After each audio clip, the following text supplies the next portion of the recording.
Hello everybody and welcome to the Redmen TV, brand new settings, same old faces. I'm Steve Hoare, delighted to be joined by the main man, Gerald Smith. We're going to be guiding you through Liverpool against Ipswich, or rather Ipswich against Liverpool, along with Dan Clubb, who is over at the board as well. Look happy, Dan. Sorry, there you I go, didn't know it was mate. on me. I've got no idea. Yeah. If I say your name, there's a good chance I'm going to send the camera over your way. But you're absolutely right. You never ever know. But yeah, Dan is happy. Second Dan you saw was probably more in tune to what Dan's move was than first, and he was getting his prep done. How you doing? I'm good, man. Looking forward to this. I am. I'm excited. I can't lie. Absolutely, me too. Just to let you guys know, we've obviously made a couple of changes. You can see a new set. We've got a little new couple of graphics, new stuff going on as well. And we've got a brand new stream. So what we're going to be doing for this season is one entire match day stream. So we're starting now, and this stream will not end until about an hour or so after the final whistle. So you just don't have to navigate. We listen to the feedback of us stopping and starting and different channels and moving things around and all that for you. Make it easy for you. One continuous stream. We'll start now. We'll do a build-up show, we'll have a fan interactive show where you can have your say, we'll do the watch-along, and we'll have the post-game stuff on it. It'll all be on this one stream. I mean, couldn't be easier, Errol. Less work for you guys, a little bit more work for us, but we're fine with that because we'll take that burden because we want you guys to have the best match day possible here at the Redmen TV. Before we start, I must mention, you can see in the very, very bottom corner down there, we are sponsored this season proudly by Dr. Emre Sinek. He is based in Istanbul, as I say, city we all know well. We've all got some pretty good memories of Liverpool in Istanbul. Dr. Sinek's clinic, which rhymes, has over 15 years of experience when it comes to providing effective, safe and long-lasting solutions in all treatment. Some ex-LFC legends have been there. Do you know any of them? I seen Babel on the graphics, so that was Ryan Babel's been there, Luis Garcia, Disbel Cisse. Jamie was on the other day, apparently Rivaldo. Rivaldo yeah. Went down to see Dr. Sinek as well. So yeah, Dr. Sinek, he's got things like pain-free hair transplants. You've got premium dental services to get that smile going. If you want more information on Dr. Sinek and the whole setup down there in Istanbul, there is a link in the description. Some offers there as well for Redmen TV viewers. Throughout the course of the watch along, you'll see the little graphic pop up with the QR code as well. So you want more information to get yourselves involved. And yeah, thank you so much to Dr. Emre Sinek for sponsoring and supporting us, allowing us to do all this, basically providing our support, and in return we'll gladly send you guys that way. Because I'm sure you'll be well looked after. Listen, if it's good enough for Luis Garcia, who is one of the most handsome men in the world, then it must be good enough for people like me and like you. By the way, just to let you know, and we've been saying this for a while on Redmen TV, I think it's October, one of the Redmen crew will be heading down to Istanbul to go and visit the clinic and get a little bit of hair work done. Let me know in the comments in the live chat now who you think it's going to be. Who do you think is going to go down there and see Dr. Sinek and get a little touch up on the old hair? Is it going to be me, Errol? Is it going to be Dan? Is it going to be Paul? Is it going to be Chris? It could even be Chloe. I wouldn't bank on that one, but it definitely could be. So if you want to have a little think about it, yeah, let us know and we'll get in the live chat. But like I say, thanks so much to Dr. Sinek, and yeah, check out the link in the description below. Right, Errol, new season vibes, new manager / head coach vibes. Liverpool making the trip down to Ipswich. I was saying yesterday on the build-up show, if you don't get up and you don't get excited for this, then you're in the wrong business. This is what being footy fans, the start of the new season, no matter what, everyone's excited. You've got to be. You've got to be, haven't you? Let's be honest, because at the end of the day, a ball, all right, there's been one ball kicked last night, but aside from that, no other teams have kicked the ball yet. It's up for grabs. Anybody, and I mean absolutely anybody, could still win the Premier League at this moment in time. I know that won't happen in 38 games time, but the reality is right now we've got all the reasons to be optimistic. And I think from a Liverpool's perspective, just seeing what this new setup, new ideas, new philosophies, I wish I could say new faces, but I can't right now. So it is just a bit of a rehash of what we've currently got. It's a little bit of a remix, and it's the slot mix right now, and we'll just have to see how it all pans out. But in terms of an opening game, Ipswich are going to be no rollovers because, let's be honest, they're buoyant. They've just been promoted. They're going to be up for it. They're going to be taking on, a well-renowned Liverpool side, even if the manager has changed. The majority of all those players played the Premier League football last season for us, and I think the idea for them is obviously making a good account for themselves, and Liverpool have got to be switched on if we're going to navigate our first 3 points of the season. Absolutely, and the team that is going to be asked to go and get those 3 points, Arne Slot's first ever Premier League 11 has been announced. So I'm going to hand you over to Dan at the board. Dan, Liam Bento, before we start, says seeing Dan without his beard was like seeing Klopp without his glasses. It was jarring. Apologies. So the beard's gone, Dan. Where's the beard gone? It's just down the sink, to be honest with you. Hasn't gone anywhere. Hopefully Liverpool's chances in this game are not following it. Hopefully Ipswich are following it today. But yeah, Dan, there you go. There's your beard gone. Let us know. There's beard chat done. Thanks very much, Liam, for your continued support. You've been a member for 42 months. You're the best. I'm going to hand over to Dan, who's going to bring you the Liverpool 11 and the subs bench. Go for it, Dan. Let's do this. Mate, a bearded Alisson Becker in goal, of course, for Liverpool. That's gone nowhere. That will never leave us, that beard. Andy Robbo back into side at left back. Interesting one. Obviously, skipper, captain fantastic, Virgil van Dijk, partnered by Joel Quansah, continuing to keep Ibou Konate out the side. Potentially a little talking point there. Obviously, Trent at right back, not with that haircut anymore. That's very much changed. Alexis McAllister, stalwart of this Liverpool midfield now, an absolute banker, nailed on. Potentially in and around that sort of area alongside Ryan Gravenberch. We'll see how that unfolds. We'll see exactly how that midfield looks as the game and the season goes on, of course. Dom Szoboszlai, again, kind of interchanging with them, but I think in practice it will look a little bit like that. Then the front three, Mo Salah, of course, Mo Salah, who absolutely loves scoring on opening day. Let's see if we can continue that trend today.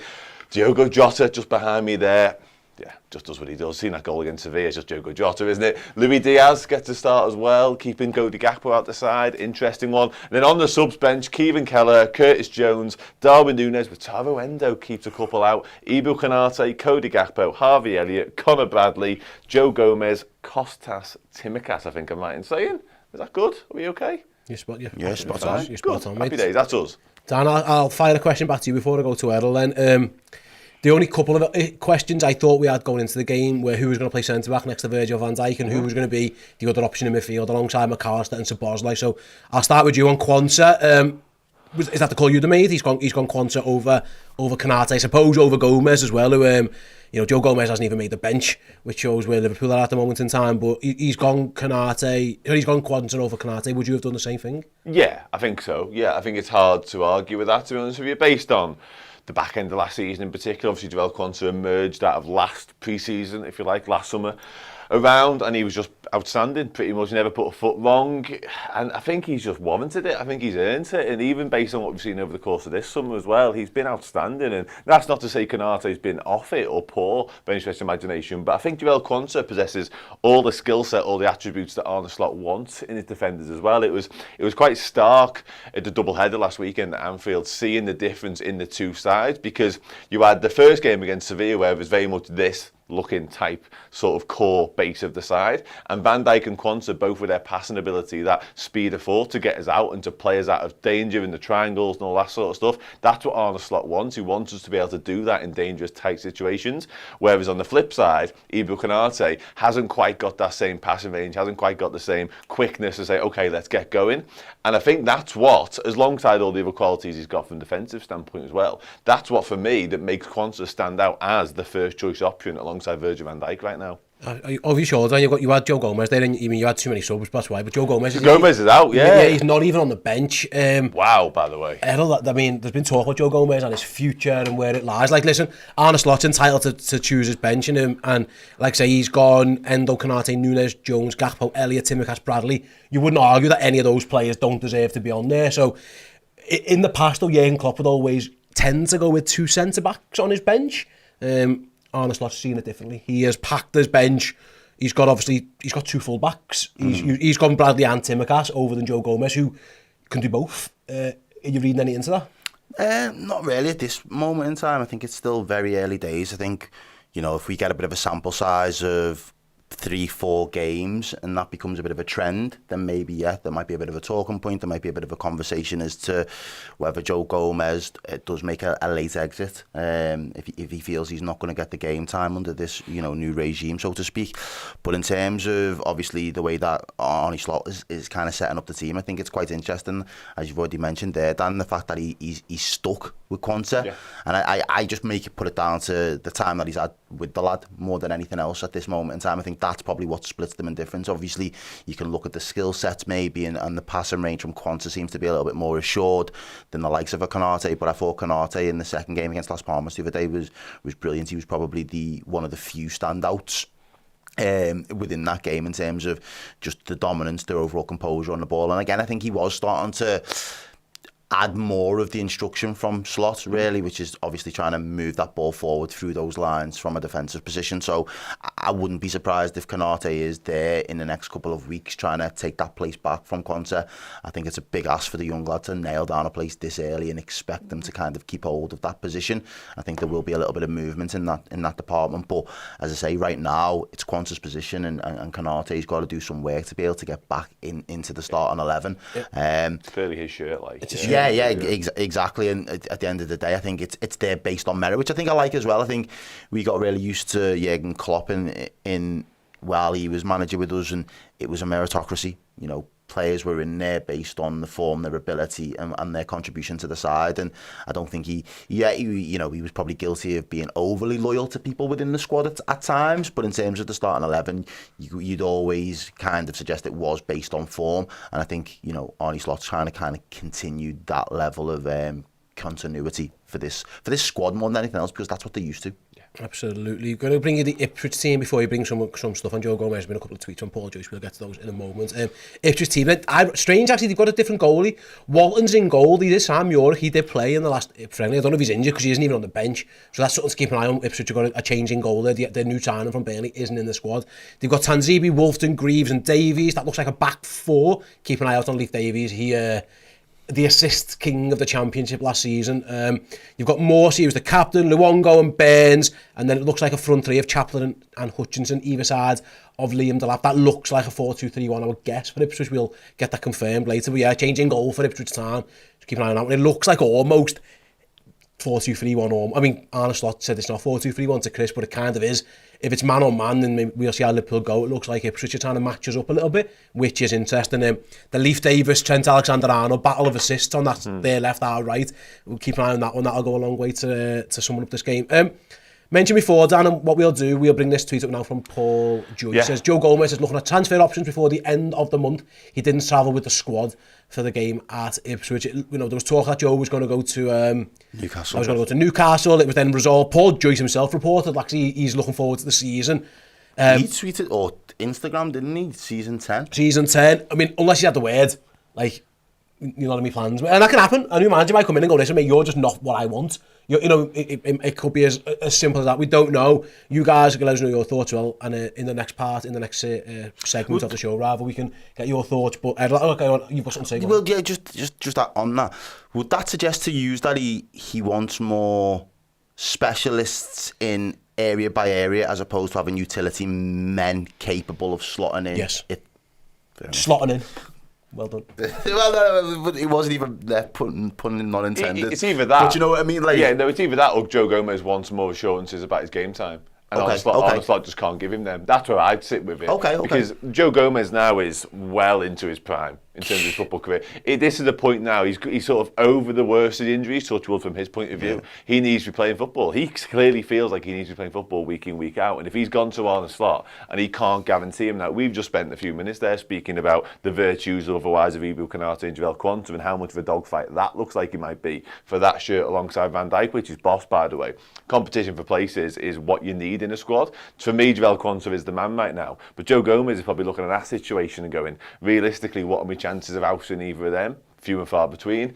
Did a good job at left back last year, but we've got two internationally recognised very good left backs. The right back situation, Trent Alexander-Arnold is Trent Alexander-Arnold. You're not going to get him out the side, and even if you do, you've got Conor Bradley there, who's knocking on the door anyway. So if you were Joe Gomez, you'd be looking at it from a Liverpool point of view. Keeping Joe Gomez around makes a hell of a lot of sense because of the amount of positions he can cover. However, if you were Joe Gomez, you'd be going, where am I going to get proper start and proper footy here? It's not very likely. Okay. It's an interesting one. We were having the conversation earlier about the other team before we got to Gomez stuff. I said the main two questions really were centre back and who plays in midfield. Yeah. McAllister and Szoboszlai were almost certainly going to play from what we'd seen. The manager's gone Ryan Gravenberch again. He started against Sevilla. If we were saying when we did the commentary for Sevilla, I wonder if this is going to be the team. The only change is Robertson, who probably needed the minutes. Yeah.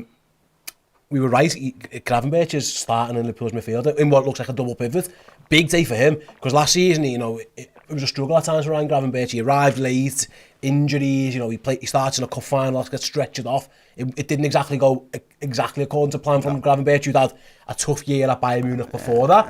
I mean, he can't complain this year of no opportunities. If he says he didn't get opportunities at Bayern, he kind of struggled last year to get some. First game of the season, you're in the team, mate. You're in the team, yeah, and it's all systems go for Ryan Gravenberch, really. And I think it'll be interesting because as much as we're clamouring for, you know, new arrivals to come in, I think so much promise was shown last year by Liverpool's squad as a whole, but there was for me still certain individuals that just underwhelmed a little bit, and I wanted to see a little bit more from. And obviously it comes down to the opportunities, the amount of games they had, obviously injuries and all the rest of it. And I think Ryan Gravenberch falls under that umbrella massively for me. And I think having someone of his skill set and his ability, and hopefully the quality as well, if we can see that consistently, especially in a Premier League 11, because I think it is different when you're playing, you know, Europa League, you've got Carabao Cup, you've got FA Cup. You'd expect the opposition that you're coming up against to not be as at it as they are sometimes in the Premier League, and the way that the intensity of the Premier League seems to come about.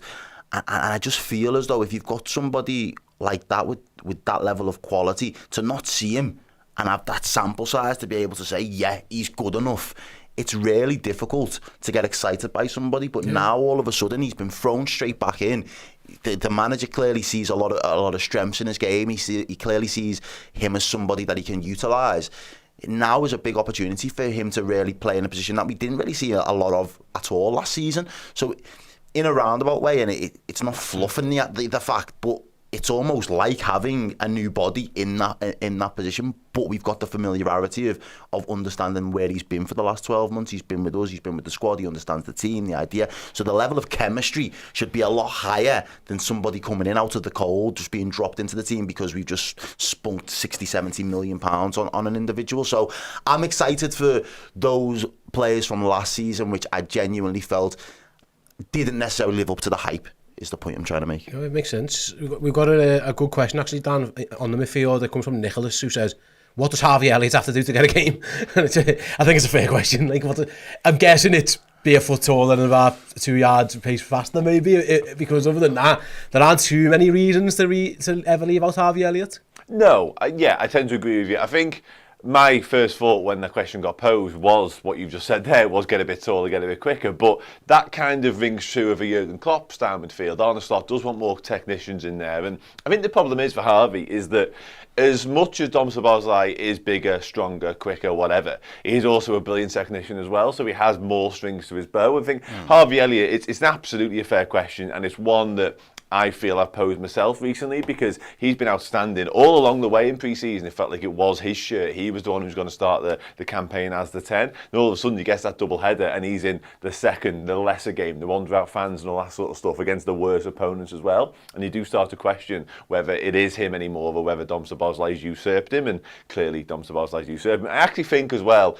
this midfield, if last Sunday was an audition for this game, which quite clearly it was, that midfield functioned really, really well. Now, how it functioned in that game compared to how it does in terms of the pace of the battle in the Premier League remains to be seen, but it had a lot of nice qualities. I thought interchanged really well. The balance was there. They knew where each other were a lot of the time. I've got question marks still over Ryan Gravenberch in this role, personally. I think his discipline and whether he has that second defensive nature to really sort of track runners and that sort of thing remains to be seen. But as for the 10, Harvey Elliott is just caught between a rock and a hard place for me. Brilliant footballer, absolutely outstanding at times last season, mostly from the bench of course when he came into games and really had a major, major impact.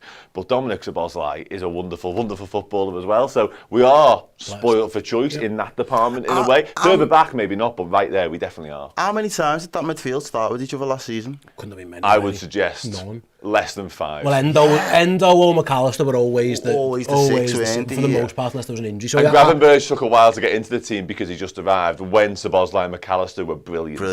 So that probably sort of swapped over a little bit at the back end of the season when Szoboszlai fell off a cliff and Gravenberch was playing well. So probably barely ever, It is like 12 months ago, Liverpool didn't have that midfield at all to assemble, really. Do you know what I mean? It's in terms of being up to speed with what's going to be required of them. So 12 months on down the line, I feel like the growth, at least from those individuals, in terms of their comfort level of being in this squad, in and around the players, has got to a level now where the players that were there before, Yeah. the Elliots, the Joneses, obviously the opportunity or the option of Trent inverting and will he become a midfielder type of thing.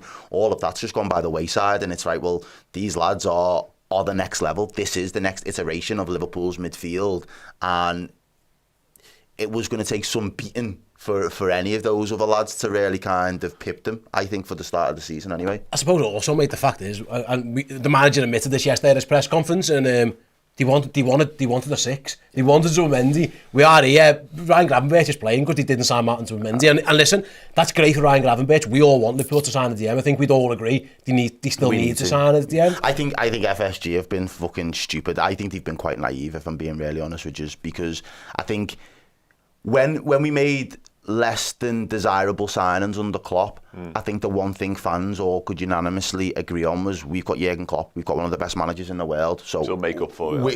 It'll make up for that shortcoming. And I think we didn't like it at times, but we could sort of justify and understand the logic behind it, and we always had that buffer of Klopp and what his evidence of work had been. So to lose Klopp, you've almost lost that reassurance that you've got that guy at the helm that'll keep the ship steady and keep it on track. So you haven't done that. Then you bring in these guys that have been marvelled as, data bankers and brokers and amazing people behind the scenes. And then they fell short to deliver on what ultimately is their job, to bring people in at times when, the window's open. That's their busiest point of the season. And they haven't done it. It's like, it is a naivety to think that fans will be able to keep their heads under those set of circumstances. We've got a new manager out there, for all intents and purposes, 98% of Liverpool fans knew very little about. So to put this blind faith into a new bloke, right, yeah, he's had a very good start to his Liverpool life, do you know what I mean? You can see what he's trying to implement, but nobody really knows the level that he's at. Nobody knows the level that this guy can operate at, ultimately at the top table of world football. So that's a stab in the dark and the unknown. And then to say, this team that wasn't good enough last season, without making any real improvements physically, is now going to be better because they're going to be coached better.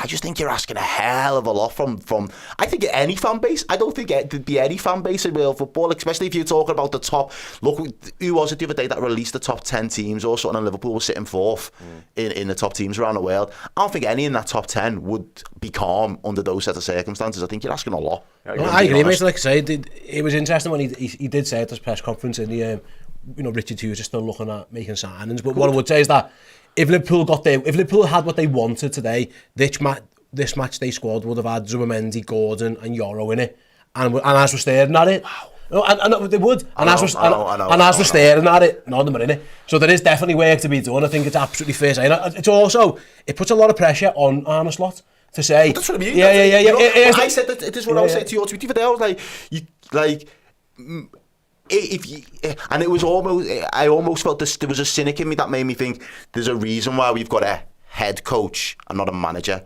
Because no manager goes into an interview, sits there in a meeting, and I know the conversation was, we've got targets, but there's no manager there that's not going to spit his dummy out and say, fucking get me somebody then.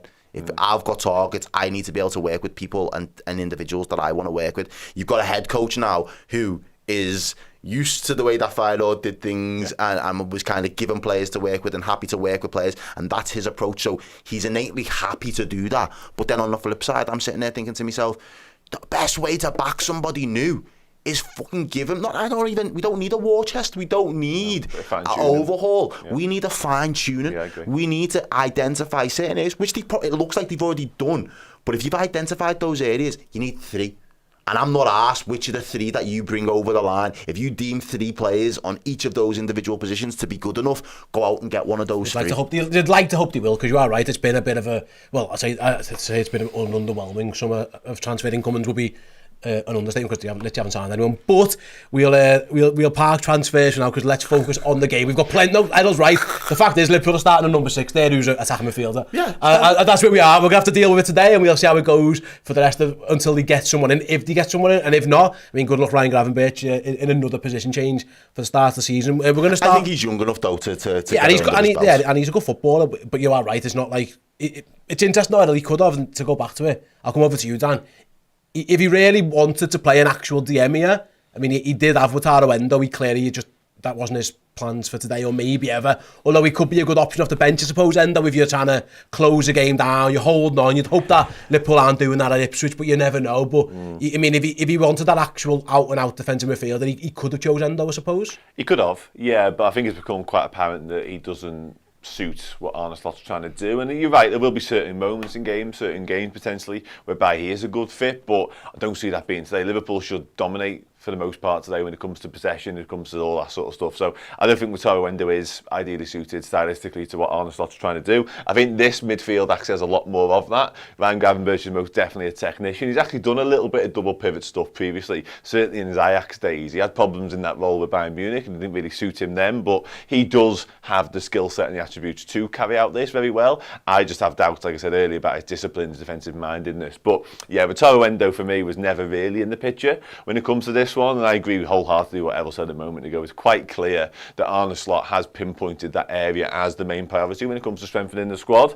Wataru Endo's inclusion on the bench is something. It might just suggest that he doesn't have other options to him. No Stefan Bajcetic, of course. Interesting, no Sepp Vandenberg today either. So what does that mean for their futures? Obviously, we know about Joe Gomez now as well. So there's a few not involved today that could be looking. Tyler Morton falls into that category as well. Could be looking a bit further down the line and going, okay, what next for me? But I'll bring it back around. He's got Wataru Endo on the bench there that he quite clearly has made clear during pre-season that he doesn't really fit what we're trying to do moving forwards. So that would be where I'd be looking to strengthen immediately. Absolutely. I suppose he did say, I suppose, Errol, and I think I half agree with this one, is that to sign someone to play for Liverpool, they have to be a good player. Because if you look at that bench, that's a good Liverpool bench. And then there are good players who aren't even on that bench as well. Like, you know, we mentioned Joe Gomez.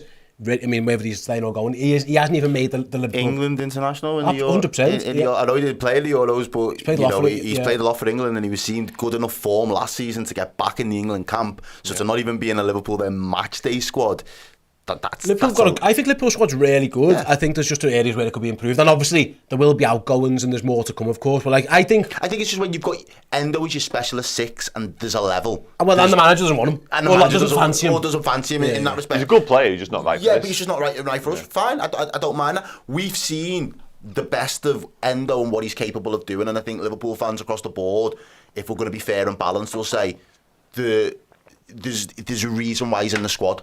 He's I would be selling him even if he bought someone else. Yeah, he's a decent understudy debutant. However, there's a gaping hole there then that asks for somebody who is one or two levels above him that does fit the plans, and that's where my mind's like, yo, just go and throw the bank at somebody, please, because honestly, I can't remember what I was listening to the other day, but there was like, you know, obviously the big worry is from a Liverpool perspective is the contracts now of your key marquee type, not marquee, but your talismanic figures in Salah, Trent and Van Dijk. The drop off that they in a year's time would leave this squad if they left in it for free would be massive, and in terms of the points conversion could be huge. But the points conversion of having that specialist six before the end of this window could be the difference of challenging for top four and pushing Arsenal, pushing City for the Premier League. Yeah. I'm not saying that you can go out and go on the way and push Real Madrid for the Champions League, because they just look like they're just ridiculous at the minute, the way that their squad's been assembled over the last 2 years.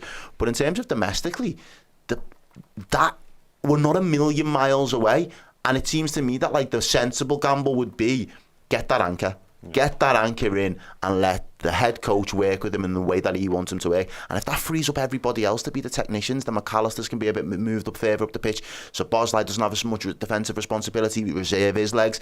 I think the knock-on could be absolutely massive, and I think Liverpool kind of biding their time worked to a point, but now it almost seems like we're back in desperation mode and we need to make some moves. Seriously. We'll find out if they do in due course. Right, let's focus back on the game. We've got. That's what we're here for today. You are right. We all. We've got to talk about it. We've absolutely got to talk about it, and I think we'd all agree that when you see the starting 11, it was the obvious gap what Arne Slot wants to fill is obvious for it. But let's talk about the game itself then, Errol, before we start handing over to Dan and stuff. It is Liverpool at Ipswich. You know, we've seen their team, we've seen our team. Very much excited, regardless of who's playing number 6 for Liverpool today. Endo, McAllister, Gravenberch, Joe, whoever it is. Liverpool. You've got to beat Ipswich for a million different reasons, but like they're going to be bang up for it. Liverpool under Arne Slot. his first taste of Premier League football is going to be away at a newly promoted side. They're a side who, by the way, are used to winning games. Yeah. They've gone back-to-back promotions. They've won plenty of games over the last couple of years. Their record at home's decent. Their record on opening days is decent as well. This isn't just a game Liverpool can just turn up and stroll in the park. Like, the Reds are going to have to be on it. And if there are any teething problems with the system, like they've got to be ironed out, because it's not going to be an easy game. Ipswich are going to be bang up for this. It's effectively a free hit for them. They're not expecting anything. Their fans, we're going to give it a go. And in the nicest possible way, even if Arnie Slot's a fan of the Premier League, I can almost guarantee he's not been a fan of the Championship and League One, and been keeping a eagle eye on Ipswich's progress over the last 2 seasons. So he's going into the unknown, do you know what I mean? He just knows he's playing his first Premier League game. For me, I know we spent a little bit of a section on that midfield. It's the front three for me, because it's unbelievable. At the minute, that front three, it's in form, and I want to see that form continue now. And I think we've got players that will look on the bench and think, I could be in that, that front three. The likes of Nunes will fancy themselves. Gakpo, off the back of his Euros form, will have fancied himself and backed himself to have a really good start to the season. But for me now, I'm looking at the likes of Diaz and Jota. Those places still seem to be up for grabs, and it's almost like goals keep you in the side. That would be my metric, early doors into the season. The goals will keep you in the side. I want to see Luis Diaz being a lot more decisive in front of goal. I want to see him, and what I want to see more of is what we've seen from Salah against Sevilla the other day. Steve, the way that he was so willing to just drive at the fullback, like that Salah just wasn't there for large parts of last season. It was very much two-touch, give it go, and try and make the run in behind a little bit, and that worked, and it was effective, and there was times that it cut teams open. But I think Salah, when he gets people off his seat the most, is when he's running at a defender and he's got the defender backtracking towards it. And we've seen that in so many examples of that against Sevilla. And I just think if we can almost forgive the midfield for having a few teething problems, because it'll only take them. We've seen the third goal. I think it was the Diaz one that was a bit of a tap-in into Bosley, but they tease him up for it. But we've seen it only took 2 or 3 right passes, and all of a sudden Liverpool are flying towards a goal. And Ipswich haven't seen it. With all due respect to Ipswich, they've not seen Jota, Salah, Diaz before. They've seen good players, of course, but you are right. That's frightening. And I think if we can unlock a little bit of that, there'll be moments where we'll have, as you said, there was moments with Alisson in the Sevilla game where you think, you're just going to have to get used to it, lad. Like, there's going to be a couple of mistakes, there's going to be a few scary moments. We can forgive all of that as long as that front three are as frightening as we know they can be, I think. Absolutely right then. Can I push you for a score prediction, Errol? 3-1 Liverpool. I said 3-1. Did you? I think all Jamie said 3-1 and Andy said 3-1 yesterday on the show as well. So 3-1 is the Redmen pick. Dan, have you got anything on a score prediction, buddy? Yeah, I'll go 3-0 instead, just to be different. I actually did have 3-1 in mind, but we can't just be across the board, can we? I mean, we can. I think if we put that out there, a unified front, we're gonna end up 3-1 in that case. We're all going 3-1. We've got a few. Steve's going for a 3-0. Powell is going for a 4-0. Nate's going for a 4-0 as well. Yusuf going 3-0. Diane, looking forward to you in a couple of weeks in London on the live show. Diane, I know you've got your tickets. Is saying 3-1 as well. And Yari O'Toole with probably the best comment. I'm just not sure about Dan without the beard. And just not. You know what? Any change of appearance, I don't have to deal with it really, because I am bored with a bit of stubble. Like that ain't going to change. What changes on me is the weight. The weight comes and goes depending on which part of my life cycle I'm in at the moment. I'm very much in fat steam mode at the moment, but that'll change. I've been to America. It's impossible to do that anything other than it. But yeah, as soon as you change anything, it does get noticed by the chat. Right, what we're going to do now, obviously we mentioned before, we're going to be one continuous live stream right the way through until full time and beyond. So after this quick break, Dan will be in the host chair and giving you guys your say. It will be the fan interactive show. Anything you want to talk about, it could be the team news, it could be the transfers, it could be Joe Gomez. Do whatever you want. It's your chance to have your say. So stick around, we'll be right back. But first, in the meantime, let's go and hear from Arne Slot, who was speaking to the press before his first ever Premier League game. Arne, there's been a lot of speculation about Luis Diaz this summer. Can you say what is the situation with him, and is he someone you're counting on for the season ahead? When I walked in, I said it was a screen from Sky Sports. I said it's the whole day. It's about talking about football, so that there is a lot of speculation constantly in this country. That is clear for me. So it's not a surprise if I hear you saying that it's also from Luis Diaz. Is there any player who has where they don't talk about, or a few? Okay. His future is with us because I like a lot what I've seen in the last 10 days that he's in, and I saw the same last season. So he's had a big impact on the Liverpool seasons, and I'm hoping that he has a big impact in the upcoming season as well. Have you got everyone fit for the weekend? Yes, we have. Yeah. Well, Darwin Núñez is coming into his third season as a Liverpool player. That's an up and down time. How do you get the best out of him? Because when he is on it, he's pretty unstoppable. I thought you said first, but you said third, didn't you? Yeah. I thought that then we have made a signing, but your question was? How do you get the best out of Darwin Núñez in his third season? Bring him as much as we can into scoring positions, but again, I think every individual benefits from team performance, and if we as a team can bring our attackers, not only him but also the other ones, as much as we can in dangerous positions, these players will score goals. That's also what we've seen in the preseason, where we even scored goals out of smaller chances.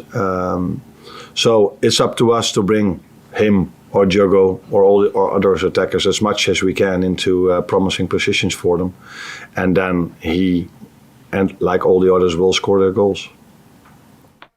Hello everyone, welcome back to the Redmen TV and your continuous brilliance all-day watch-along stream. I'm Dan Clubb, as you probably know by this point, and I'm here to have a little bit of a chat with you guys at home, watching wherever you are, ahead of Liverpool taking on Ipswich. We know the team news now from both teams. We can talk about that, we can talk about transfers, quite literally whatever takes your fancy. Please get your chat in. There's a chat from a moment ago about Kieran Morrison discussing the fact that whether he could be the guy to potentially act as an understudy to Mo Salah. It's an interesting one. I've seen a clip of him yesterday doing like an Adidas shoot, I think it was, and whereby they had to hit the post, the crossbar, and both posts actually, and then the crossbar in like the shortest amount of time. Trey Nyoni actually broke the world record for that. But I think Kieran Morris, just on the topic, is one to definitely keep an eye on, because left-footed right winger, loads and loads of quality, loads and loads of ability, loads of pace as well, and I think he could well be the next youngster sort of emerge from that academy and get a look at him in terms of domestic cups and stuff like that in the future. So yeah, thanks for getting involved in the chat, and yeah, it's going to be an interesting one.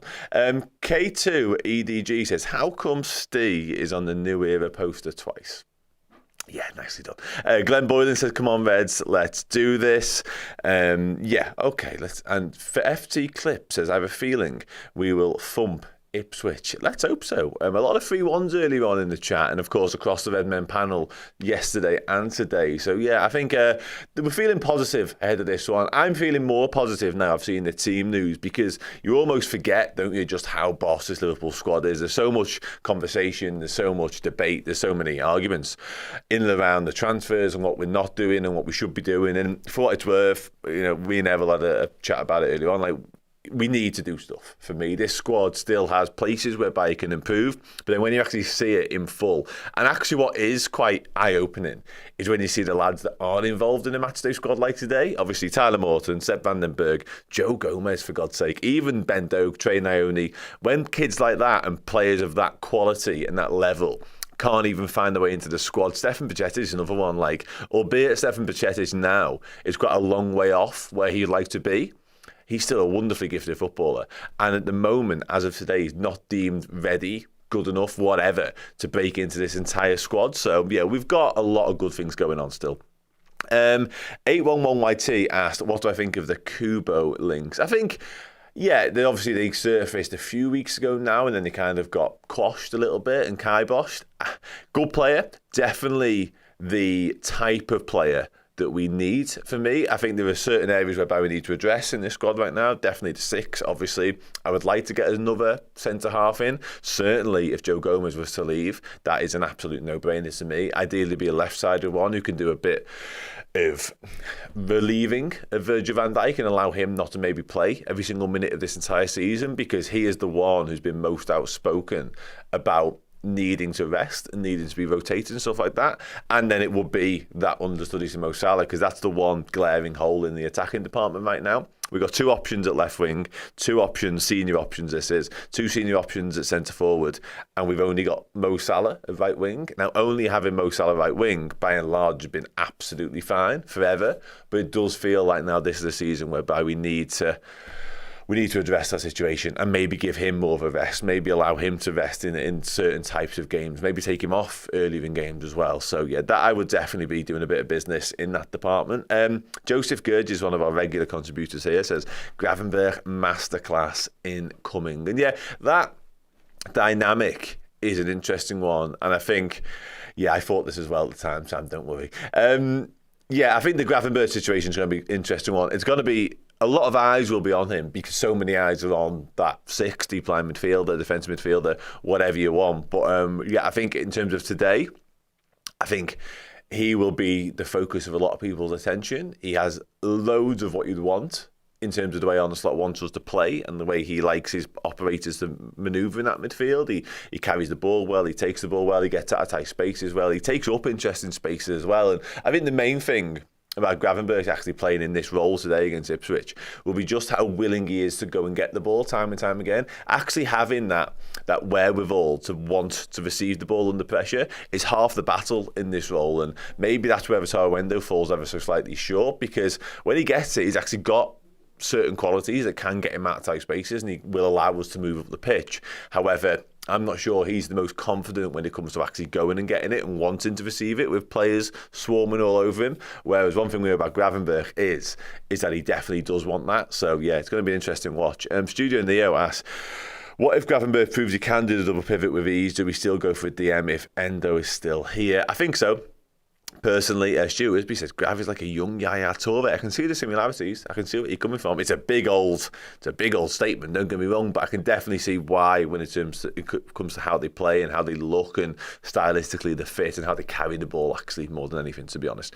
So yeah, but in terms of the double pivot role, I still think we need one. Personally, I would still go and get one just because of the numbers situation. We know obviously this season's going to have a lot of stress placed on the squad when it comes to demands. Obviously more Champions League footy than ever before, certainly if you go deep into the competition, which we've got aspirations of doing. And I think when you look at how off it Stefan Bajcetic has been, and I don't want to do him a disservice, but it remains true, he hasn't been ready, and he's clearly not deemed ready for today either, hence not being involved at all in the squad.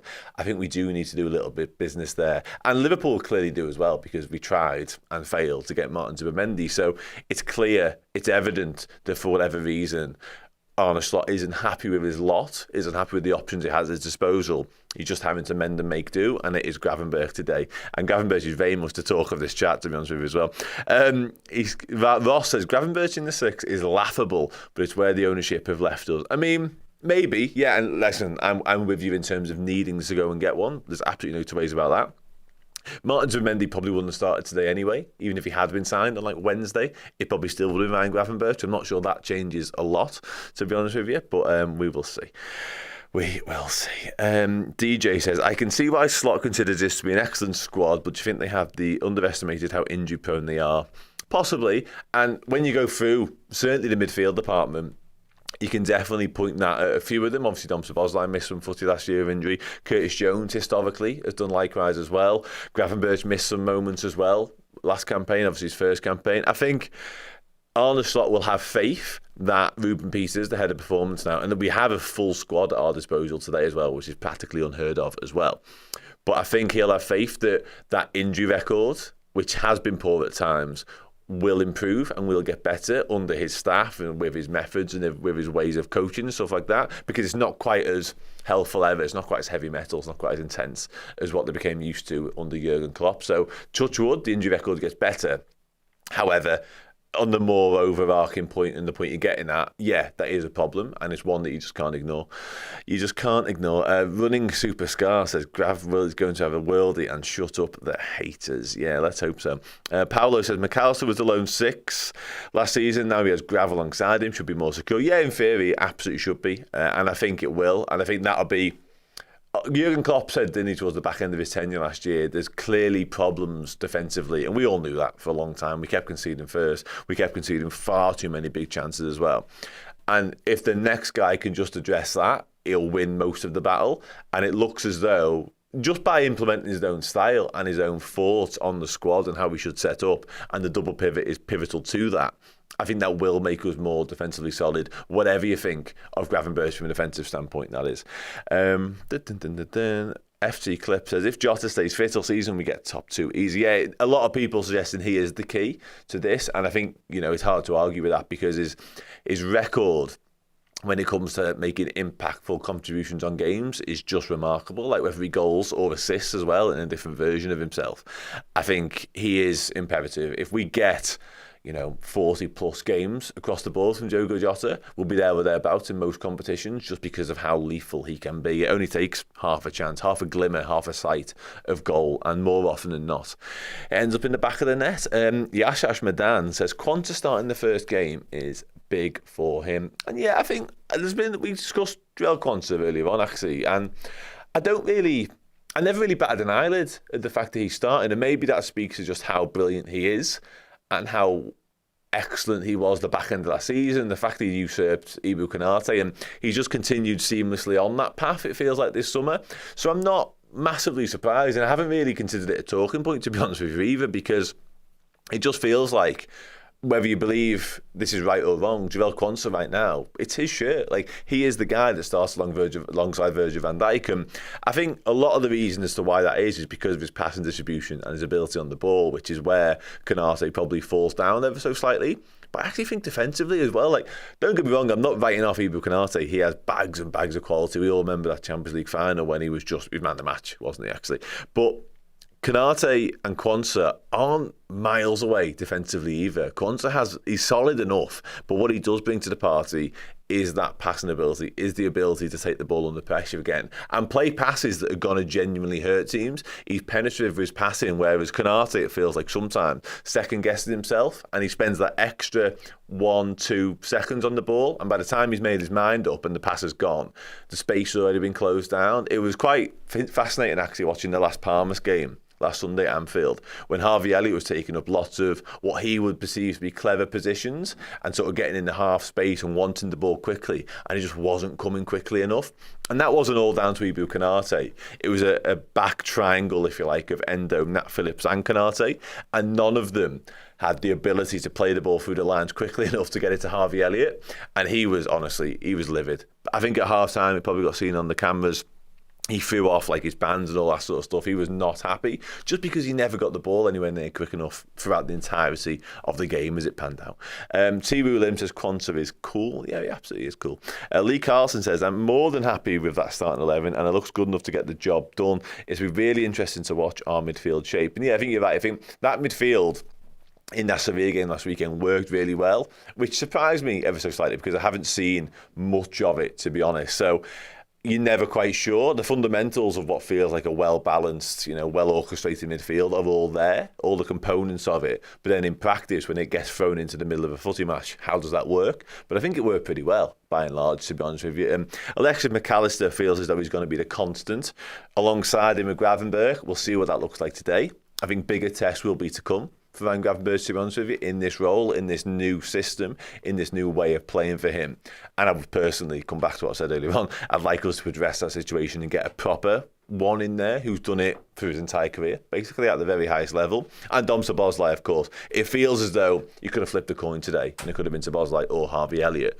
But in and around what I've just said there, that midfield has bags of quality, bags of athleticism as well, bags of height, bags of everything you need. So for today's game, maybe not throughout the entire season, maybe not throughout the entire hopes and dreams of winning stuff this year, it might not be perfect, but I think for today, as we sit here right now, it should be enough to get the job done. 811YT says, Dan, a bit of a different question, but do you think the club in all forms is ready for a new manager? Interesting. I do remember this game, by the way, Davey. Yeah, I do. I was young, but yeah, I'm aware that is a thing. My new manager question, I'll address that before dealing with a super chat. Good question. It's been a summer of vast change at Anfield, hasn't it? Mass upheaval, if you like. And I guess that was always going to be the case when somebody as influential, somebody as powerful, somebody who'd earned the credit in the bank that Jurgen Klopp had done ups and leaves, but in a bit of a shocking way as well, because I don't think anybody would have sat here 12 months ago and said, I tell you what, I bet Jurgen Klopp is not new manager next season. That just wouldn't have crossed anyone's mind. So it was always going to be, you know, a lot of outgoings, a lot of influential people leaving the football club when Jurgen Klopp decided he was going to walk away. So yeah, are you ever ready to replace someone like Jurgen Klopp? I'd probably question. But I think by and large, with the people that we brought back in, and the Richard Hughes situation right now remains to be seen. Exactly how that pans out, I know a lot of people aren't having him at the moment, and that's probably a fair assessment.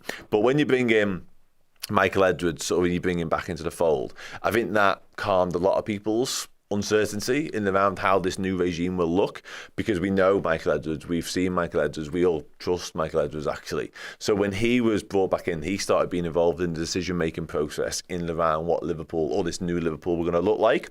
I think we could all take a bit of a sigh of relief and go, okay, it feels like we're in good hands again. So to answer the question in a roundabout way, I'll say yeah. I think the infrastructure at Liverpool and the place Liverpool are in no small part, mainly thanks to Jurgen Klopp. I think this is a nice time to make this transition, to make this change. But whether it works, whether we're sat here in 6 months saying Arne Slot is, you know, the next coming and Michael Edwards is boss, Richard Hughes is boss, etc., that the proof will be in the pudding a little bit for that. So yeah, so again, to answer your question, I think we are in a good place for a new manager. I mean, this is a nice time to see this change. But again, who knows? Somebody mentioned Leif Davis, and yeah, he will be interesting. Very attack-minded left back. Will be a bit of a battle between who can get sort of superiority over him and Trent, I reckon, along that flank. But I can imagine Trent will be pushing Leif Davis further back than the other way around. Somebody mentioned I was sucking up to the owners a moment ago. Here we go, real talk. I have no idea how that's the case. Like, no idea. I could just sit here and say that Arne Slot's crap and Richard Hughes doesn't know what he's doing, but I don't believe either of those to be true, so I'm not quite sure why I'd do that. Again, you know, in the fullness of time, that may well be true, but as we sit here right now, literally half an hour ahead of Liverpool's first game of the Premier League season, I just can't do that. I'm sorry. YBM Marina says Gomez gone, and yeah, it does look like that. The writing could well be on the wall for Joe Gomez, and it was interesting. Obviously, we got the team news, what was it, 45 minutes or so ago now, and almost the immediate reporting thereafter on the back of that was from Paul Joyce. It was Joe Gomez considering his future, considering potential transfer options. So, yeah, it shocked me. I'll be honest with you, shocked me. I would have thought he would be involved in some capacity today. And it's not a huge surprise, I guess, when you deep it a little bit further and you consider maybe he has had that grown-up conversation with Arne Slot, and they've sat down together and he's gone, what do you see me as? How do you see my role in this squad moving forward? How are you going to use me? All that sort of stuff. And yeah, Arne Slot can't guarantee him anything. We've got 2 players in pretty much every position across that back line, and he's essentially third, if not fourth choice in most of them. So I don't know where he gets his regular game time from. And if you're Joe Gomez, having done what he's done already in his career, the age he's at now, hopefully for his sake, the worst of his injury problems are behind him. He probably wants guaranteed footy, and he's probably got the nod some point this week that he won't be involved today, whether it's in the starting 11 or the bench. Maybe his mind was changed about the bench after that conversation. But he's probably got the nod and he's gone, yeah, I'm sorry. And he probably knows there's interest in him as well. There's previous interest from Aston Villa. We're well versed on the Newcastle situation now, that nearly seen him go up there as part of the Anthony Gordon deal. So he knows there's suitors. He knows there's Premier League clubs and Premier League teams out there whereby he would be the star of the show when it comes to defence. Is he happy just playing like a supporting role now, being like a bit part player as Liverpool squad? Maybe not. And who could really begrudge him that? For me, I'd love Joe Gomez to stay around, because I want to see us strengthen this squad and sign players to bolster it, not allow players of Joe Gomez's quality to leave. But it looks like the writing might be on the wall. Hawks with a super chat there. I'll just bring that up. There we go. With contracts in mind, I wonder what Virgil thinks about his mate Joe Gomez being seen as unnecessary by Arne. Hoping to see Harvey download the game and get 30 to pick Ipswich apart. Come on, you Reds. Yeah, thanks very much, Hawks, first and foremost. Massively appreciated. And yeah, I think you're right about the Virgil situation. It's not just a Joe Gomez element to that and the fact that he could be leaving as well. It's more for me the fact that we've seen Liverpool now we haven't seen us do any business in this transfer window. There's no way sugarcoating that. And I've mentioned this a few times this week, and listened to Virgil van Dijk say categorically, clearly as you like, we need to make signings. He was confident that Richard Hughes and etc. will be doing so in the background and behind the scenes. He still remains positive that will be the case. I hope he's right. But he clearly has ambitions and he wants to be competing at the very... And again, he's 31 now, Virgil van Dijk, I think I'm right in saying. He is amongst the elite footballers in the world. He's definitely in and around that bracket.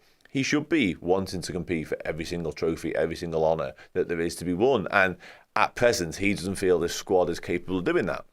Therefore, he'd be well within his rights to consider where we're moving as a club. Certainly when you've got an amount of months left in your contract right now. So, yeah, I think there's lots of reasons as to why Virgil van Dijk will be considering his future, if we believe that he is, and there's no reason to believe he isn't, considering he hasn't signed a new deal. So, yeah, I think the Joe Gomez factor will be a factor. Whether it plays into Van Dijk's thinking, I'm not sure, because if it's Joe Gomez's decision, and it's not Liverpool saying to him, you're not good enough, mate, on you go. But he's not getting sold sort of under his own nose, if you like. He's not getting the rug pulled from under him.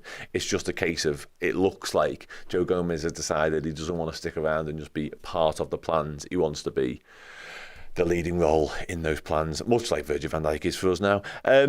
Let's have another look through this chat right now before we start to wrap up. Nigel says it's an exciting new chapter at our club. And yeah, I think I tend to agree. I'd like it to be more exciting before the window ends. Studio Neo says, I think we'll see Inacio and Gordon at the club before the window ends. Okay. Steve Wilt, I heard Zuby and his wife. Okay, Verm, right, if you're getting nervous, let's bring our attention back around to the game, shall we? Let's get some of those chats in. What do you think the score is going to be? Who's going to score as well? Will Mo Salah continue that, quite frankly, ridiculous record of scoring on opening day? Happy new season to you as well, Steve. Hope you're good. Goals galore incoming, 4-1, You'll Never Walk Alone. Bosch from John Van Floyd. Robbie, You'll Never Walk Alone. Take Ice-T says 3-0. Lee William says Jota will score. And I think Jota being on the pitch lends itself to him potentially scoring as well, to be honest with you. We've had a few more 3-1s there. We've had a 2-0 Mo and Maka. Okay. I'm feeling Diaz and Sobo today to bag. Going to predict we concede. Not that again. FT Clip says 5-1 Liverpool. My God. 3-1 from B. We had a Lucho brace incoming. Okay. I mean, Big Sam's Long Ball podcast says he's excited to see Gravenberch. Yes, that is back. It was back this week as well. It was yesterday, the Uncensored Match build-up. You've probably got time to check it out before kick-off if you really wanted to. The Dogs Bollard says 6-0, mate. Adam October says 7. Let's all predict 3-1, as it says behind Dan. Unity of strength. Yeah, absolutely right on that one. Oh, we've had a depressing 1-1. That's really depressing. 4-3 from Alex Reddo. My God. Ay, Jesus, they choked then. 4-1 from Paolo. You'll Never Walk Alone. Robbie, You'll Never Walk Alone, so we'll be lucky to win. Oh, God, that's grim. Here we go. It's more like it. Stuart Wisby, 5-0. Hat-trick for Mo, Virgil van Dijk, and Jota 1 each. Yeah, that's much more like it. In terms of where I'm at with the game, I may as well tell you that now while we're on the topic. I'm confident. Yeah, I'm extra confident given... now having seen our squad, having seen our side. And again, I come back to the point I made earlier on the show, so forgive me if you've been here since the start, but the fact that we've left out such a high calibre of football suggests to me, and it tells me, it reaffirms to me just how boss we are. And again, listen, I'm not being an apologist, I'm not being, whatever you want to call me. Liverpool need to make signings. But when you actually see those lads today and the sheer level of football that we own, and the ones that are on the bench, and again, the ones that aren't involved, it just reminds you how boss we actually are still. And this is a squad set up with tons of quality. It needs fine-tuning, it needs additions, it needs the odd specialist here and there, absolutely. But it's still a good old footy team. And for me, a footy team that should take command of this game. Ipswich should be banged up for it, make no two ways about it. They'll be so up for this. Portman Road will be electric. Back in the Premier League after 22 years, I think I'm right in saying. So they will pose a threat. There'll be no pushovers. There's nothing's easy in the Premier League. Arne Slot will find that out very quickly today. I think the first 15-20 minutes will have to sort of quell a little bit of pressure. The crowd will be up for it. It'll be raucous in there. I imagine they'll be fighting tooth and nail for every single inch of that footy field. If we can overcome that, that initial wave of excitement, that initial wave of barrage of pressure, if you like, I think we'll then start to play our own footy and really get to grips with this game and hopefully take command from there on out. And again, I come back to it, all the fundamentals of a very, very good Liverpool side are in place there.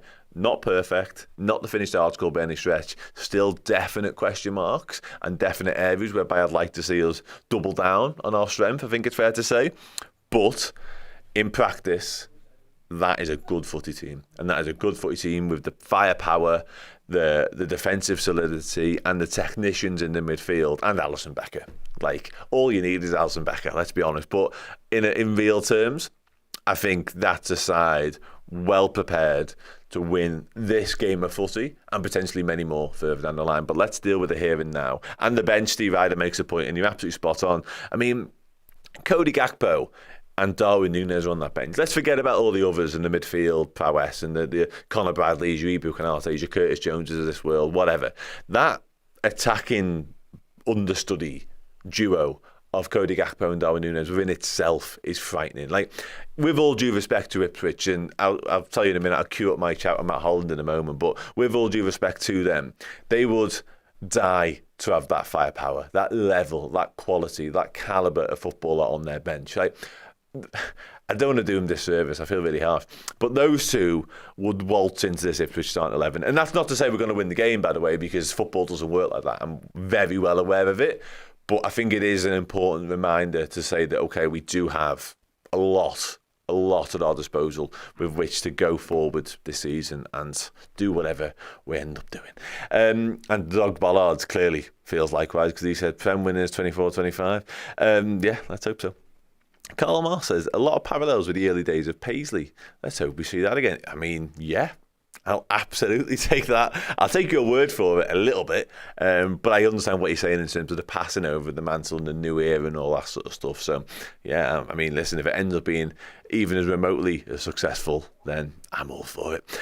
I'm all for it. Nigel agrees with that as well. So, yeah, that, again, that'll do for me. Oishin says, nobody in the league has the firepower we have up front. And yeah, it's hard to disagree as well. Again, I mentioned, obviously, the two on the bench today. Bringing one of them into the equation today would just be scary. And I often reference this at times last season. If you were the opposition defender and you had to deal with Mo Salah, Luis Diaz, Diogo Jota for 70 minutes and look over at the bench and the two lads warming up about to come on are Cody Gakpo and Darwin Núñez, whatever you think about them individually, as a defender, you've been run ragged by the first three, you're going, oh, what's going on here? Like, how are two more, absolute nailed-on starters for their international countries, and not just any international country as well, but Uruguay and Holland, how are they about to come on, fresh-legged, ready to make an impact on the game? What's going on? So, yeah, absolutely agree with that point. On the star of the Euros, Cody, he absolutely was. Thank you very much to Replicator. I did see that chat. It's just left the screen, but I try. Darwin's pace should make, that as well. Acid Bronson is 100%. If you've been chasing shadows left, right and centre with the first front three, then Darwin Núñez waltzing on with all his pace and direct running and all that sort of stuff is just the last thing you want to see, quite frankly. Stuart Wisby says, we won't drop any points until the end of October. Wow. I'd be all for that. Nigel Bob Paisley. And you know what, actually, I'll pick up on this point as well. And it's not something I mentioned earlier on in the first part of the show when we were doing a team lineup and all that sort of stuff, but that could be really one of the interesting points from today. How much Trent does that, because it was fascinating to me how much more he did it in that Sevilla game, actually. It freed up Alexis McAllister to wander a bit closer to Dom Szoboszlai and take up a more advanced space, because Trent just kind of sat in alongside Gravenberch. And I do wonder how much of that we're going to see. I would suggest a lot based on the Sevilla game, actually. Whether that translates and whether that works in what could be quite a congested midfield in the Ipswich game, we'll have to see. We'll know in the next 15, 20 minutes' time. But yeah, I think having Trent, what the key is really from a Liverpool standpoint as well, for not just today, for the entire season, is getting Trent into positions whereby he can hurt teams, getting him on the ball with runners in behind and allowing him to look up and have the time and the space, because we know he's got the ability. So allowing him to get on the ball in a situation whereby he can make those passes and just cut teams open time and time again will be crucial. Now, whether he does that from right back or whether he does that from that inverted midfield role, we'll have to wait and see. Or both, by the way. And both is absolutely fine by me. What I will say as well is on that, I made this point at some point this week as well, is that if you've got a midfield box, if you like, of Gravenberch, McAllister, Domson, Bosley and Trent, if you're an opponent again, you're looking at that going, who the hell do I press? Which one of those do I press? Because I know for a fact any one of them could kill us like that. So, yeah, nice problems to have, much like the firepower. Where's Joe Gomez? Ash Ewan, not involved, and potentially could be eyeing up his options for a transfer away from the club. So, yeah, one to watch there. And Ash Castle, final comment now. What are your score prediction? I'm going to finish with 3-1. I'm sticking by 3-1. And I'll go Mo Salah, Diogo Jota because he's playing, and Alexis McAllister to chip in with a goal as well. Let's go that. But we will score first. We will not go 1-0 down for once. Sound. That's that then for this section of the show. I had a chat, I mentioned it earlier, with Ipswich Town legend, no less, Matt Holland for our Oppo preview this week over on Redmen Plus. Now here is a little clip of that that's going to grace your screens for the next couple of minutes before Steve and Errol return. See you later. Doing it's one thing, but it's the manner with which he's done it as well. Obviously, very classy in terms of his personality and stuff like that. But the actual football that Ipswich have played, it's been, top level football for all intents and purposes, really, Matt. I mean, talk to us a bit about that because you've watched a hell of a lot of them whilst doing so. But I guess as well, the question marks will be, we've seen this a little bit with Luton in a very different way last season, but will they just stick to their principles? Will he stick to his identity? Will he continue to play with the way that he's got Ipswich to the Premier League, or will he have to change? How do you think it's going to go? I think that's a brilliant question. But my answer to that would be, I'm very happy to trust the manager in whatever decision he makes, because he hasn't put a foot wrong since he's walked in the door. So what he's achieved over these couple of years, he's earned everybody's trust. And so what the team he selects, the tactics he selects, it's been pretty much the same for 2 years, but we might have to adapt this year. And Kieran's an intelligent man, and as I say, he will make the right call at the right time in terms of the shape of the side, how we're going to attack it, how we're going to play. But I'm very happy to trust his judgment on that because of what he's been, what he's done for the last couple of seasons. We know it's a big challenge. When we're coming up against yourselves the first day of the season, and I looked at, I think, your pre-season games on Sunday. Your front three was Salah, Jota, Luis Diaz, I think, in the first game, wasn't it? I think it was Gakpo, Nunez, and I can't remember on the right. Ben Doak. Ben Doak on the right. Side, yeah. So, you're talking about such quality and depth and of talent in a squad.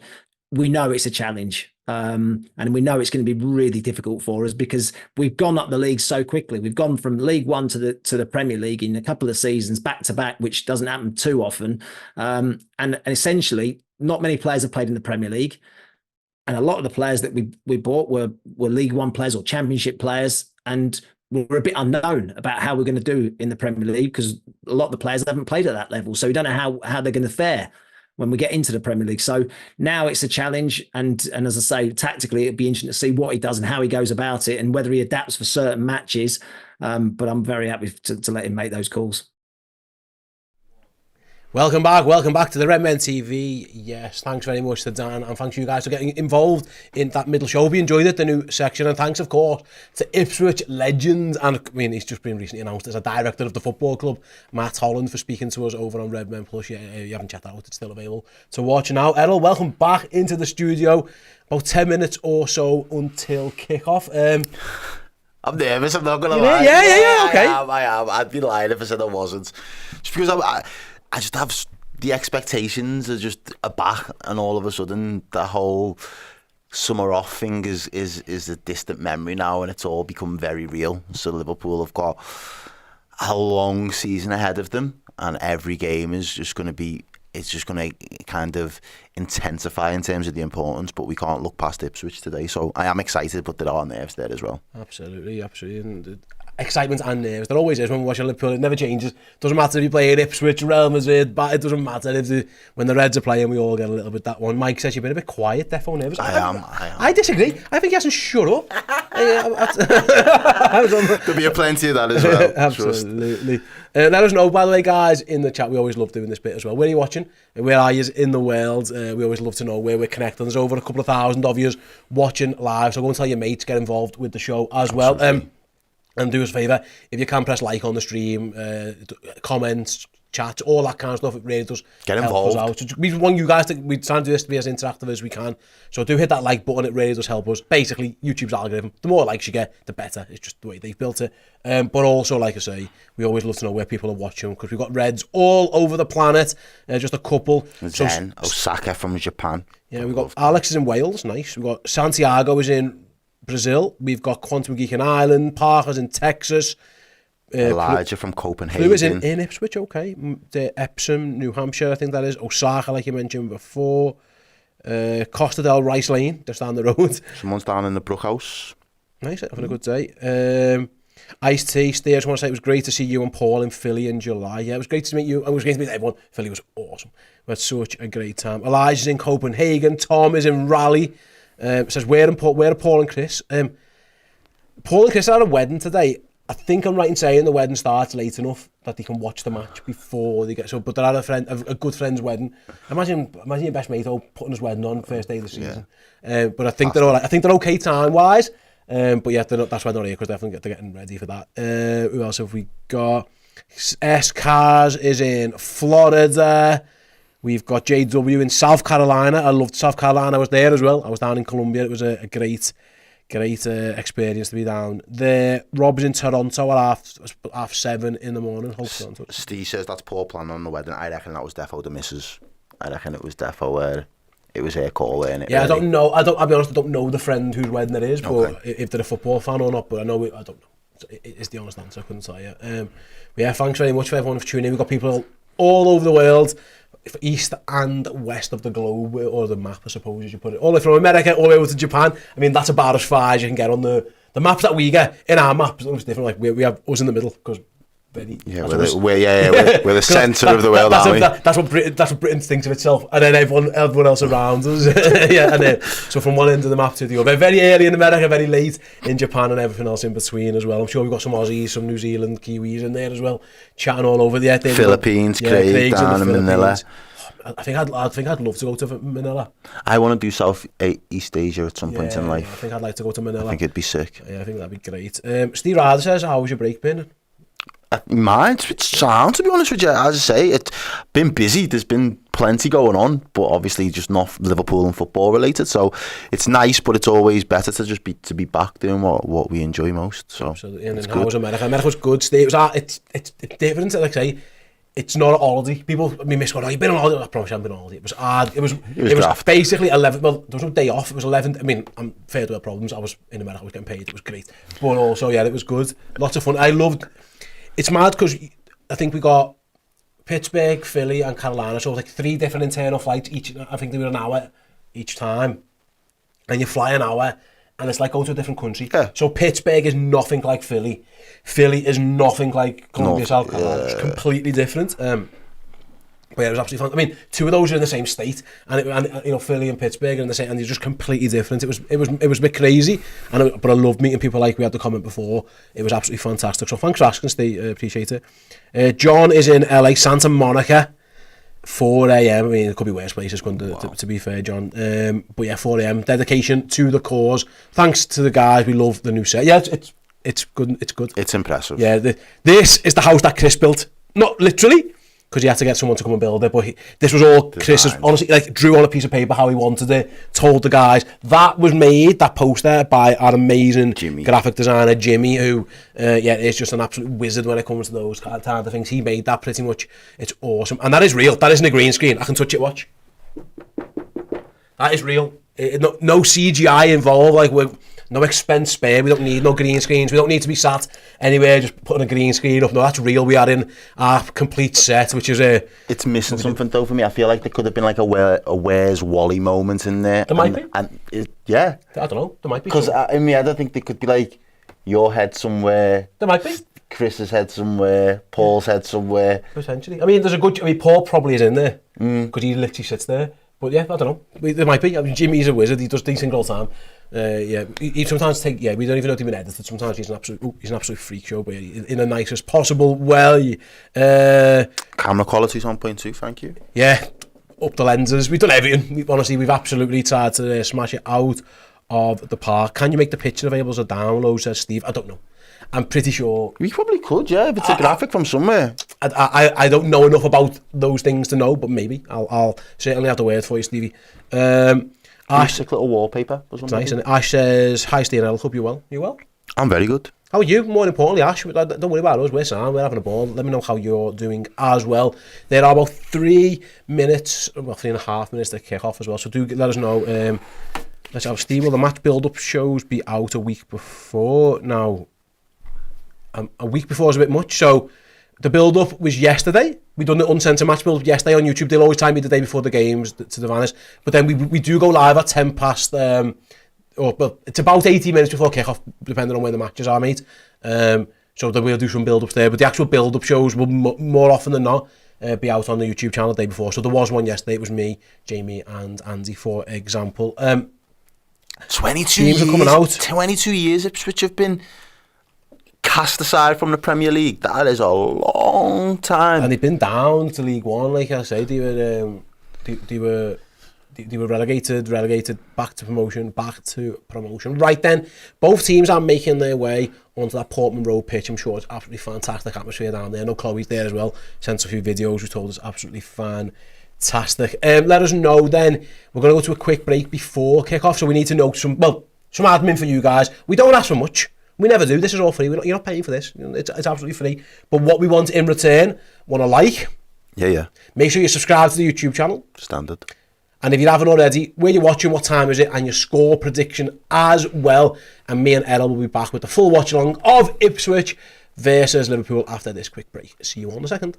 London Reds, we are heading your way. It is a new era for Liverpool Football Club, and to celebrate, we're heading on the road with our very own new era tour, trademark pending. Our first stop is the Indigo at the O2 on Wednesday the 4th of September. We will be live on stage with a show filled with laughs, cheers, and maybe even a one-handed cartwheel or two. Not only that, but the amazing Keo will be performing, playing the best Liverpool anthems to get you singing and dancing with joy. If you'd like to come along, tickets are on sale now. Just head to axs.com, search the Redmen TV and get your tickets to the best Liverpool show in. Yeah, if you want to come and see us live, you've got a couple of live shows coming up in London in a couple of weeks' time. We're going to Scotland, up to Dundee, more live shows and stuff to follow as well. So come and see the boys and the girls, get involved. Redmen TV, just Google us, Redmen TV London or Redmen TV Dundee, or follow the links on the screen. You'll be able to come and see us. We have our live shows, we have such a good time. It's not just sitting and watching a couple of guys and girls talk about footy, it's anything but. It's Chris doing cartwheels. Gets a bit wild. It gets a lot wild. Yeah, it does. Keo gets the room bouncing, fun, interactive. It's like Redmen, just dialed up, where we don't have to worry too much about getting cancelled off the internet. So that's where we're at with those ones. Right then, let's have a little look where we're at again round the world in what I've got about a minute to get through. I'm going to go start the clock now. Neil, Exeter 2-0. We've got You Never Walk Alone Call in Tauranga, New Zealand, 11:30 p.m. Glen, it's 6:28 in Oklahoma. Red v Red is in Congleton, going for 3-1 to Liverpool. Dickie Oi Red, Melbourne at 9:30 at night, not a bad time to watch. 2-0 to the Reds. Reese is going 5-0 to Liverpool. Brian's in Dublin, going 1-1. We're going to get screwed by the refs. I hope you're wrong, Brian. Oh, no. Jeez, early days for that, Brian. Come on. I know. I ain't even thought about VAR. Yeah. Craig's still in the Philippines, but he's going to go for 2-0. Jonty's in Somerset, going for a 3-1. We've got Carl's in Colorado Springs, going for a 3-0. Dave's in Zimbabwe at 1:30, going for a 3-1. There are Reds all over the planet. Let's have a little look at a couple of super chats here, I think, to get to as well. Andrew says the long wait is over. Watch your LFC 5-a-side team. Wow, very quickly off this one. Ali, Virgil, Salah, Jota, McAllister. Okay, yeah. It's hard to argue that. Yeah, that was. Oh no, you didn't have Trent in it though. I know. Whoa. Yeah, I should have Trent in. You should. Yeah, that's a cardinal sin. Over McAllister. Yeah, if it's a 5-a-side all day, all day. His technique's great. Yeah. McAllister. Anyway, it's absolutely fine. Manus is in India, going for a 3-0 as well. 3-word style says it's 6:30 in Iowa. I'm in Iowa and I'm in work. But luckily they're cool with me watching the game with the watch-along. Get in your work, huh? That's a great boss you've got there. Fair play to him. Going for a 4-0. Salah breaks another record. I hope... Well, it's his 350th appearance today, Salah. Yeah, absolutely. Right then, there's a couple of thousand at least of you live with us here on the YouTube channel. 744 likes, so get those likes up to 1,000 straight away. Come on, Let's come click the like button. It's the first game of the season. Come on, we can't get the likes in early doors. Then what are we even in it for? What's the whole enterprise for if we can't do it? The Ipswich fans are buzzing. It's a very low camera angle at Portman Road. I've noticed that. It's like you're on pitch side with them, aren't you? If they're going to do it, I'm not sure what the need's for. I didn't even know they were doing that, but they've done it. Okay, everyone's up and around, and here we go then. The Arne Slot era is underway. Here we go.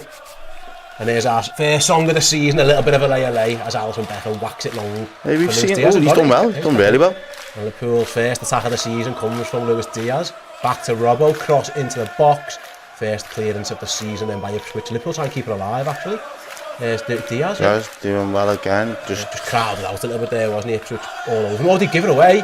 And in the end, they forced a hoofer for that's a strange clearance. Very from strange. Left back to right back. Can he keep it in? He does, manages to just keep it in. Nervy from Ipswich, maybe? Knocks out to play in the end. It wasn't the most convincing clearance from I think it was Davis at left back or left wing back. He kind of just kicked. He tried to play a pass and just went right the other side of the pitch, but Ipswich got over. Liverpool got the ball back with Alisson Becker in goal. Let's see how we do. Yeah, and Liverpool not opting to wear their away kit. They're still going to don the home kit today. Absolutely, the Reds. I'm going to keep an eye on this. I think the build-up is going to be slower than we're used to, Errol. This will usually we do it differently, but Liverpool are going to try and play out, and they are going to be pressed by Ipswich. Or Robbo might go long now. He does. If you're going to try and draw them out, you need to get that ball right. Liverpool have got it just about. So was that's a welcome to the Premier League tackle a little bit from Greaves. I think it's might change his debut. He signed from Hull, and he'll. The Ipswich fans will be happy with bit that. Bit of a throwback tackle that way, and he just flying straight in. Yeah. See the fella on his arse afterwards. Have a bit of that as Liverpool try and play out with a throw in on the left hand side. Happy with Jota starting through the middle. Yeah, he'd have been my pick all day, mate. Xfitty, please play him until he's injured. Play him till the wheels fall off. Look after him, manage him, but also as the ball bounces. But I don't even see what happened there. It's on the zinc. It's in Ali Becker's hands anyway, so all is well. Hutchinson, they're causing problems. Chelsea, big signing for him. I didn't see what happened there, but the Conte give it away because the camera zoomed in on him. Anyway, we're going to have to get used to this. Playing around, and then good ball out. Can they do something with it? Going backwards again, no. And in the end, sense it's just forced to win a throw, which is fine. Yeah, it's going to be Liverpool are going to try and draw Ipswich in and then go. They have to get the goal right, I suppose. The answer she went. There it is, yeah. There it is. Oh, it's Van Dijk. Virgil with a poor ball, really. And it was Quan's block. Wow. Really important block. Yeah, it was Van Dijk who gave the ball. It was Quan's. It wasn't Quan's mistake. It was Quan's fixing the captain's mistake. Yeah, the camera angles on the camera didn't really give us much help there. There's Diaz. Plays it through to Robertson, back to Diaz, left hand side. Go on, Louis.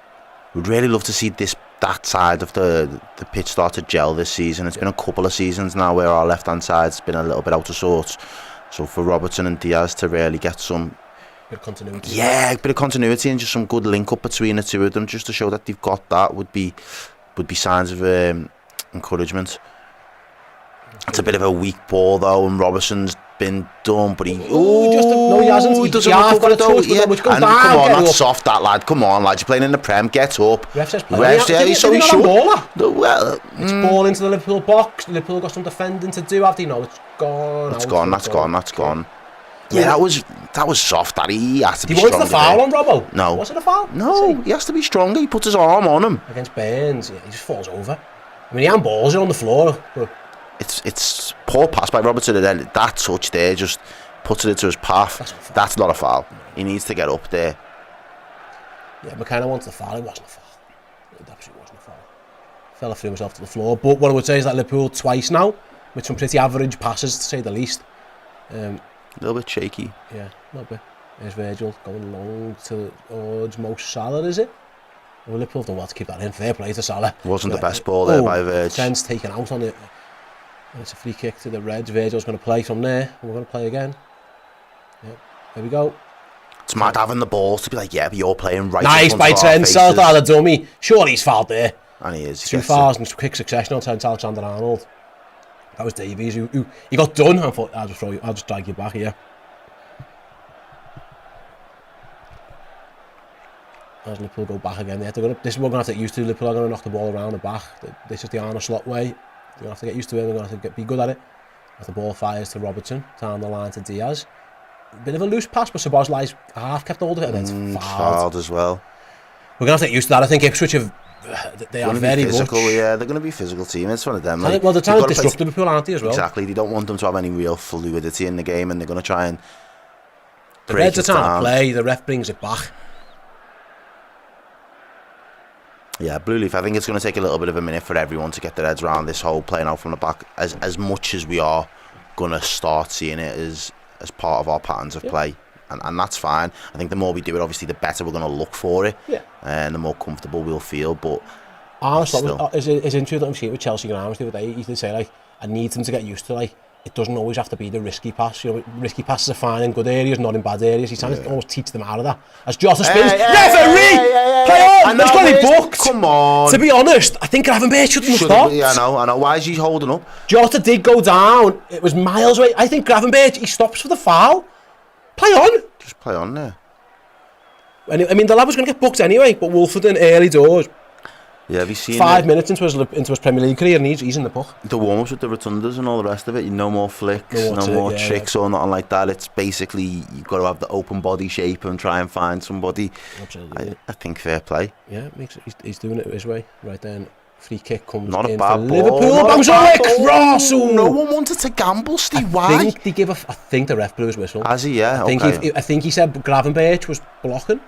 Yeah, I think that's what he did in the end. John Lee, David Blackshaw with the super chat. Thanks, John. Looks like he's ready for another christening. 3-0 says John, but me in my head, my heart says 7-0. It'd be some game if it is. And it's 1-0, just for future reference. Edible 1-0. Yeah, appreciate it. It's all good. Yeah, he does. He looks like he's just ready for a few pints down in 10. Ipswich going long, Liverpool clear. Szoboszlai very deep. Finds 10 acres, that's where you want him. Going for the big long ball for Jota. Oh, just a little bit too much on it. It was nearly perfect from Trent. Through to the goalkeeper. It's Walton in goal. Obviously, Muric is injured. Their new goalkeeper. Ipswich are going to try and play out though, which is interesting. Can Liverpool force them into a mistake? Let's find out. It was close to one. Did he give away? Is he giving away? Come on. Did that go for the corner or was it a throw-in? They shit the bed there, Ipswich. Yeah, it was the captain as well. It was Morsey, the guy who you'd want to exude confidence. I don't think it's ever great when your captain does that. No, well, to be fair, did it as well. That's what I'm saying. Yeah. It's not a good look. Absolutely. Oh, good ball by Van Dijk. That's a great ball there by Van Dijk there. Can he find the pass? He can't. McAllister looking for Jota. Tries to thread it through. Very unlucky there by Liverpool. Playing it through the lines. 2 passes straight away. Very direct. Yeah, they were. Right through the middle of the pitch. You picked up on that against the Sevilla game, wasn't it, mate? Like, the creation was. There's Robbo. Does really well there, Robbo. They were looking for Burns to spring him, but Robertson cut it out. And it's back with the Ipswich centre-halves. They're going to play. Liverpool again. They forced a mistake earlier this time. It's a bit easier for Ipswich to get out to the left back. He goes long to the middle. Robertson chests it down. Calm as you like, Harry. Too calm, you really. Take that. To Alisson Becker. Taking his time. No real rush. 8 minutes have absolutely flew by. No real goal mouth action to speak of yet. No. But Liverpool being patient. Yep. Playing out, just trying to find the rhythm that was. Poor ball. That was Salah needed to be there, to be fair. It went down the line, there was no one there. Oh, it sprung to Jota, bit of a loose ball. Can Liverpool capitalise with Jota? He turns inside. Nice. Looks for Salah down the right, just over it. I think, no, Salah's going to get it. Go on, Mo. Salah in the box. Looking for a pullback. I think in the end, he just takes the corner. I think he had that all day. He's had, by the way, them gaps are filling in on Salah's receiving.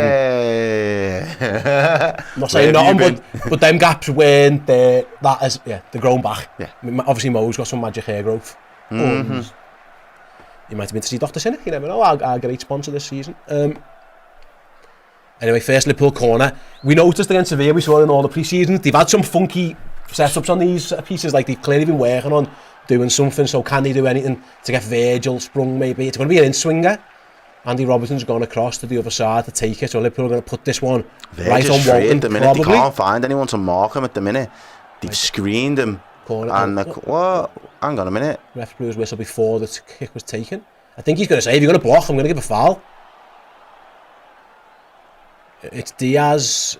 He's having a word with his blocker. I don't know what that guy is doing. I can't tell. So yeah, Van Dijk at the moment. Salah is trying to block for Virgil. Look at that. You can see it all day. Yeah, it's like a little Kwanzaa's there as basketball well. Yeah, Liverpool got a lot of players on. Right, And they here do. we go. Corner comes in from Robertson. And he's Headed blocked again, but he... good header. Liverpool get the seconds. It's going to fall. Boslai's got some work to do. Has he lost out there? He has. He has. Oh, Liverpool are in He's just trouble. been It's 3 on 2. He's just been bundled off the ball there. Gravenberch sprinting back to help as well. It's Trent. Oh, does really well. The ball wasn't great in the end, but Trent's body position was perfect. And Alexander-Arnold clears right up to Salah. Not only does he clear, he wins the ball. Salah wants a foul, didn't get it. So Boslai was too weak there. Yeah, not half. He got bullied You off knew the he had a ball. man on his shoulder as well, and I think he it was didn't have all. Richardson. Yeah, he didn't have all the time in the world there. Really, he had to be a little more decisive with what he wanted to do with it. He lingered on the ball a little bit. And I thought Trent did well though. Yeah, Trent did really well. Just held his position. Didn't overcommit. And then McAllister. Oh no, it's I think he's saying Szoboszlai pushed Morsey over. Was it? I guess he's given a free kick to Ipswich. Yeah. Right then, 10 minutes into the Arne Slot era, it's Liverpool 0, Ipswich 0.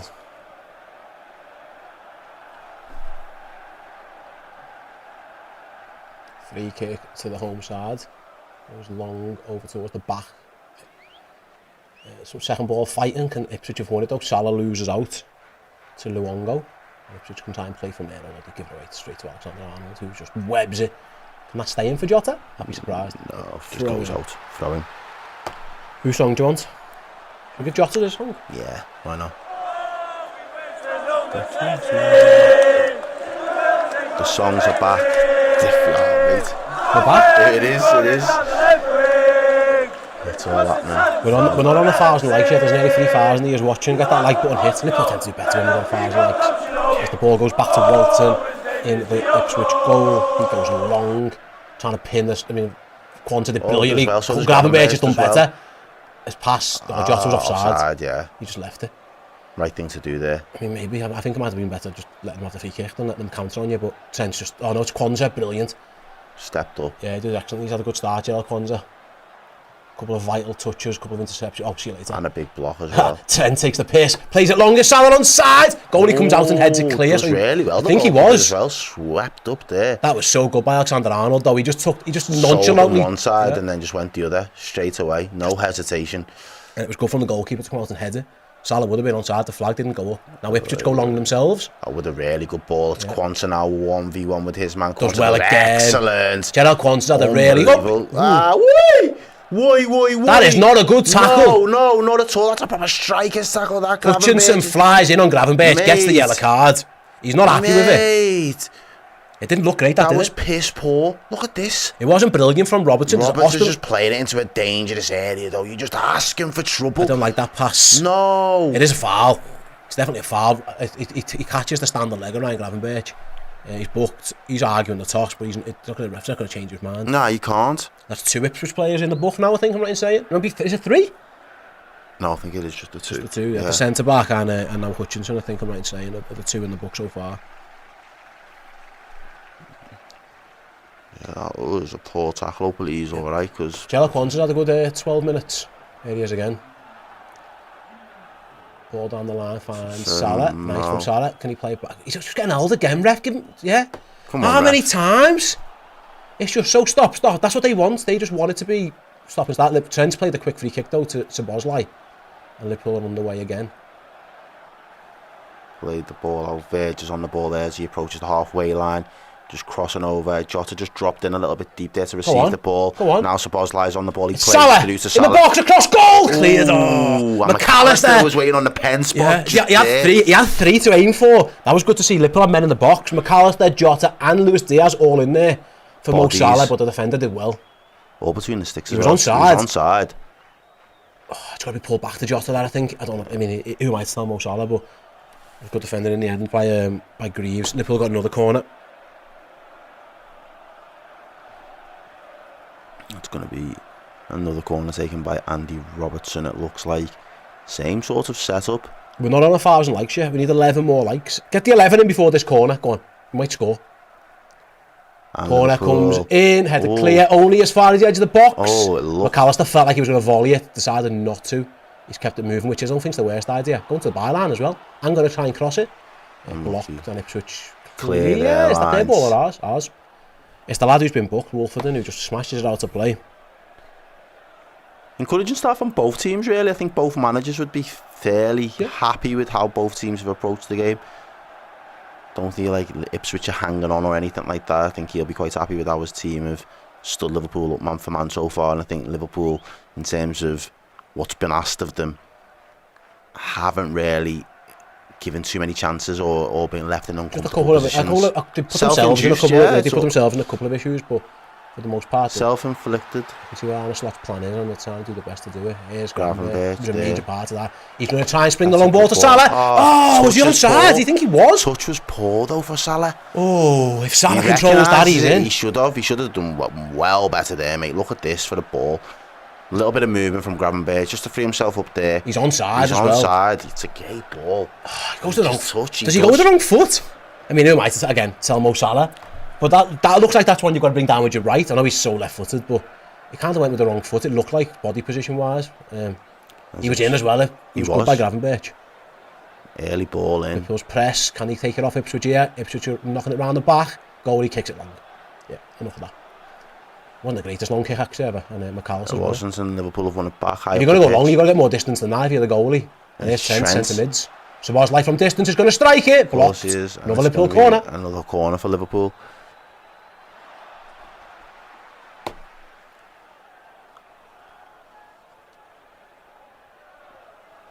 Let's go. Robertson's going to go over again. Third corner, I think I'm right in saying for Liverpool. Is that right? Ipswich heads have met the first two. Let's see what we can do here. Got some real height in this. Yeah, it's a big. Van Dijk, Kwanzaa, Szoboszlai, Gravenberch, all big lads. A couple of little guys as well. Your Salahs and your McAllisters and your Jotas. Maybe Diaz sniffing around as well. So it's a combination of both. Can Liverpool find their first goal of the Premier League season with Robertson's corner? The clear away again by Ipswich. Mo Salah at the back post is going to recycle it back to McAllister. He's going to Robbo wanted that. He went to Trent instead. Trent looks for Salah, headed clear. Ipswich are going to try and break Hardy. Diaz is going to try and stop them and has. He's foul. I mean, he's not complaining too much, to be fair. I mean, not a bad foul to give. Oh, it's a great foul to give away. You've got to foul someone there, yeah. Stop the counter. He says, Steve, you look like Slot, so you can't give him no advice. Yeah, there's me telling Mo Salah how to take a first touch. It just looked like he went for the wrong body shape for that ball. It was coming across him, and he tried to almost bring it with like the outside of his left. But again, he's fucking Mo Salah. He knows more than I know. I think he made it more difficult for himself. He increased the difficulty settings by doing it. As Ipswich win their header, and the second ball actually, no, Kwanzaa did well. Again, Diaz with a bit of a stinky pass. But it's come off. It's going to work out, because Gravenberch gets a toe to it, but yeah. Couple of those sideways passes there aren't exactly... Infield, we're just asking for trouble. You're just putting your teammate in fucking... Bit unnecessary as well. I think so. And if that's the one, we've kind of got to get good at that, understand that that's going to happen.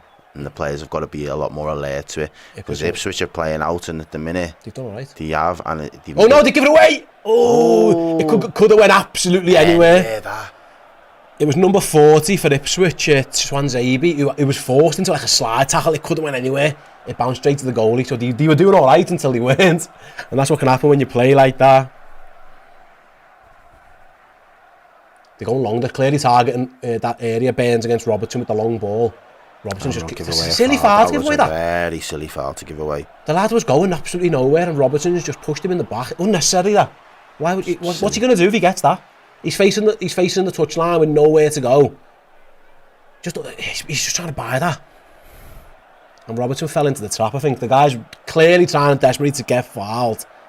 So you've got to use your experience, Robbo's. Yeah, you'd expect better. He's a senior player. He should be using his experience there. He needs to cut them soft fouls out.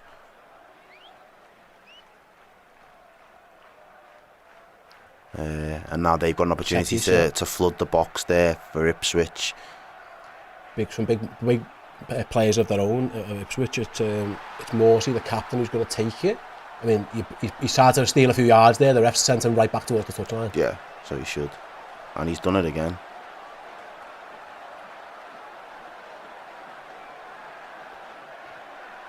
Just trying to buy himself a little bit of an advantage. Van Liverpool have Dijk got to on the stay bounce. Yeah, Liverpool are switched bouncing on. up as the free kick goes in towards the box. It's Ipswich header. Alisson saves on the line. There wasn't much power on it. Thankfully for Liverpool, it was straight at the goalie, but he definitely got first contact at Ipswich, and it was a big chance that Errol. Let's watch it again. Is he offside? I think he's Tight. onside there.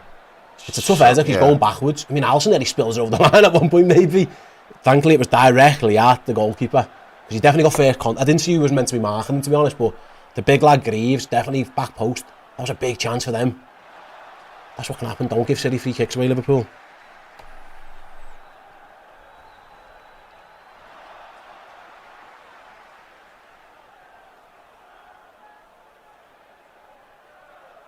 Back with Alisson.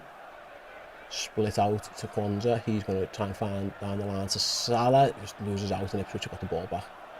Liverpool win it back off them. Oh. As Ipswich have still got the ball, moving it around nicely as well. Yeah. Trying to pop Confident, it they are. They're popping it around, they're confident. Not really getting anywhere though, are they? No. So far, and Liverpool win it back with McAllister. He finds Jota. That's a tough one to control. He does well, and Van Dijk just gets rid towards Mo Salah in the end. Bit of a bouncing ball. Ipswich have won. Oh, nice little flick around the corner for them. It's very early, but it seems a little bit, even though we're playing it around the back and we want to be patient and play out, it seems predictable that that ball to free up Salah is always going to come at some point. So provided that they stay switched on, there's always a chance to kind of cut the out ball out for us. I think Liverpool need to be a little bit more savvy and see if we can find another way out. Not just the same one. Not just the same one, yeah. Especially if we're going to just continue to play out from the back. We've seen it in the Sevilla game and it worked, a number of times. But in games when sometimes another team are just on it, it doesn't hurt to have a little bit of a backup plan, really, in terms of how you're going to break on sides. There was none of this chance at the back post. It was Kwanzaa just underneath it, isn't he? I mean, it's a tough challenge. It's a tough header for the goal for the centre half because he's going backwards. It was straight at Alisson. He's had cheering in the crowd. Who's asked? And I like it, but who's asked? Yeah, let's watch the match, please. Liverpool then with Alexander-Arnold halfway line, right hand side, go to the big switch ball on. It was on for Diaz, but Twanzebe did well, but Liverpool have recovered it. We need to start getting this forward line involved a little bit more. There's Diaz now on the ball. Opportunity outside of the boot. That was some pass that he was trying to attempt there. And he got the tackle wrong there, but ref. Gravenberch's just timing the tackle wrong, gives away a free kick. Oh, and he's lots asking, did he not win the ball there? It didn't look like a foul, but the ref said it was, so free kick to Ipswich inside their own half.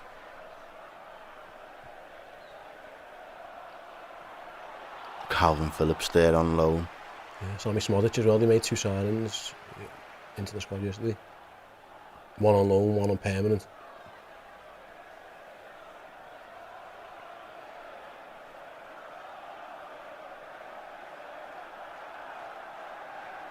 Ipswich 22 minutes in, playing out from the back, play through the lines. Played well through the lines there. Liverpool a little bit out of shape, out of sorts. Trent has done well, but they give away a free kick.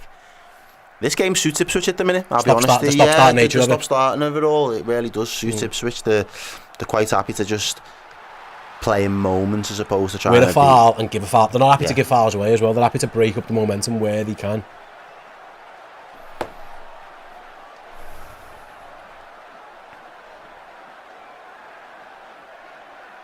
We've played it again through the lines around the corner. Hutchinson's coming very deep. Very deep. He's at the M at the minute. He's there 6. He's going to move forward now. He lends the ball to his mate. Plays it out of defence. Oh, the 1-2 there. Liverpool have done that well, to be fair. Liverpool have won the ball back well. I mean, it's a silly foul by Burns on McAllister. Not a nice one, that. That's another one that they've done again. McAllister isn't happy with that one at all. It's another yellow card. The discipline here has got to be addressed. You can see that. We mentioned before, they're trying to disrupt Liverpool, but they do it to their own detriment. Mate, I also think sometimes, Errol, that's a bad one. What you can get away with sometimes in the Championship is you ain't getting away. The Premier League can't run in the Prem. Yeah. Like it just won't. Wes Burns there on the yellow card, rightfully so as well. There's 3 of them now into the book. Silly challenges. Yeah. Very cynical that second one. Arnold looks happy though. He didn't look too bothered. Like he's just a couple of little instructions what he's asking for. I think he's trying to say to Jota, get him behind.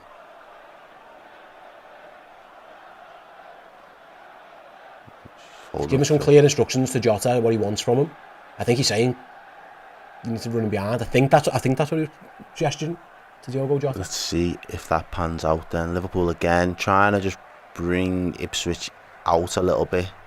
Alisson in the end goes wide looking for that out Same, the They've won it outball though. same, and it's weird Salah this time. wins it via Szoboszlai, and there Liverpool are out. And there's McAllister. Can Liverpool break from here? And now Jota's Jota's on come the to left-hand side. Yeah. Interesting. Little 1-2 with Robertson. Back to Jota into the box. Twanzebe does okay. And gives a corner away in the end, I think, for Liverpool. Yeah, corner for Liverpool. He wanted the foul. It wasn't a foul. Get up. He defended well, though. He kind of falls over the ball in the end, but he just about stops Jota, because I thought Jota was in there, and then he just gets a little leg on it. Yeah, and he then gets his falls body over. in front of it, yeah. Does well enough. And there'll be Trent.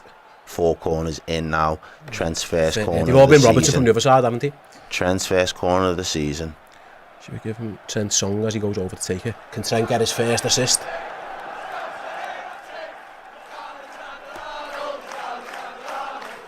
Let's go, let's go, let's go, let's go, let's go. Does that change the setup? In swing from Trent. Liverpool's left, right foot in it comes, ball comes in, right under the goalie, straight into his arms though. He put it, Trent was aiming, he was literally on the goal line, wasn't he? But the goalkeeper did well. I didn't see if there was any too much pressure on him. But Liverpool were trying to flood the goal line there. You're just hoping that just nicks in, aren't you, really, or gets a touch off somebody. It went straight into the goalie's hands in the end. 7-on-7. And that's gone out. Surely that's gone out. Thank you, linesman. No, what are you arguing for? I could see that from here. If we tried to play 1-2, the ball clearly went out. Yeah. And they're arguing the toss, but it was out. It was out all day. Liverpool win the throw in, and it's back with the goalkeeper. Right then, 26 minutes gone. It's Liverpool 0, Ipswich Town 0. Virgil van Dijk on the ball. Interesting now, they're not pressing. No. So what you do if they're not pressing when you try and play out? That's Liverpool's challenge here. If the press doesn't come, Liverpool trying to draw the press, I suppose.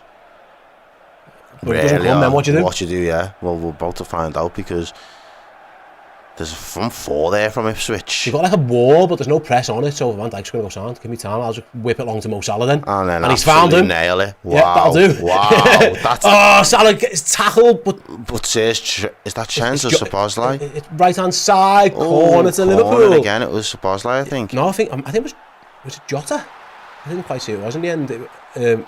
Someone runs in. That was it. If you're going to give Virgil van Dijk time on the ball, do that at your pedal, Ipswich Town, because that pass to Mo Salah was on point.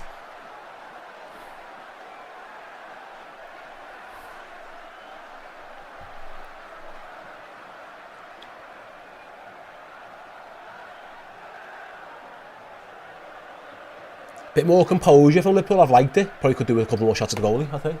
Oh yeah. That's the next thing, isn't it? Corner, another one comes in. That's one. It's a goal! Where's that gone? What? Oh, it's a foul anyway. I don't know what happened. It looked like it was, I don't know, it was bouncing around. The ref blew his whistle for something. What's he give? Is he give a foul? Didn't he? Fuck off. I mean, the lad dives on the floor. It bounced into the goalie's so he gives hands. a foul against Quanta. He's given a foul against Quanta. Shocking. The plan of corners is interesting. They just put it on the goalie's toes, aren't they, and see if they can cause a bit of chaos. That's what they've done so far. As Ipswich play off from the back with the keeper. They're brave, aren't they? Fair play to them. Like, they've won well there. Yeah, they believed. And they give it away now, though. Have they? Oh, what's going on? It's a bit of a challenge on the floor. Ref, how's that there, foul? Off, ref. What is that decision? That's bizarre. Welcome back to the Prem League. What is that refereeing? This is the standard. What is that refereeing? That's poor. Don't know, that's their free kick. Yeah, that was poor. I don't get that at all. The lad slid into Gravenberch and then they get a foul. I have no idea. But hey ho. Let's just go long. Very direct. Gravenberch wins it again. And Trent clears. Looking for Jota on the tick. Oh, Diogo, put him under. Ooh. Wolverton just does well enough to get it to his goalie. And he takes a touch. He's calm with it. And then he kicks it way up the pitch. Another one for Quanta to deal with. The striker wins the first contact. Liverpool wins second. Ipswich back on the bit ball. Of a break for them, maybe. Another foul. I'm not sure that's a foul either.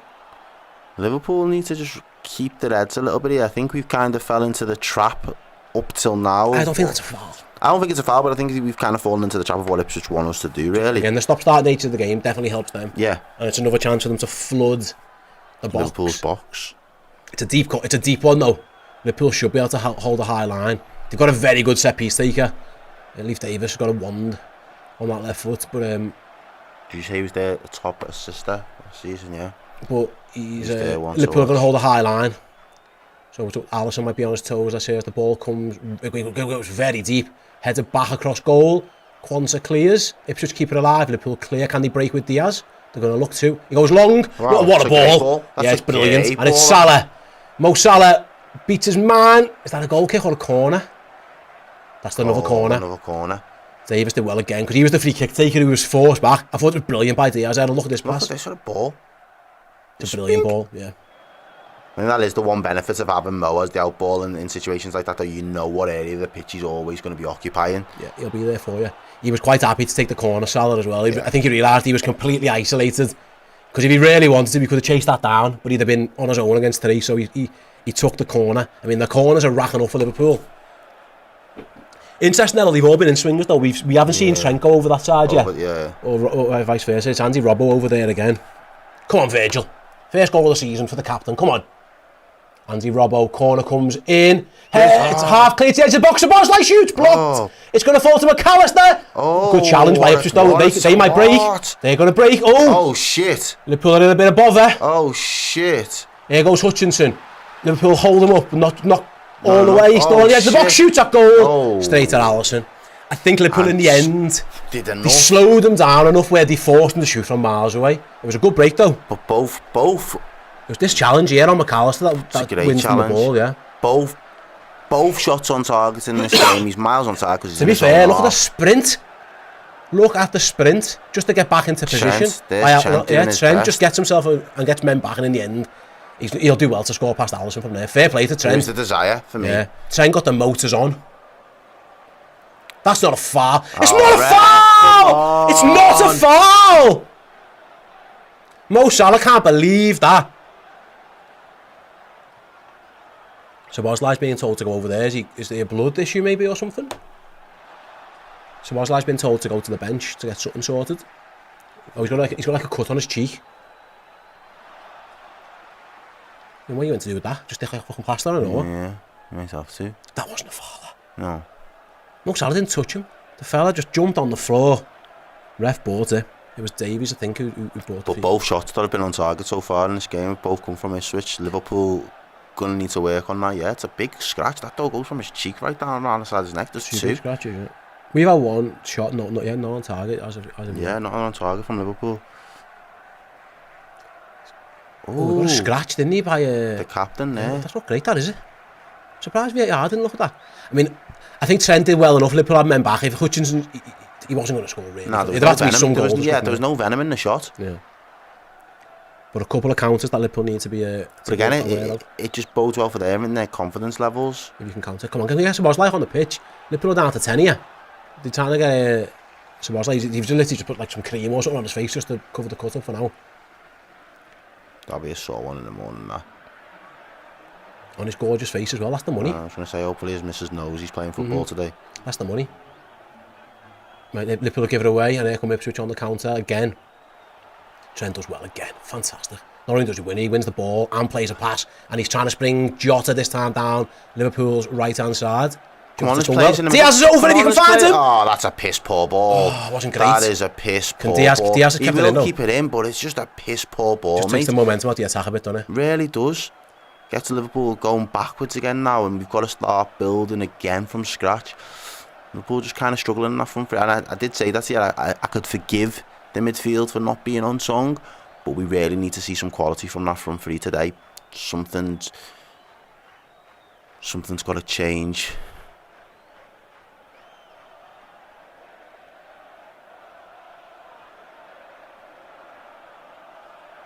See Alisson on the ball. Plays it back to Van Dijk. See, that's from that position of where we was there on a bit of a break and a bit of a counter. Liverpool have always gone all the way back to Alisson. He's had 2 touches of the ball. I think they're okay with this. I think they are trying to draw them out. Look at that. Alisson's just trying to bring There's 5 of them. There's 5. Can you go longer? If there's 5 there, someone's got to be free. He's going to try and get it across towards Mo Salah. Defender heads it back to his goal. Really well. That's too easy, really. If you've got to at least give Salah a chance to battle him. It wasn't a great ball by Alisson. 34 minutes have flew by. Yeah, it's been enjoyable. Yeah, Liverpool haven't created enough at all, really. You can see what they're trying to do, but they haven't had many attempts. The best attempts. Not playing through the line. Yeah, we've not played through the lines enough. I'd say the header from the set piece was Ipswich's big chance. Yeah, that was a big moment. But yeah, this Liverpool side haven't played through the lines anywhere near enough for me. Yeah, it's been a little bit too tentative.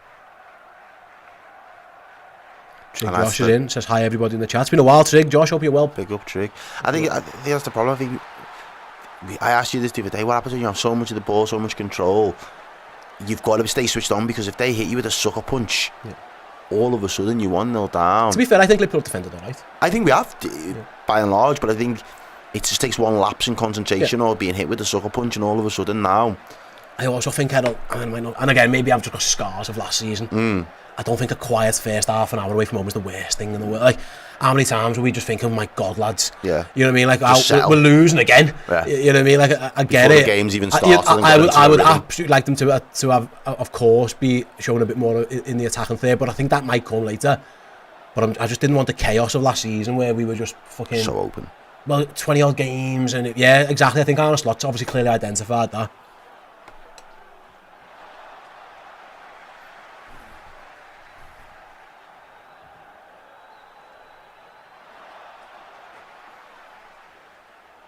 Come on, bit of movement, that'll do him. That'll do you. Throw into Liverpool, that Robertson's got, he's going to go into... Oh, it's going to be a goal kick. Off that. Yeah. Goal kick to the Reds.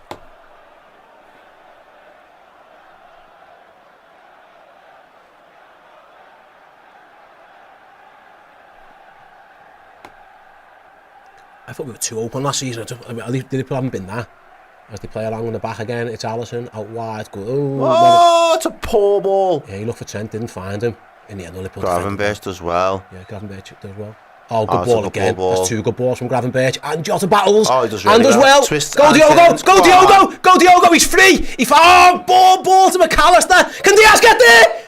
Oh, goalie does really well. Does really well. Brave goalkeeping. Just a couple of loose balls from Liverpool, because Jota was fantastic at first. He kind of gets the pass towards McAllister, just about okay. Not great. The defender half cuts it out. The tackle nearly falls to Diaz, but goalkeeper's brave. Fair play to him, and he's alive. Jota did so well. His pass to McAllister just wasn't enough. Didn't have enough weight on it. It's the angle more than anything. He gave the defender a chance, and fair play to the goalkeeper. The loose ball he reacted to, because I don't think you'd ever expect your defender there to play that ball. No. But the goalkeeper reacted well, and Diaz just couldn't get there. That came from two really good pieces of play by Gravenberch deep though as well. That's what got Liverpool out. As Liverpool go again there, coming down the sides this time. McAllister. It's a poor ball. Some of the carelessness at times, as it goes back to Alisson, he might be forced longer. Yeah, he is. He is. Yeah, to that time, right ball. And Ipswich clear, although again not the best clearance in the world for them, but they've managed to keep hold of it. Oh, Ipswich are going back towards their own goal at this point in time. Oh, and Jota stole it off them again. Nice by Jota. Keeps going. Referee. Handball. Is he handball? He's on a card. He should be booked. He's on a card. Oi! Why is that not a red card? Did he handball it? If it is, it's a deliberate handball. Hey! Red. What the fuck? Defo red. Oh my gracious! It's definitely yellow. Put it that way. It's not a red card, but it's definitely a yellow. And he's given been the booked. fact that he's already been booked, it means sayonara, good night. That's all she wrote. Can you believe that he's not booked him for that? Of course I can. He scoops off the floor. Of course I can. Jesus! Of course I can believe it.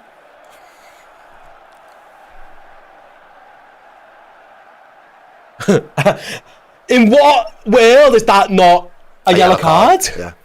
Shocking.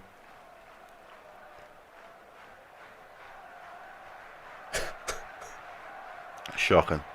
Jota did so well. The lad scoops her off the floor to stop the counter on a yellow card. Yeah, nonsense. Anyway, Liverpool free kick. Robertson whips it in. Ipswich clear. Liverpool. Van Dijk keeps it alive, but it's a bit of a wasted effort, really. Bit of a hook back into the box. Yeah, I think he'd been better laying that off to someone. As we approach the 40-minute mark in this game, Yeah, Yoku, yeah, VAR aren't ever going to look at anything like But that. they can't, can they? They don't look at yellows. Yeah, it's not their jurisdiction. Liverpool seem to have pressed as a team there. I think they're a little bit pissed off at the way the McAllister's not happy at this. Yeah. The way the game started to pan out. Chill your beans, Alexis. Ipswich looking to break down their left. You haven't seen too much over that side yet. As Trent goes over. Had a bit of a quiet 40. Luongo tries to help over on the left hand side, straight to Gravenberch though. Does well. Half clears, not the best clearance though, but it's not great by Ipswich either, to be honest with you. There we go. You had a little. You've had Liverpool win it back. And again. Why is that a foul? Foul? This ref is pissing me off now. Why is that a foul? What's wrong with that? That's never a foul. It's never, ever a foul. He just gets the ball. Just gets the ball. So you're going to come round from that side of a player as well. You've got to get the ball, and he clearly does. Ipswich tried to play a little quick one into the box. Trent was allowed to, though, fair play. It's come back out, though. Cross comes in. Ipswich header at goal. Onto the roof of the net. Lands on I think Alisson was always comfortable. I think it was two hands easy who got it. The goal was fine. I think he didn't really look like he was in too much bother. They mixed it up a little bit there, though, Ipswich. He was prepared it's a good cross. That is. It might have even been Jota's head, you know. Jota does well. Yeah. Jota flicks it onto the man. Good defender by Diogo Jota. Did Alisson touch it? I don't know. But Liverpool go long and it's just crowded out. They just wanted it more there, Ipswich. Robbo's cleared it for Liverpool out. And now they're going to get another foul, aren't they? Yep, of course they are. Fucking hell. Diaz committed. The game's gone, you know. The game is gone, but you can't touch anybody without there being a foul at the minute. I'm amazed that fella didn't get sent off. Maybe I shouldn't be. And there they are again. Robertson's done well. As it stands, if Ipswich had a bit more quality, they could have caused a few more problems, but they've been a bit wasteful themselves, actually. Liverpool have took the ball off them a fair bit. Long ball from Robertson down the line. Who's he looking for? He's looking for Diaz. Wolford clears, does well. But you know, that was a poor touch. You wouldn't expect that from McAllister. He does well, though. Does well, back, the block. Oh, ref! Play on, okay. It was Luongo who flew in on Jota. The ref says play on. I didn't see it. He's playing one rule for one and another for the other, man. This is some bullshit. I didn't see it. He crunched him, like, don't get me wrong, but like... Oh, chance here. Trent's been spun. He's got to get back. Oh, really danger signs for Liverpool. Where's that gone? Corner. He really got spun there. Yeah, Trent got caught out. His mate come back and helped him. They're celebrating like it was a fucking goal. Apologies, I do apologise. It was Quansah who got spun. Yeah, this new kid, I can't read the numbers properly. It was Quansah who got spun. I was doing him a disservice there. Sorry, apologies to Trent. It was because it was in that position. It was Quansah who got spun.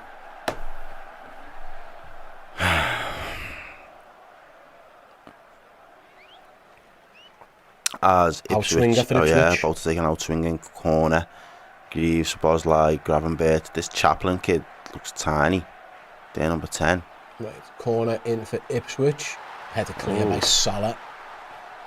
43 minutes try and recycle played. it down the left again. Robertson's forced to go out there. Blocks it brilliant by Andy Robertson.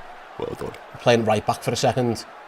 He's going to stay there as well. He's told Trent to stay at the left back position. That was great by Robertson. But Ipswich will be comfortable. 43 minutes, long throw incoming.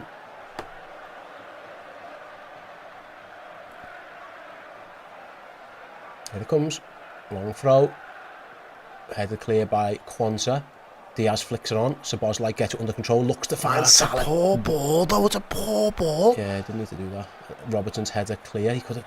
It's like a little depth clip to no one. And it burns down the Ipswich right hand side.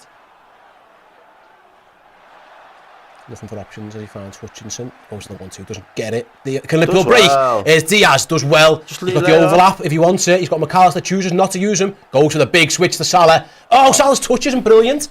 Was the ball just behind him? I don't know. A little bit of ring rust here from the front three. They seem really fluid the other day. At least they're up the right end of the pitch now to end the half, hopefully. Yeah. Liverpool just slowed everything right down. They just seem to be content with the way that everything's panned out in this first half. Try and get a bit more patterns of play in their half, maybe, because that's probably what we haven't seen enough of so far. No, I don't think we have really. Can they do something here with McAllister? He's the one you want on the ball. He's done well, Robertson there. There's opportunities, there's bodies in the box. Let's get it in there. It's a poor ball though, doesn't beat the man. Johannes clears. Don't foul him, Virg. Liverpool have won it back, fantastic. Yeah, really well. Robertson. Well won back. Gravenberch takes a touch into Sobos light, into McAllister. Out wide to Diaz, finds Salah, Mo Salah, back to the shot for Trent Alexander-Arnold over the bar. It was a good Liverpool move and it fell to the man you probably wanted to fall to. Yeah, Trent just leans back a little bit though. It was a good Liverpool move. Probably the best move they've had. Trent's just leaning back. Yeah, he is. He wanted to curl that into the top corner, didn't he? Tell you what, we were saying before about the up in the tempo around their box. Liverpool did. It went bang, bang, bang. It went fast passes right the way around. They clearly worked on that. They can't live with you then. They can't live with you when you do that though. That was a good move by Liverpool. It was bright. It was really sharp from Liverpool in the final third, and I think we need to. All of the midfielders were involved. Gravenberch, Bosley, McAllister, Salah. It fell to Trent, but yeah, he just leaned back on it. Van Dijk wins his header. Jota wins his. Ipswich win the next one now. And there's some defending to do. A little bit panicky maybe. Pinballing. As we're into 1 minute of the stoppage time, we've played 40 seconds though, so this is Liverpool's last attempt. What's Trent going to look for? He was going to go long, went short instead to Szoboszlai. Liverpool just before half time will be a great time to get a goal if they can. They're going to have to get on with it though. Get it in the box, get it in the box. I wonder if they know. Nah, they're not really trying so far, maybe they're happy. And then he'll go backwards. Yeah, That'll be half time, you would think, unless there's something happening here. No, ref looks at his watch. One more little attempt, is it, for Liverpool? No. Half time, Ipswich fans stand and applaud. Liverpool, Ipswich, 0-0 at half time. Their fans are happy with what they've seen so far. Liverpool haven't really created too much, Errol. I'd say that it's been a pretty even game, which is credit to Ipswich, really. The best chance actually came to their centre off the set piece. But what have you made of the first 45 there? Liverpool have struggled at times, really. I think the way that Ipswich have approached the game and a lot of it has been stop-start in terms of not allowing Liverpool to be fluid. I think you mentioned it just briefly before. The half-time whistle was being able to play and get more patterns of play in their half. I think a lot of Liverpool's patterns of play have been where we've been trying to play out from the back and just trying to create a bit of a foundation, really. And there's nothing wrong with that. I think that's still going to take time, and we're not going to see the finished article of how fluid we can be from back to front for a number of weeks, and that's just part and parcel of having a new setup. But what I would like to see more of is how Liverpool navigate the way through into getting the ball into the final third. I think been quite heavily reliant on using it as a bit of an outball, trying to get the ball over to the right hand side for Mo Salah to try and create something, which is fine when it works, but obviously it can become a little bit predictable. I think Ipswich, again, credit to them, they've been physical, they've been put themselves about. I don't think, as per usual, the referees have covered themselves in much glory in terms of the way that they view things in terms of what's given as a foul and what's not, and sometimes clear fouls should be given cards, and that doesn't happen. But aside from that, I just don't think Liverpool have really done enough to warrant being one up in this game. And I think in terms of the way that we've defended, I don't think Ipswich have created enough either themselves to really cause us any trouble. I think any of our goalkeepers, save the two attempts that they've had on goal, so I'm not sat there thinking, bloody hell, we're underneath the cosh here or anything like that. I just think for the dominance that Liverpool have got, specifically in terms of the quality that we've got, I'd like to see us moving the ball in the midfield in their final third a little bit more. Yeah, actually, I think Liverpool, what they've done, they haven't created enough. The goalkeeper hasn't had to really make a save. You know, the attempts at goal that Liverpool he hasn't. We've had nothing on target. No, that's what I'm saying. The best moments have actually been Ipswich's in terms of definitely the header. Maybe the break from Hutchinson, although I think Liverpool in the end dealt with that okay. Yeah. Trent did well, it's just the force man to his foot. But yeah, I suppose that's what I'm supposed to be looking at. Maybe that's his bench. Liverpool do have a strong bench and he's got options on it that he can definitely go to. You know, if you look at the bench, I'm just looking over there now, Nunes, Elliott, Gakpo, Jones, Bradley, if you want to do something at right back as well. So there's enough there. Costas if left back, because I think Andy Robbo maybe isn't 100% yet. But I can see what Arne Slot's doing, and it's going to take time, and they're just expecting it to work in one go isn't going to be perfect. But even he will say, listen, we haven't created enough chances. No, we haven't. They've had chances to create the chances, but like a touch has let them down, or the final ball hasn't been right. Like Salah had a big chance. He was clean through. If he gets his touch right. There's been a couple of half moments but yeah, just not quite where it's actually got there yet. So I think that is definitely something to work on. There's a lot of creativity on the pitch in terms of the players Liverpool have got. Well, that's what I was thinking. Considering the quality or the creativity, as you just mentioned there, that was on the pitch. I was hoping we'd see more of that. I feel like we're good enough to move the ball out from the back. Even under Klopp, he was good enough to move the ball out from the back. So it doesn't seem like it's a new way of doing things in terms of getting it up into those second thirds and then obviously into the final third. It just seems to be the triangles are missing. There's no real triangles. There's no real easy give and goes, and we're looking for the switch or the out ball as opposed to let's just keep it neat, let's just keep it tidy, let's just keep it moving between a couple 2-3 players, just spin them, little 1-2s here and there, give and goes, play one of the lads in it and have them running at their full back. I feel like that is such an easy. I feel like when you've got a new setup, not necessarily a new setup, when you're trying to implant a new setup into such a system, you want quick wins, and I think the quick wins there for us are let's just use our pace on the ball. Well, I was about to say Liverpool. I understand when the build up actually hasn't been great. Liverpool have looked better when they've been direct, and that's what I mean. And I don't know if that's exactly the plan. Well, it's probably not, but there's a quick win in it for me, and they have to add it. That's what I'm saying. Like that for me seems like the quick win. So yeah, it's all well and good. Like I feel like my approach would be, right, let's go for those quick wins. We don't have to play it out too heavily, being very anal about playing out from the back. Let's just be a little bit more direct. Let's get a quick win. And then when we're one goal in front, then we can start going back to the foundation of how things are meant to play. But at least give yourselves that buffer. Trying to feel your way into the game before you actually get that buffer, to me, seems a little bit like, we're hoping that Liverpool are going to miraculously spring one of these attacks and it's going to pay off. Well, no, because we've been too laboured with moving the ball from the back to the front. Yeah, I think we're going to have to get used to that. I think that's not going to change. But what it is, like I say, I think when they get it, they have.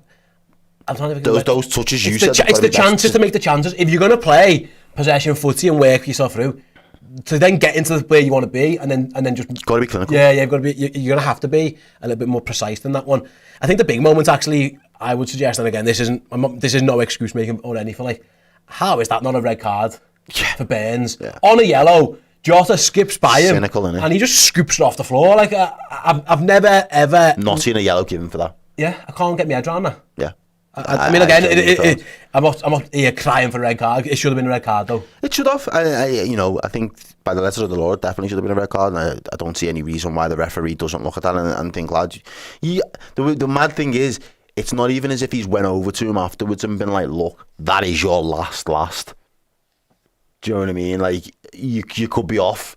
Don't fucking do it again. It wasn't even one of them. It was once he gives the foul, like Diane says, if you give him ball, then you book him. Like you can't give it. You either don't see it, or you give the handball. Yeah, I've got no idea. But the fact that he gives the foul and then doesn't have a word in to say, look, like no more, none of that. Like that has to stop now.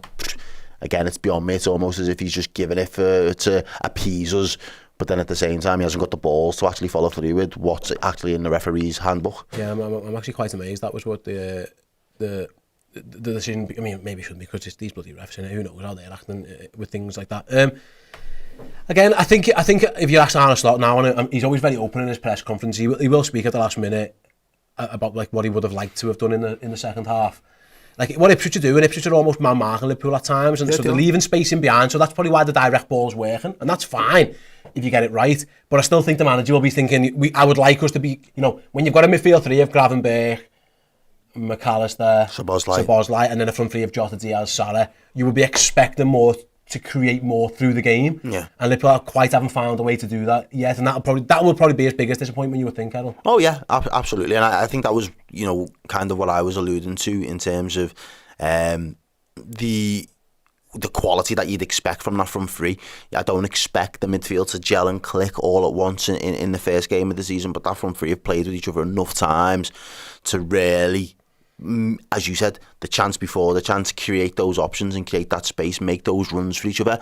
Again, I think Jota's done quite well a couple of times in terms of his runs. The final pass hasn't been there. I think Diaz looked quite sharp to begin with, but kind of, I wouldn't say really faded in the first half, but just failed to really make an impact in the game. I think Salah's been does what Salah does typically. Do you know what I mean? I just don't think he's been able to really be at his sharp best at the moment. And I think between the three of them, one of them really has to take the game by the scruff of the neck in a little bit and just say, right, well, I think Jota tried to do that late in the first half, but again, it comes down to that quality ball in the final third. Yeah, I suppose as well. And again, it feels like the direct ball might be working a bit more because the ball doesn't feel like it's holding up a little bit on that pitch. It's maybe a bit dry with Sonny, of course. Maybe, and if you're Ipswich, of course, you would do that. Maybe that's another reason why it's looked a little bit better in the air, you know what I mean? Like, it does feel like at times, if Liverpool haven't got their head around it, but listen, no excuse, get your head sorted out, like, be better at it. Trig Josh says, I hope Liverpool do like last season and play better in the second half. Well, Arna's half-time talk work, yeah, listen, Liverpool very much played better after the break last season. I think what you're hoping from a Liverpool point of view, Errol, is, can you tire these out? Have they got 90 minutes Premier League footy? And the Championship is gruelling, but probably not the pace that the Premier League is. If Liverpool will be hoping if these lot can't do it, can you look at your bench? Can you get a Nunes, a Gakpo to come and do something clearly? There's goals, Elliott. Maybe that game's kind of a little bit Harvey Elliott magic as well. That is something that Liverpool do have up their sleeve if this lot don't get it done. Yeah, absolutely. And I think that's... So there's no need to panic is what I'm saying. No, and I'm not, do you know what I mean? By any stretch of the imagination. I just think when you've not seen your team play competitive footy for best part of nearly 3 months, you kind of want them to come back with a bit of a swagger and a groove. And I know it takes a little bit of time before you get up to that speed of things and that tempo, but again, in certain individuals should be coming back really fresh and sharp. And at the minute, Liverpool still seem to be looking like they're in holiday mode as opposed to seasons in full flow mode. But that's absolutely right. I think you're fair to say that, and I think that's always going to happen. I don't think we were ever going to come out here and just fly out the blocks. No, it was never going to be that. But like I say, it's not been frantic either. Liverpool have looked. It's looked control. It looks a lot more of a conservative approach in terms of the silly little errors and mistakes. They're only happening in bits and bobs. It's not like a consistent thing where Liverpool are having a 5 minutes of madness where everything's just turned to shit. It just seems to be just little moments, and I think, as I say, everything just seems to be a bit of a base, and we're trying to find a new base to build from, and it's different. But at the same time, I think Liverpool should be quite confident that there's more than enough quality there. Really, if that's the best that Ipswich can throw at us in terms of being physical, stopping and starting the game, not really letting us get into our groove, if that's the best that we can do, we can be a lot cuter and a lot more savvy than them in the second half, surely. Absolutely right. Then we and Errol are going to go and take a quick break very, very shortly to provide you with some messaging that you definitely need to know right then during this break. If you don't mind, whether you're in the YouTube chat or you are in our Redmen TV Discord chat, which, by the way, is exclusive for our Redmen Plus subscribers. So if you want to get yourself in the Discord chat, then join redmenplus.com as a club captain. Sorry, as a legend subscriber, rather, and you get yourselves in the Discord as well. Who's in there now? Cam, Zando, Scott, Idad. We've got Sai. You've got loads and loads of people there. You go over in the Discord. You can get yourselves involved as well. So, yeah, let's have a little look. Who's in there? What are we saying? I think there's a lot of transfer chat. I'll leave that one for a second. There's a game going. Although Ashley did say it's been a long game so far. Yeah, I feel your pain, Ash. If you guys want to get involved, like I say, you do let us know in the Discord or in the YouTube chat any subs you would make at half time, because me and Errol are going to go and fill our drinks up. We'll be back with the second half of Ipswich vs Liverpool after these quick messages. See you all in a minute. London Reds, we are heading your way. It is a new era for Liverpool Football Club, and to celebrate, we're heading on the road with our very own new era tour, trademark pending. Our first stop is the Indigo at the O2 on Wednesday the 4th of September. We will be live on stage with a show filled with laughs, cheers, and maybe even a one-handed cartwheel or two. Not only that, but the amazing Keo will be performing, playing the best Liverpool anthems to get you singing and dancing with joy. If you'd like to come along, tickets are on sale now.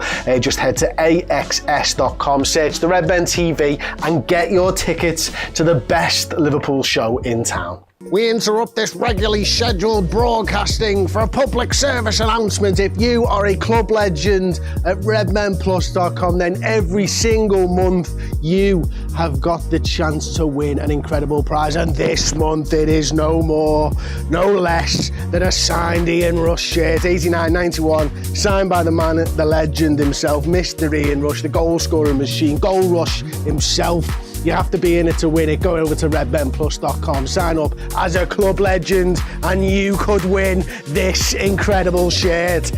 Back to your scheduled broadcasting. Liverpool supporters of Scotland, we are heading your way. It is a new era for Liverpool Football Club, and to celebrate, we're heading on the road with our very own new era tour, trademark pending, and this time we're heading up to Scotland for the very first time. On Thursday, the 10th of October, we'll be live on stage at Ducks Latteries, no idea, with a show filled with laughs, cheers, and our usual Redmen TV nonsense. Not only that, but the brilliant Keogh will be performing too, belting out the best of Liverpool anthems to get you up, singing and dancing with us. If you'd like to attend, tickets are on sale now. Head to skiddle.com, search the Redmen TV and get along to our very first show north of the border. Welcome back, welcome back. Drinks are full, hearts are full as always, as they are here at Redmen TV. Like I say, if you want to come see us live, 2 live shows, we're going to have an absolute ball in London and in Dundee, and there's more to come on announcements of live shows as well further down the line. In the Discord, Miles, he says that although the rest's been shite and we can apparently now handball the ball now, Errol, the final ball has still been a bit shocking and needs to improve. I'd agree. I think that's kind of where I'm summing it up as well. We've just got word, by the way, from the stadium that Ibu Konate is doing a rigorous warm-up, is what Chloe, I think, messaged saying that Ibu's doing a proper warm-up. So whether there's an injury there or there's going to be a change of shape, we'll find out if he is indeed coming on. I was going to ask you that as well. Like, we don't really know what slot substitute tactic or trend is really. Is he? You'd think if it's a centre half, there must be an issue. Yeah, aside from that, I feel like that feels like a little bit of an anomaly. But in normal times, what would he be going for? Is he going to get players on at the hour? Does he leave them to late subs? When's he ready to gamble in terms of obviously his substitutes? But obviously this Konate one throws a little bit of a spanner in the works if he has to come on at half time. Yeah, we'll see how that pans out if he does, because we're just seeing here the incident with the guy on the ball again. So that's just blatant, that, you know. Vinny Vivo says Kwanzaa's been bullied. I thought Kwanzaa was excellent. He got done once on the spin. Yeah, I thought he had a good. I disagree with that. Again, it's a game of opinions. I thought he played well, but he did get done on the spin on that left hand side. Right. But we'll find out if there is any sub being made. I'm not sure if I say Konate apparently was warming up. Whether that means he's coming on, we'll find out in due course. Do you think we need to have any balls in behind for the likes of Jota? I know you mentioned that before as well. Maybe Slot giving him a little bit of a different set of instructions throughout the game. It is Konate. Yeah, he was definitely on. Who's he on for? Well, if it's Kwanzaa's running the squad lasting 45 minutes. I hope it's fucking not. We're going to find out Ibu's coming on. We'll find out what's happened and who to and what's going on here. It's 78. Kwanzaa. It's Kwanzaa. Yeah. You've got maybe he's took a knock or something there. I don't think you change your centre half at half time. No, you shouldn't do. But yeah, Kwanzaa. I mean, he's on the bench there. Is that just a tactical thing, Errol? Because if you think he was injured, he's just sat there on the bench. He wasn't like, usually if you think if he's injured, there'd be some type of treatment, or unless he's just felt something. Yeah. We won't know. We won't know. Maybe something will come. Might have been a planned sub that he was always going to do half each. I don't know. I don't see that. That just opens you up to all sorts. No, I'm with you. Mad criticism and everything. You don't need that. You've got your 2 centre halves. They start the game and you finish the game, provided that they're both fit to do so. Anyway, Ipswich have kicked off this half. I didn't do enough songs in that first half. Might have been my fault. I'm going to go for one here. As a Ipswich start. We are underway. Ooh.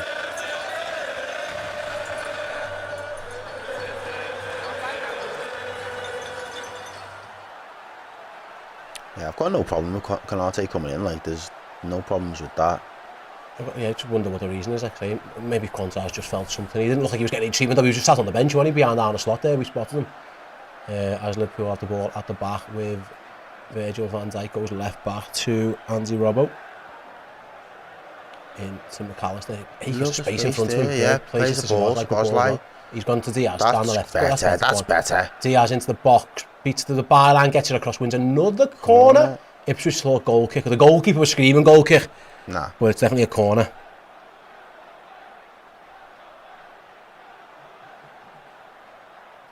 Yeah, Kwanzaa, I don't know. Is he hooked or is he subbed or is he injured? I don't know. He's on the bench. Doesn't look like a guy who's injured. No, he doesn't. Maybe it was tactical. Maybe the manager wasn't as happy as others. Who knows? We'll find out in due course. Of course, Liverpool do have another corner. Trent with an in-swinger. Yeah, they're racking up, but they haven't caused too many issues. Konate just gets his head to one now. Come on, big. Yeah. Bullet header. Go on then. 1-0. There we go. 1-0. Corner. There it is. Deep into the box. Goalkeeper punches, flaps at it. It's bobbling around. Can anyone get a swing a leg at it? It's Salah. Oh, what a block. Oh, jotting up in the air. It's chaos. Liverpool trying to keep it alive. Ipswich trying to clear it, and they've just about done that for now. And Szoboszlai wins it back though. Oh, not a great ball. McAllister does really well. Excellent. And then gives it away, unfortunately, and it goes back to the goalie. Oh, Szoboszlai nearly saw McAllister down the river with the pass, but Liverpool caused a little bit of panic in the Ipswich back line there with the corner. Canate there, big Ebu. The ball goes all the way back to Ali. Oh. That was the first corner. What they didn't look particularly comfortable with the goalie. Half flapped at that, and it caused a little bit of panic. He stuck it on him this time. Szoboszlai's telling Canate, push up a little bit, lad. Give me a better angle for the pass. And Szoboszlai deeper, goes and finds Virgil. And Liverpool going to start again, I think. Oh, Virgil nearly gets the ball caught under his feet there. Nearly a little lapse in concentration. This is where Liverpool have got to be careful. Yeah, don't give them anything. Yeah, don't give nothing cheap here, boys. Fucking hell. Here's Szoboszlai, right hand side, a bit more width, going for a big switch. Finds it on a sixpence to Luis Diaz, good touch. Wow. Diaz into the box, round one, round two, Luis Diaz shoots! Oh, over the bar. Wild. And he did so well in the first part, and then just couldn't keep it down. It's a brilliant ball by Szoboszlai, I'll talk us through it. It is, it's a good switch. Diaz's first touch is brilliant. He ghosts past 2-3 almost. But that is an ugly shot, that. That's the Susan Boyle of all shots, just wild, just wild. It bounces up and he just can't quite keep it down. Wild. Just having a look at the chaos. He's getting his shirt pulled. Oh, what a block that is. That's going bottom bins, that, you know. Yeah, we didn't see a Salah shot off the corner. The guy, it was Greaves who blocked it. So Liverpool creating a little bit early start of the second half. Much more like it from the Reds. Ipswich trying to play out, Liverpool trying to press them. Oh, Ipswich are giving away a throw in. They panicked. There, just played themselves into trouble. And I don't mind that from Good Liverpool. Start to the second half for Liverpool. Liverpool seem to have upped the intensity, playing a little bit more football in their half and just making them feel a little bit more uncomfortable for Ipswich. Which is what I would have expected. Remind them that they're playing a Premier League team, and not just any Premier League team as well. Like, sat there in the first half and thought, yeah, he was good value for money for being a Prem team. Here we go. Here's Liverpool. Trent inverted, and he comes. He's drifting inside. Really, wasn't expecting to get that ball. Szoboszlai. When you invert, there's no one on the right. That was the problem there. But Gravenberch has spun well, and Liverpool are going to go on the left again. They find a little bit of joy over there. Can we keep up this momentum now? Can Liverpool keep the pressure on? And as you mentioned there as well, Steve, Liverpool playing more football in their half. I think that's going to be really important. I don't mind all that playing out from the back. Nice. Gravenberch, I just didn't quite find the run of Jota, but it was good build up again. Liverpool have started this half much better. If we're playing it's good from Ipswich, to be fair. They've played out, and Robbo's in a foot race. Van Dijk's going to come across and deal with that. Yeah, helped him out, helped his boy out there. That's one thing. If we're going to play out from the back, we may as well just fucking push them up the pitch and just play in their half. Just pen them in.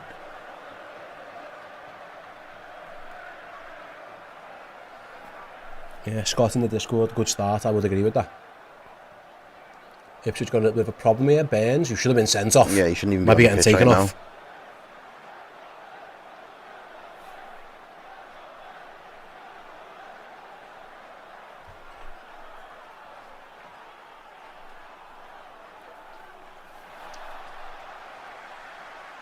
Just slowing the momentum down at Liverpool as well here, which is an ideal for them because Liverpool started off. Had to go to 5 minutes there. Still no shot on target, says Josh. I mean, Salah's shot was definitely on target. Yeah. I don't know, the stats might not count those, and I get it, but it definitely was. The lad blocked it off the line. But you're right, by the official goal, he has to save it metric, I suppose not. But Salah's shot was definitely on target. Yeah, he pulls up his hand, he's gone there, Burns. And that's Karma. Karma. You're getting subbed off rather than taken off, you would guess. I'll probably not an ideal start to is he come back on? Oh, that's interesting if he is. He'll probably be out longer with a fucked up hammy than he would have just. Surely they're going to have to make a change. You don't want to risk anything there if you're them. Yeah, 7 force, no, the keeper is yet to make a save. No, yeah, I get that. Yeah, I get you. That Salah shot was going in, I think. They didn't see that on the first angle, but the replay showed it was good defending by, I think it was Greaves again. Oh. They're trying to play out after he done it. Yeah, fair enough. And they've got it to Trent, acres of space. Trent goes for the first time. What a pass! Good defending though. Liverpool got it back though. And another first time ball into Jota. I just couldn't quite get it out. Take it around him. Take it out to their centre half did well a couple of times there. And now they're going to get a free kick. Now the press going to give them the advantage. Crack on. And now that'll be a free kick, and Liverpool are just their own worst enemy at the minute. Just Jota's touch. I mean, it was good defending for the first one as he intercepted Trent's crossfield pass. But then it played. I mean, the lads, he's back on for now. Is that just a numbers thing? He doesn't look like. It doesn't look comfortable. Throwing a lad on who just pulled up with an hamstring is quite something. Nah, the way the sub isn't ready yet, Ben Johnson. Interesting that, because he's more a defender. So are they going to go to a 5 at the back maybe, or are they going to ask him to go and play in front? I don't know. Oh, Trent's misjudged the flight of that ball. He's been caught out. Liverpool cleared out. Long ball forward, header away by Ipswich. Can McAllister challenge? No, it's Salah. Frig off, ref! How could we? Can you not use your body all of a sudden? What the fuck? Where the fuck did they get these refs from? He's shite. I'm sorry to say it, but he is awful. This Hudson kid's been all over the place for them, though. He's been lively. Ipswich standard. Oh, too left easy. Again, just into the box. Drifted. Oh, no, get up. Get up. To be fair, I wouldn't be surprised if he fucking gave a pen for that. He's offside.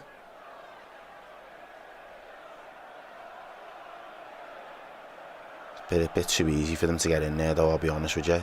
He's offside in the first case. Yeah. Leaf Davis is offside. He goes round Trent, though. Too easy. Was it a foul? The guy goes down in the box. It wasn't a foul anyway. Him and Virgil just clashed. They went through to Alisson. They were screaming for some type of foul. He just jumped on the fucking floor. But he was offside anyway. That wouldn't have been a foul, would it? You wouldn't have thought. I can't fucking tell with these refs, mate. VAR are checking it, though. He's offside there, though. Checking penalty.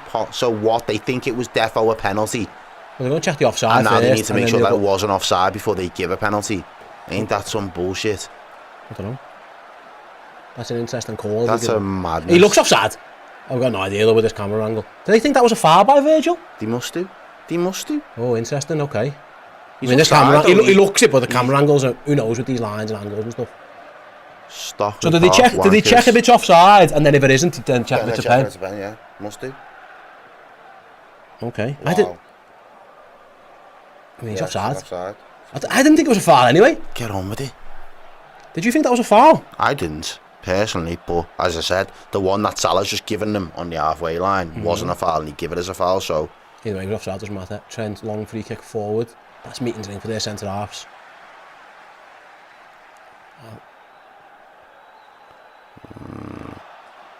Ipswich just run out to play Gravenberch as well. Yeah. Jono reckons it was a foul. It was clumsy from Van Dijk. Yeah, maybe. I didn't look a foul to me, but it doesn't matter. He's offside. As Alisson plays it out to Robbo. He's got Diaz. Cuts inside. Goes back as he Diaz. He's trying to find somewhere to go with the ball. Big switch over to Trent. Good ball as well. Nice one, Liverpool. Into Szoboszlai. Turns back to Trent. Oh, lovely. And there's Alexander-Arnold out wide. Lovely ball. It's Jota. Cross goal. Looking for Trent. Touch Diaz. Taken out by the goalie! Is he offside? Must have been, mate. That's... Liverpool want a pen. What's he give? Goal kick. First, it's brilliant play by Liverpool. It ends up with Diaz putting it over the bar. Is that not a pen? Let me watch it back. He's onside. What does he do here? Clips it back up. He's onside. Diaz should score, to be honest. He's taken out by the goalie, though. No, fucking hell, he is. He's not, mate. Watch this. He's definitely. It's going over the bar, mate. He's not. He fucking is. He's not. I don't think he'll give that though. It's gone over the bar anyway. You're never getting that. What's he doing? He's taken out by the goal. What's Lucho doing there? He should have scored. That's the main thing. No pen. Everyone's saying VAR. There's no VAR for that. There is, but they're not going to change it. No, not giving it. Maybe because you had the shot away already. It was a great move, Errol. He's tried to scoop it over the goalie as Luis Diaz. And that's it's a big miss, that. It's the one advantage of having Trent a little bit more inverted in field. Yeah, that really drive and that early ball through out to Jota on the left there was brilliant. Diaz, he tries to scoop it over the on-rushing goalie. I thought it was a pen. But I don't think it's one of VAR are going to give once the ref doesn't. Right, this guy's gone. Yeah, Ben's one way or another. He's gutted. Probably wishing the ref did send him off now because he's only missed what? 2 games, is it? I felt like he was trying to win the penalty rather than score the goal. Lewis Diaz. You should have just fucking buried it. Well, I know, yeah, that's what I'm saying. You're less than 6 yards out, just fucking put your foot through it. Yeah. Or play it to Mo, or do something. Salah was there as well, but he's hard to go for a very, very, very difficult shot as Ipswich make their changes. Yeah, John O reckons Diaz must score. Diaz has got to finish that. Better than Liverpool. Yeah, Steve Wilson reckons that Ipswich are looking gassed already. Hopefully, I'm hoping so. I thought it was a really good play though. Trenton and Szoboszlai linked up really well in the middle. As Ipswich try and play from the back. And he'd give the ball away there, and well done there by Diaz this time.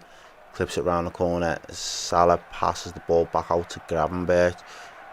And we're going to go back, but Liverpool are going to keep hold this of the left-hand side, they're trying to go over there again, aren't they? This time it's McAllister who's come over. It's going to be a Liverpool throw if you let that go, lad. Should have been. Into Ipswich, interesting. McAllister didn't think so. The referee disagreed. Ipswich are tiring. A little bit, they've made a couple, they've been forced into that change, but yeah, again, I think Liverpool have had a better start to the half now than the end of the last one, but it's been interesting. Diaz, he sees the goalie come, he has to dink it over him. I think if he's always trying to get fouled. I think even if you take a touch, the goalie is probably going to smash into you, but it all happens so quickly. Maybe the tactical thing has been, obviously, if you get Canate on, there's more opportunity for Trent to invert. That might be it, yeah, absolutely. It might just be as simple as there that. There you go, Liverpool again down the left with Diaz. He's got edge of the box for Szoboszlai! Blocked! Oh, it was a big chance. Comes out, shot! Blocked again! Rotted. It was McAllister's shot, blocked off the line. 2 great blocks by Ipswich, the defenders, putting it on the line. But it's been a much improved for Liverpool. Yeah. Trent's cross comes in. Header! Oh! You don't block them! Diogo Jota! Oh, he has to score! He's the man you'd want, Errol. It's a big chance for Liverpool. It's a big chance for Jota. Bodies in the box. Oh, it's a free header. It's a bad miss. It's got to be Liverpool 1-0 there, mate, unfortunately. I can't believe Jota hasn't scored. Arne Slot can't believe it either. Liverpool can't believe it. Too big. It was the second block there off the line, but goes through one body as well and then still gets blocked on the line. Mad. And Diogo Jota, he's the one you'd want. But Liverpool are creating chances, Errol. Yeah, we are now. We're carving them open here at the minute, Steve. Let's keep this going if they can. And we haven't really had to draw them out and do this press thing. It's just basically been playing in their half. Well, Trent's definitely been more involved. Maybe it was the Canate thing was maybe just tactical to free Trent. I don't know. I think it might have been, mate, because we'll find out in due course. But Liverpool have been maybe much better. You're asking a little bit too much of Quansah to cover in that half space. Good again by Liverpool. Well done by Gravenberch there as well. Fantastic. Liverpool moving the ball quickly. They've got Alexander Arnold at right back. What a ball! What a ball! It's Mo Salah! It's Diogo Jota! And it's 1-0 to Liverpool! And it's been coming. Liverpool have been absolutely fantastic. Beautiful. In the last 5 minutes or so, and Diogo Jota, that is a brilliant Liverpool goal. Trent's pass, Salah's pass, 1-0. We'll check everything because we always do. But Jota, just seconds. Gravenberch in there as well. After missing a bit of a gilt-edged chance, you don't give Diogo Jota 2. You can give him 1 and you might get away with it. You don't give him 2. And it's a brilliant Liverpool goal, Errol. It really is. Look at Gravenberch there, the movement, the pass, just bounces it back, and then look at the run. Ooh! We're going to be checking offside for Salah. Offside, definitely. He's on. Jota's on. We're going to be drawing the lines for Salah. Swap bastards. It's a brilliant goal. As it stands, it's a goal. They're going to be drawing lines for Mo Salah's run. It's going to be so tight. It's a great Liverpool move. Selfless from Salah there as well. Oh, yeah. Because the angle opened up for him to really rustle the back of the net. But instead... Arne Slot, cool as you like. High fives his team. High fives all round. Just wants to be clinical. Just wants to get the lead. Wants to do it. Got people shouting... Game on. Go on. The game started, so he must have been onside. Let's play the song. You don't give them 2, Errol. No, you don't. You know what I mean? Don't give them 2 chances, Ipswich. They put it again! It's Mo Salah! It's Diogo Jota! Oh, he gets it wrong! Salah's pass! And Ipswich are on the ropes. The goalkeeper tells us players switch on. The legs are going. Was it Ben Johnson who got done with the pass? Because he's not long come on. I don't know, I couldn't tell. But either, it was a great ball by Trent. Wonderful ball. Wonderful ball. It might have been Davies, I couldn't quite see at the time. The ball's so good it should be an assist for Trent there, really. He's been robbed of an assist. Did you see Jota in the build-up go to Gravenberch and point to him? Because it was his movement, it was. He started it all off. Canate moved the ball straight into Gravenberch. It was a good ball by Canate as well, very direct into his feet. A little bit of movement there. It could have been much better second half. Brilliant. I don't know what if it's like we did say, Ipswich going to struggle to cope with the intensity of Liverpool, and Liverpool cut them open. They should have been ahead. Jota missed the sitter minutes before, but they come again, Liverpool, and didn't let it hurt them. And there they go again. Another great move. Can you keep it in? Of course he can. It's Robbo. He can. He's got men with him. Andy Robbo to the byline. Andy Robbo back to... Oh, it's pinball everywhere. Liverpool screaming for handball. Screaming for it. Andy Robbo wants handball off Wolfenden. Having none of it. Let's have a little... We're going to have another little look at this. Liverpool wanted handball, not given. Let's see. Nah, it's not handball. No, he just turns his back. No, it's not handball. It ricochets off about 4 different lads. Robbo didn't do well there, actually. He didn't. He done well at first. His ball was a poor one. But in front of that away end, in the bottom corner of Ipswich, Liverpool starting to pile on the pressure. Can they get a second? Because they're in complete dominance of this game at the start of the second half. Oh yeah. Can you get the second goal just to put a bit of a buffer between you and an inevitable bit of a fight back potentially? Here they go again, left hand side. Cross comes into the box looking for Salah, cleared again by Greaves. He's been good for them. He's made some last gasp tackles and blocks. Liverpool win it back though. It's Robbo. It's Jota. It's pulled back. He's still got it. Jota. Corner. We'll take it. And Wolfenden and Greaves are almost like a one-man band there trying to hold Liverpool at bay because Liverpool are getting at Ipswich far too easy. The refs... Kieran McKenna's identified that too. He's going to freshen things up. He needs legs. I think he's identified them in trouble here. Yeah. He's going to bring on Marcus Harness. He's also going to... Well, they're going to wait for the corner, actually, so we'll come back to that one in a second. It was a great Liverpool goal. Liverpool on the attack.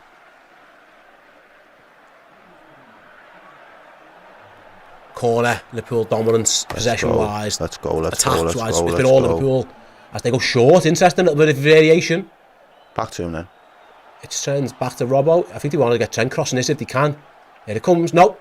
Still haven't got it in. Liverpool are going to play instead. Wasn't great, that, actually. Oh no, Liverpool have wasted it there. Get back, boys. And now it's Ipswich there on the break. Szoboszlai and McAllister just holding up there as the centre halves now. Goes across. Makeshift centre halves. If and goes down, get up, you. He dived.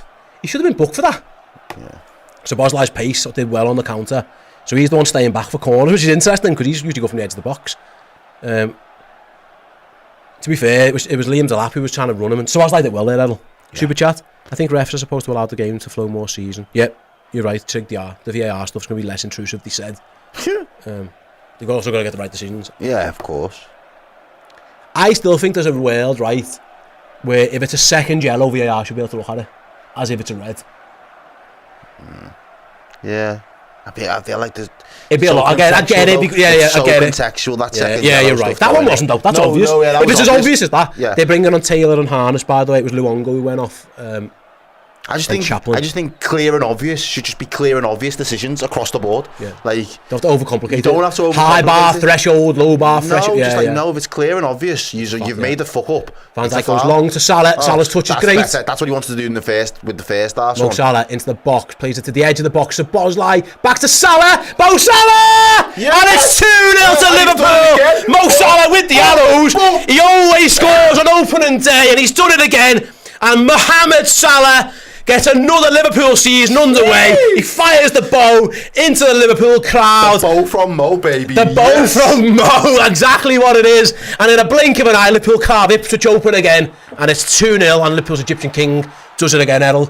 And that was I'm happy, man. Talk us through this. Bro, I'm happy. It's Van Dijk. Well, this is what he wants to do in the first half, and he's well onside. Look at this for the touch. Outside of the left foot. Big. How'd you like it? He gets a little bit of good fortune, I'll be honest, he does. The way the ball just patterns back, he's well onside. Just ricochets back in front of him, but he's never ever gonna miss from there, is he, Mo Salah? No, I think Steve in the chat before made a great point. He said Ipswich look like the tired. That's a tired tackle. They look and he's just put it on a plate. And I mean, you don't give Mo Salah a chance from there. Mo Salah's gonna do what Mo Salah always does. The keeper's arm. It's a goal or an assist in every opening day for Mo Salah. Since he's been here. A goal or an assist every single time. That's what he does. And he's just took the lead on that. 9 opening day goals. I mean, he's just and he literally was running down the wing that time. He really was. So fitting. He's a bona fide Premier League legend. He holds record after record. He's just got another one as Szoboszlai just fails to keep that ball in. And it's 2-0 to Liverpool, and it's a bit more comfortable now. And Errol, is he the greatest of all time in the Premier League, ladies and gentlemen? Is he?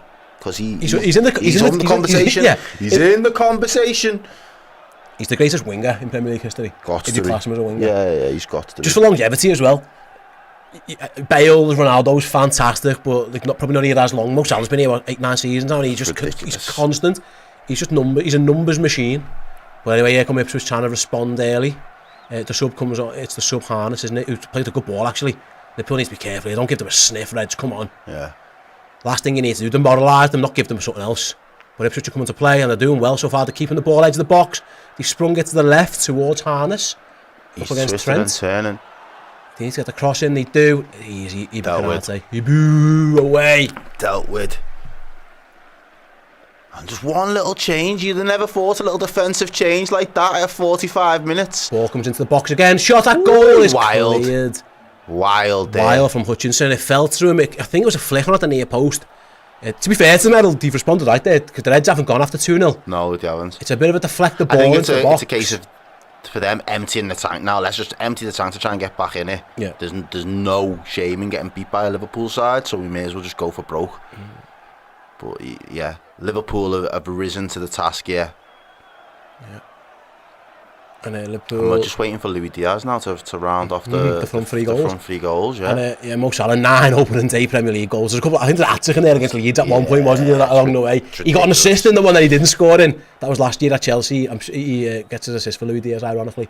And yeah, Liverpool pairing at the start of this second half. Here's Gravenberch running through midfield. See you later. See you later. He's looking for Diaz. Luis Diaz round the goalie. Yes. Can he score? He's gone wide. He goes back to Salah. Oh, it didn't work out. It just didn't quite get there. It was fair play to Ryan Gravenberch. He looked like Yaya Toure. Just ran through the midfield like no one was there. Been telling you. Here's Liverpool again. It's Jota. Byline. Cross. Clear by Ipswich. They're on the ropes. Liverpool, yeah. They're on the ropes. If it was a boxing match, the ref would be taking a close look at waving this one off. Because Ipswich are hanging on in there, though. Oh, Luis Diaz will be so disappointed. It's frightening. What a pass by Gravenberch. Brilliant. Diaz he just goes a little bit too far round and he just can't quite find the ball. I think he has to try and find Jota there. I don't think... He can't go down. No, he's right not to. I think Jota's the easier pass. He just sees Salah straight away and goes for him. This is the excitement. I feel like my blood pressure's everything. I just feel good. Yeah, corner for Liverpool. Outswinger. We have changed it up again. Outswinger from Trent goes deep. Van Dijk gets first contact. Just nodded away by Ipswich though. Didn't quite get the second ball. Liverpool and Ipswich are going to try and break. And Trent does so well. Brilliant by Alexander Arnold. Gets straight back in there. Super chat from Hawks. It looks like Arne Slot decided to press up the back line, so brought Ibu on for his recovery pace maybe. So much better. I mean, perhaps. I don't know. It might not be tactical. We don't know, but it's what I would say. It's worked. It's worked, and we freed Alexander Arnold up. Yeah.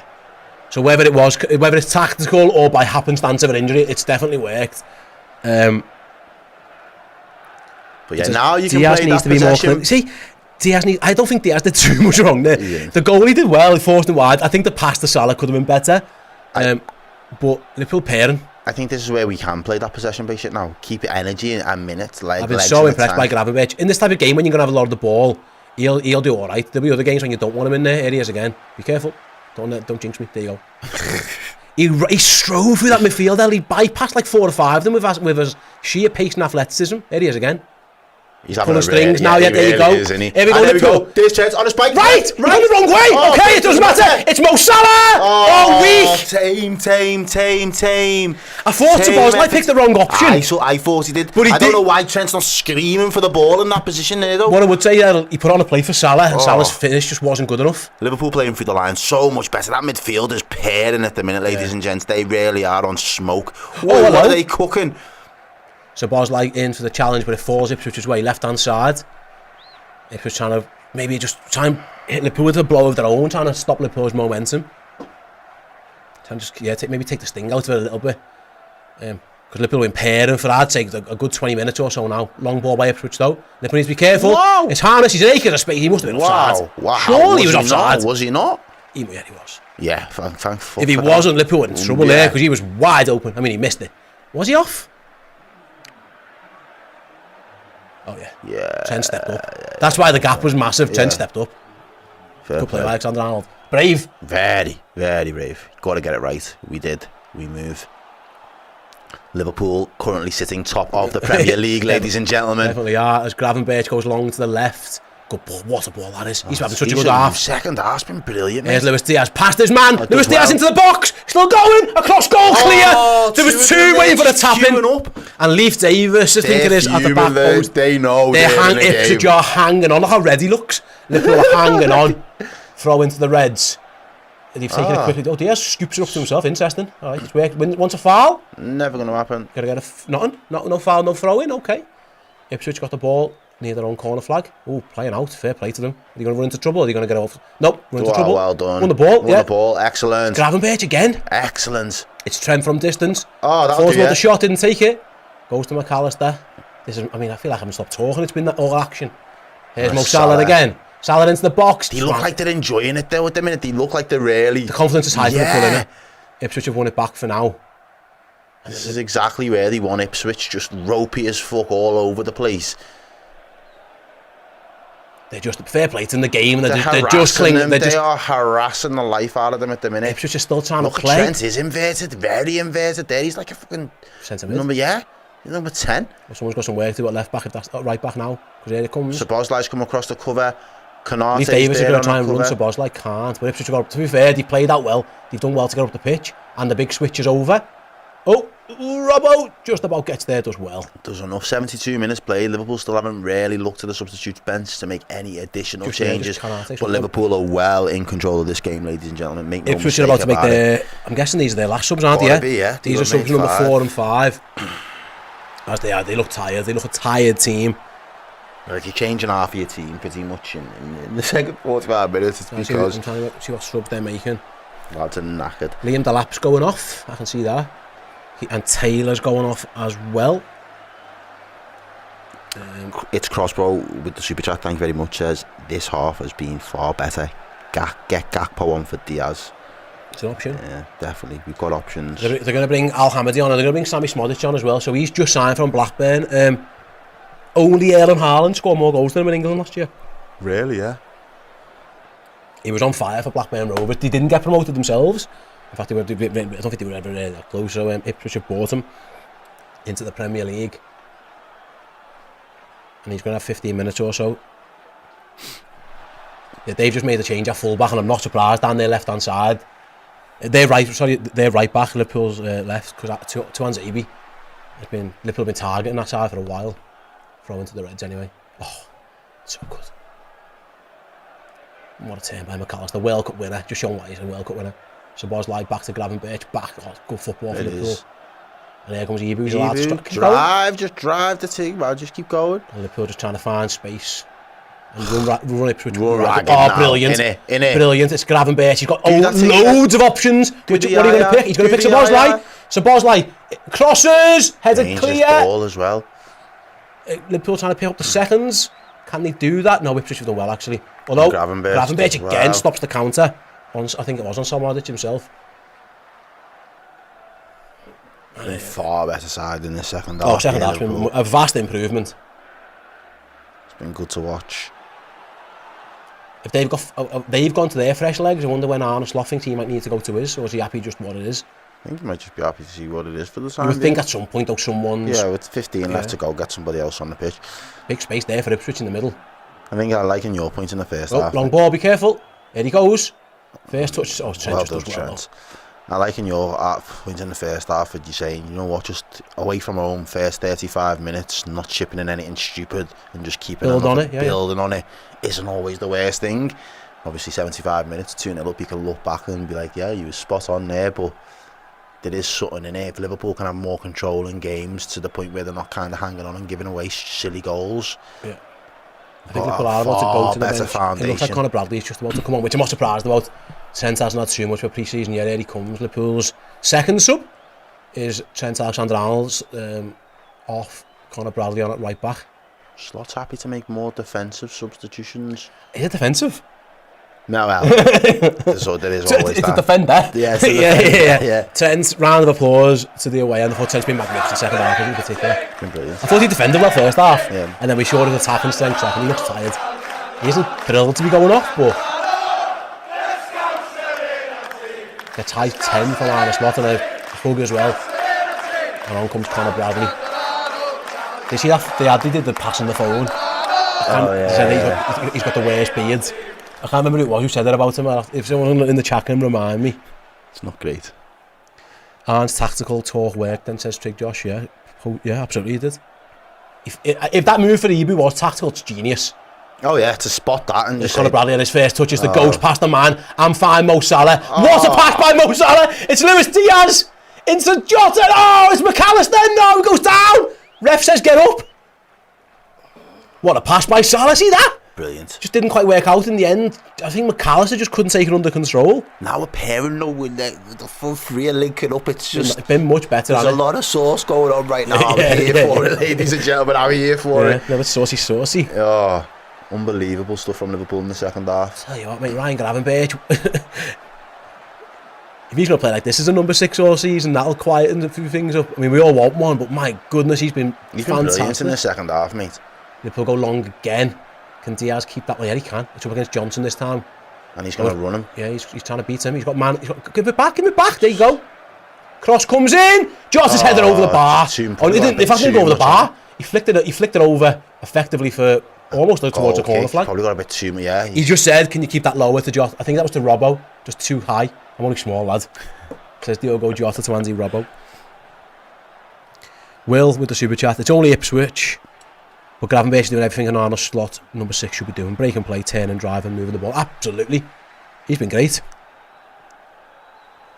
Jota, man, the Slaughter, baby. Is that just Baby Shark, is it? I think so. I always thought it was a crocodile, but I think it might be Shark. Baby Shark type settings. He's going off.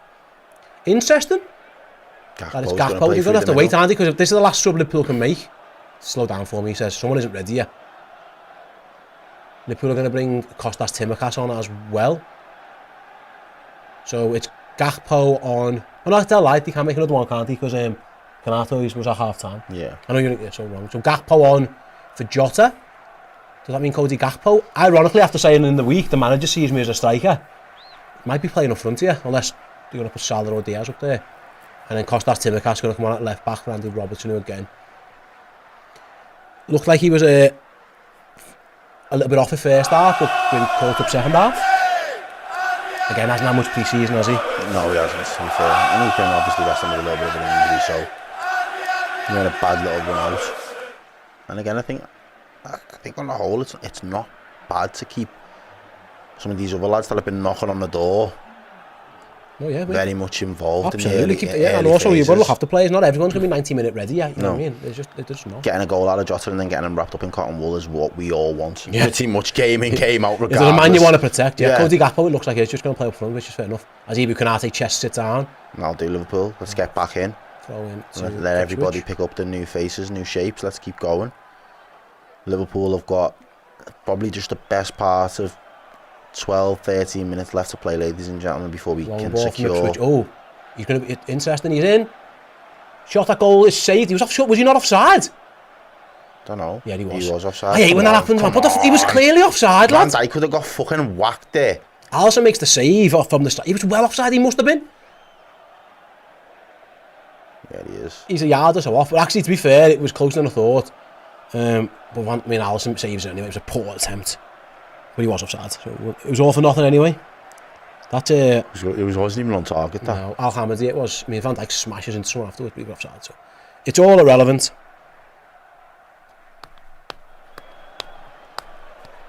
Liverpool have made 4 subs. Ipswich have made their 5. Liverpool can make another one if they want. In a week where Liverpool news has been dominated by lack of transfer movement. The best player's been the number 6, ironically. Bro. It doesn't mean you don't need one. You know, I know. It's something to think about. Yeah, the best player's been the number 6 for me. He's been man of the match so far.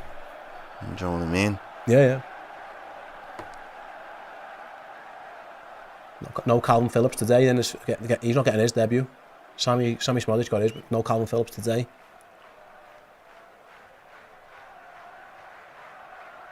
I feel tight on him. He's had a fucking tough couple of years of footy, hasn't he, since that injury?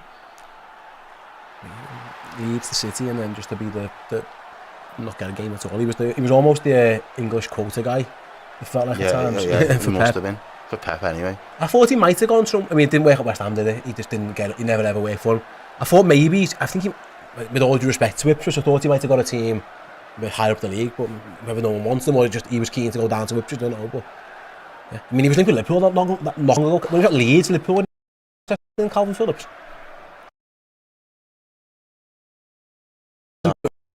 And he's got medal. In terms of contribution, he probably feels like he hasn't really done that. Liverpool have been completely dominant second half. Defensively, fine. Attacking, pairing. And actually, it could and be in the more than midfield, two. every department is just tick, tick, tick, tick, tick. It was a slow first half. Maybe they have to try and work a few things out. But like I say, A, tire them out, and B, just step it up a little bit. Maybe the task. Maybe fucking nearly 70% possession for the best part of half an hour. Yeah, and also, mate, just the quality of player. And this is what should. Yeah, this is what was. I was never nervous at 0-0. I know that the chat was on fire at half time, which often it is, but. Salah looked for him and Conor Bradley just not on the same page.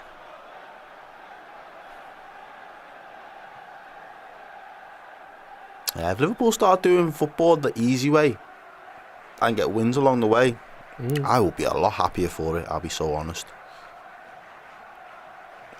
Maybe that's one thing Slot wants to address. You seem to do things the hard way all the time. If we just need to just stay switched on. Maybe you can score another one, it'd be great. Sabozlai and Conor think Bradley, we should. they're going to try and they're continuing. They're not going to sit back, are they? Good play, well played. Well done, Bradley, as well. Sabozlai and Bradley linking up there. Liverpool just popping the ball around so nice at the minute. The confidence is there.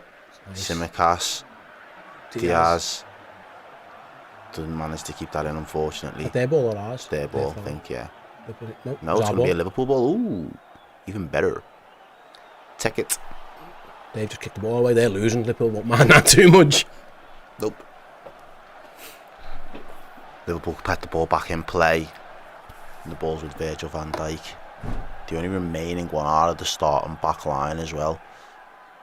I feel like he's going to be ever present in there regardless in the Premier League this season for us. Provided he stays fit.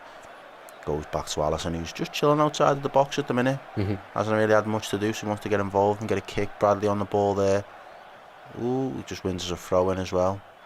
Kind of caught two mans. Conor Bradley, I think the throw-in helped him there because I don't think he knew what he was trying to do. He got the ball, was like, oh shit, I don't know what to do. And then the guy just made his mind up for him. A little bit of RG. Yeah, Salah with his marker there, just Salah pushing him. Salah's a strong boy. Don't try and get into a physical. There you go. Well, ball. that time Bradley's done really Bradley well. to Salah. He's got Diaz. No, he's got Gakpo. I think Diaz was the ball. Yeah. Salah wanted the 1-2. I think Diaz was the pass. And Ipswich are going to be able to clear from their left back position. I say clear, he's going to try and run it. And Conor Bradley's going to say, fucking get away, lad. And Sabozlai comes to help him out too. Some big performances in the second half from Liverpool. Is it too early? It's technically true. Technically true, yeah. Enjoy it while we can.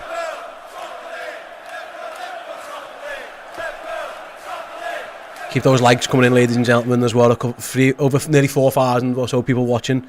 If you can press that like button as you're here, please do so. Just let you know as well, at the end of the game, we're not going to end the stream at full time. No, we're going to go straight into our post-match content. LTA gameplay says Palamas and Liverpool. I'm guessing he's got two football clubs, so good luck, I guess. So that I don't know too much about your other team. I do apologise, but thank you for the super chat. Did I miss any before? Because they go a little bit all over the shop, the chat. No, I think I'm up to date on that kind of stuff as well. Let's see what the Discord are thinking. Craig thinks Bradley's looking sharp.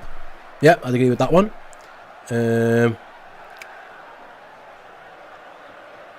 Rebecca, I feel like this could be how Slot keeps his players available. Do your job and get them off. Yeah, when it comes to Rebecca's talking about Trent coming off and Jota as and also they haven't had the pre-season. Yeah, those three players were all on international duty. Oh, chance for Ipswich, edge of the box, shot. Oh, wide. Could have went anywhere. Liverpool wanted an offside. Yeah, he was again. Put your fucking flag up, you dickhead. His flag's about as far back as his airline. Why'd you have to wait for that? I know, that's poor. I understand the close ones. He's 3 yards offside. Put your fucking flag up. That's poor, that. Alisson telling everyone to just get up the pitch a little bit. Yeah, makes sense now. Don't play short there. You don't need to. Oh, we got him. Fair enough. Kanate's an acres of space, to be fair. Back to Ali. To him. Just don't mess around, Liverpool. Don't give them a sniff. Yeah, Alisson long. Second ball won by Liverpool. Gravenberch again. Does well. Does really well. And it's a foul as well, to be fair. And Conor Bradley's able to clear it up the pitch. Oh, be careful there. Yeah, Gravenberch nearly committed the foul, didn't. And Ipswich have the ball in the centre circle, playing it wide. Hutchinson, you're right, he doesn't look like he's a guy who waits for the ball. He wants to come and get it, and he's done well. Van Dijk's going to shut the door on him, throw into Ipswich. He's game, Hutchinson, isn't he? To be fair, like, he wants to be involved in the game. Very much so.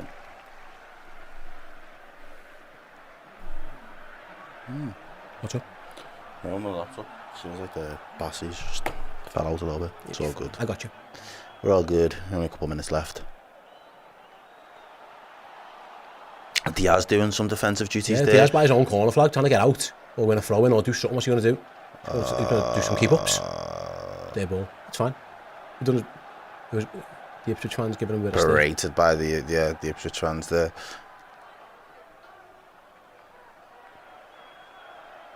It all went wrong for Ipswich when Ed Sheeran left at half time to go and do his gig. Throw in for the home side into the box. I thought Liverpool were clearing it, but he didn't. It's a bit of a scramble. Now they're going to clear this surely with Bradley, and he can counter probably if they play it right. Here's Sabozlai. It's 4-on-2. Liverpool need to get this right. It's Diaz. Not even the best though. What are we doing? Get out of each other's way. It's Diaz. Goes to the volley, doesn't get it. Liverpool didn't do that well at all. Didn't deal. It was a poor. They got in each other's way for a start. Anyway, they still got the ball with Salah. Poor pass. Gravenberch are going to recover it though. They didn't quite get that right. Gakpo and Diaz made the same run. It was almost like Gakpo's used to playing left wing. Get out the way. Little something to work on there. I noticed that last season at times the counter wasn't as fluid as it usually was. Yeah. So we picked up on the other day. Against Sevilla it was, and in pre-season it was. Maybe Gakpo was the... I don't know, but that wasn't it wasn't vintage from Liverpool. Because they were 4-on-2. Yeah. Conor Bradley did so well. Yeah, Liverpool have slowed the game down to walking pace now. Just knocking the ball around Ipswich. Kanate's asking for someone to give it to. Gravenberch makes himself an option. Good pass. He's done it a few times. Oh, it's brilliant from Liverpool. It's fantastic to get McAllister free. And he goes long again. Sprays it. Yeah. Sprays it. Diaz. He's got Timikas. Gives it to him. Yeah, brilliant. Liverpool's keeping the ball. It's all about controlling football game. Arnold Slaughter will be delighted with this. Yeah. Yeah. Pass and move. Ipswich are chasing shadows at the moment. Yeah, the Reds are just... they're taking the piss a little bit. It's a game jabbing away, innit? Yeah, it's a game that's already won. In their mind, just be careful. It's boxing smart. Yeah, they're just knocking the ball about, and Ipswich can't take it off them at the moment. Oh, 10. Yeah, all day. Gravenberch. Into Bradley's inverting even. Ole's, I think, from the away end, and why not? Oh, Conor Bradley in trouble. Oh, is he been fouled? Oh, Alisson comes and gets it anyway. Bit casual from Liverpool at the end. That was the worry when you start taking your foot off the gas too much. That was Conor Bradley slept on that a little bit, and in the end, Ipswich have been able to not win the ball back because it's an offside. Yeah, Conor Bradley nearly fell asleep. Man of the match is going to Salah, is it? Are they going to give it to Salah? Of course they are. I think Ryan Gravenberch could feel a little bit hard done to it, like, but... Is it a goal? And an assist. Did he get the first assist? He did. For Jota? He did, yeah, he does. Because he robs it off Trent. I mean, I didn't put him in. Me and my son on a fantasy team, we didn't put Salah in, and probably should. We couldn't afford him. It was too expensive. How was he? It was Haaland or Salah, and Lucas wanted... I get it, because Haaland, goals. Canal, 8 minutes. Okay. What? Yeah, where the fuck did the 8 minutes come from there? All right. What? All right. What are we doing? So Liverpool needs to switch on again. I mean, that casualness might... Seeing that 8 might... Change things a little bit. Yeah. What are we doing? 8 minutes where? Ref, what? Why? Might give Ipswich a little bit of encouragement then, because if it's 2 or 3, you probably think the gig's up. For 8, you can definitely score 2 and 8, so Liverpool are going to have to maybe up the tempo again at times, or they're just going to try and do this for 8 minutes, which they might. That's some bullshit, that. Salah's come all the way back to us with his own goal. And in fact, it clips it to Alisson. Wasn't the greatest pass in the world by Mo Salah.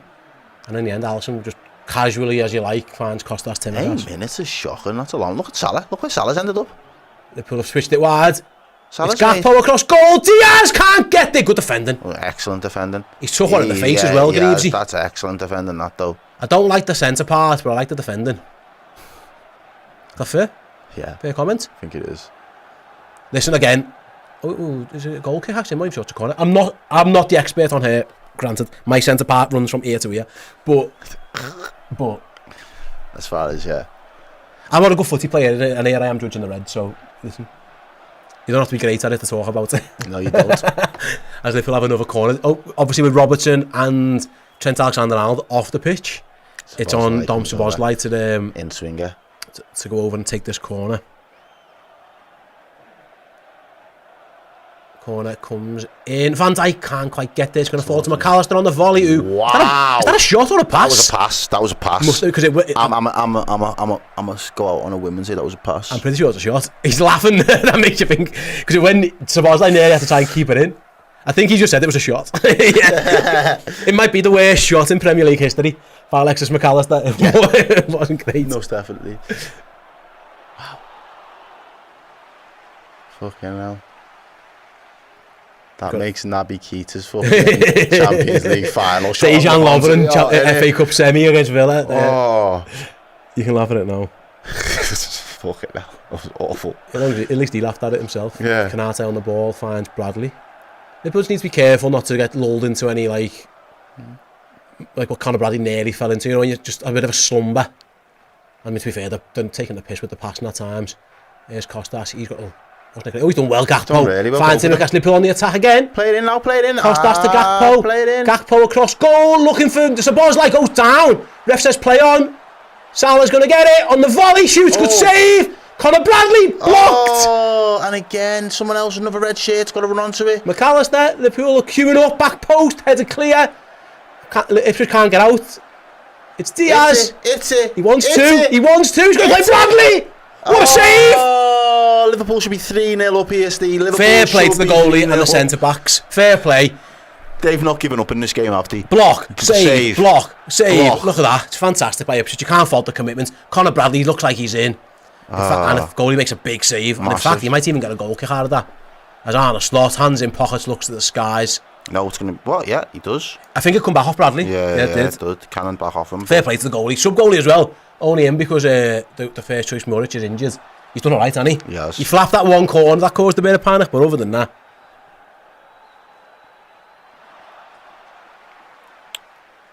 Liverpool still got 5 minutes left to play. This is a mad... 4 minutes even, sorry, but this is madness. 8 minutes? Where?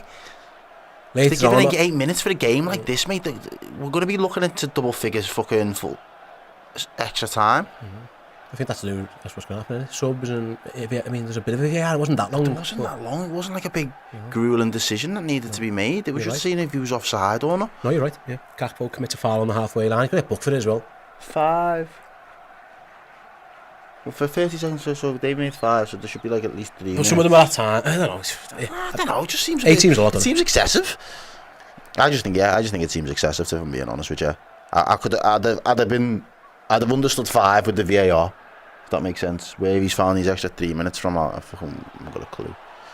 But it is what it is. We move. Liverpool are 2-0 up, sitting pretty at the top of the league. Take our spot if you can. Go and watch the rest of the Premier League action. And as piece as Liverpool, Ipswich don't win. What's that? Nah, what's that, Paul? As far as start to your man, I think I'm right in saying he's the first. We've got 3 minutes before. Don't want to jinx it. No Liverpool managers won their first Premier League game in charge. I think I saw someone say today. I'm not sure if that's... Jurgen Klopp drew, didn't he? Was it Spurs? Was Spurs his first game? Yeah. Someone can clarify me if I'm wrong. I saw a stat like very few Liverpool managers win their first Premier League games. Slots built different, ladies and gents. As Liverpool winner from Liverpool, just had to take this thing out of this. You're surprised he didn't make the 5th sub? It's not a big deal, of course, but you could have. I'm a little bit surprised that we haven't seen Nunes, but I'll forgive him. I'll forgive him. We're 2-0 up. Look at that beautiful bald head. Me or him? Or both? Both. Just let you know, guys, at full time, Me and Ed will nip out for a couple of seconds. Dan will come back in and you can have your reaction to the game. Dan will also have the player ranking shows. Liverpool go long, come back to it as Mo Salah takes a touch. Oh, just out of his thing, and ball himself. If you want more reaction from me and Errol, sign up to redmenplus.com, our Liverpool subscription service. We do have an offer at the moment. If you sign up using the promo code SLOT, S-L-O-T, when you sign as a yearly captain subscriber, you'll get a year's worth of content for half price. So you'll pay now in one go, and then you won't have to pay for an entire 12 months, and your first year's payment will be half price. So that was like 30 odd quid. I mean, it's dirt cheap. Less than a cup of coffee a month, that's for sure. If you want more Liverpool content, me and I'll be doing the player rating show over there.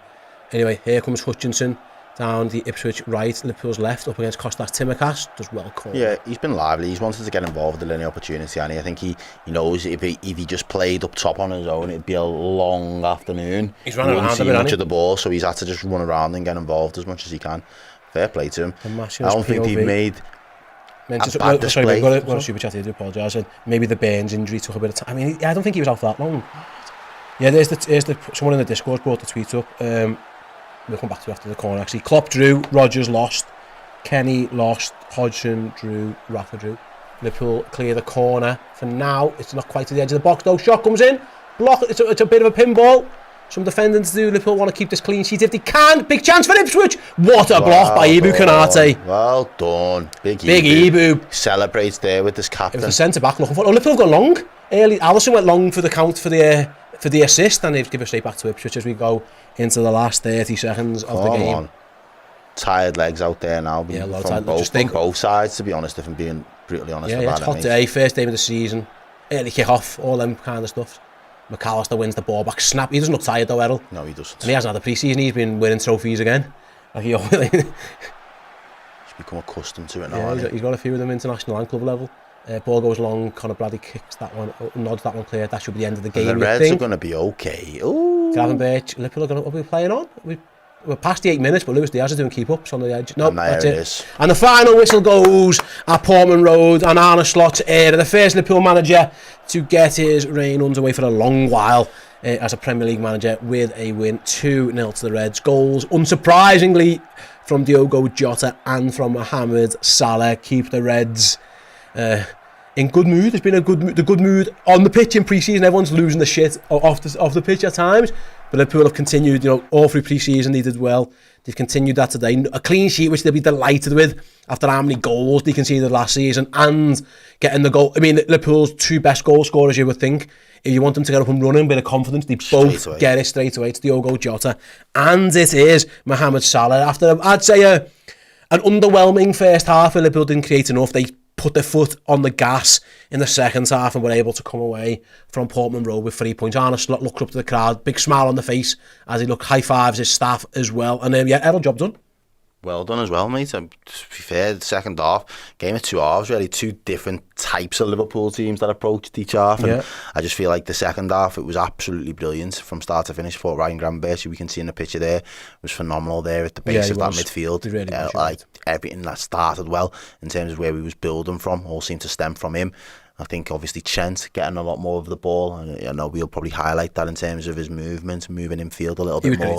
I think again we're still speculating as to why Ibu Konate was brought on at half time, but whether it was circumstantial because he's there, just gives Trent the opportunity there really to move in field, and the movement just becomes so much more fluid in that second half. And I felt every department from midfield or from defence to midfield and to the forward line was superb. And I think even Luis Diaz, I think he's hard done to not be on the goals, have a goal on the goal sheet as well. So I just thought Liverpool in the second half was a completely different animal than in the first half. It was night and day. And I think obviously, as you mentioned a couple of times, if we can just feel our way into games and just build and just be compact and hard to break down and not really give teams opportunities to break us down and do nothing stupid or casual in those opening exchanges, it really will set us up to when we are able to go through the gears and pick up the tempo and just snap into second and third gear. I think we can just pick teams off. And again, it was a period of 10 to 15 minutes where they just couldn't get a sniff of the ball. Absolutely right, guys. Stick around. We're not going to end the stream here. We're going to let you guys go straight into having your say on the action. So we're going to go to a quick break, and then Dan Club will be back with the fan reaction show. So you guys on the Discord, on the socials, on Twitter, on Facebook, here, of course, in the live chat, have your say on the start of the Arne Slot era after Liverpool won 2-0. Yeah. Thanks from me. Thanks from Errol. We're going to go to a quick break and stay tuned because Dan will be in the chair and you guys can have your say on what you've just seen at Portman Road. See us all soon. London Reds, we are heading your way. It is a new era for Liverpool Football Club, and to celebrate, we're heading on the road with our very own new era tour, trademark pending. Our first stop is the Indigo at the O2 on Wednesday the 4th of September. We will be live on stage with a show filled with laughs, cheers, and maybe even a one-handed cartwheel or two. Not only that, but the amazing Keo will be performing, playing the best Liverpool anthems to get you singing and dancing with joy. If you'd like to come along, tickets are on sale now.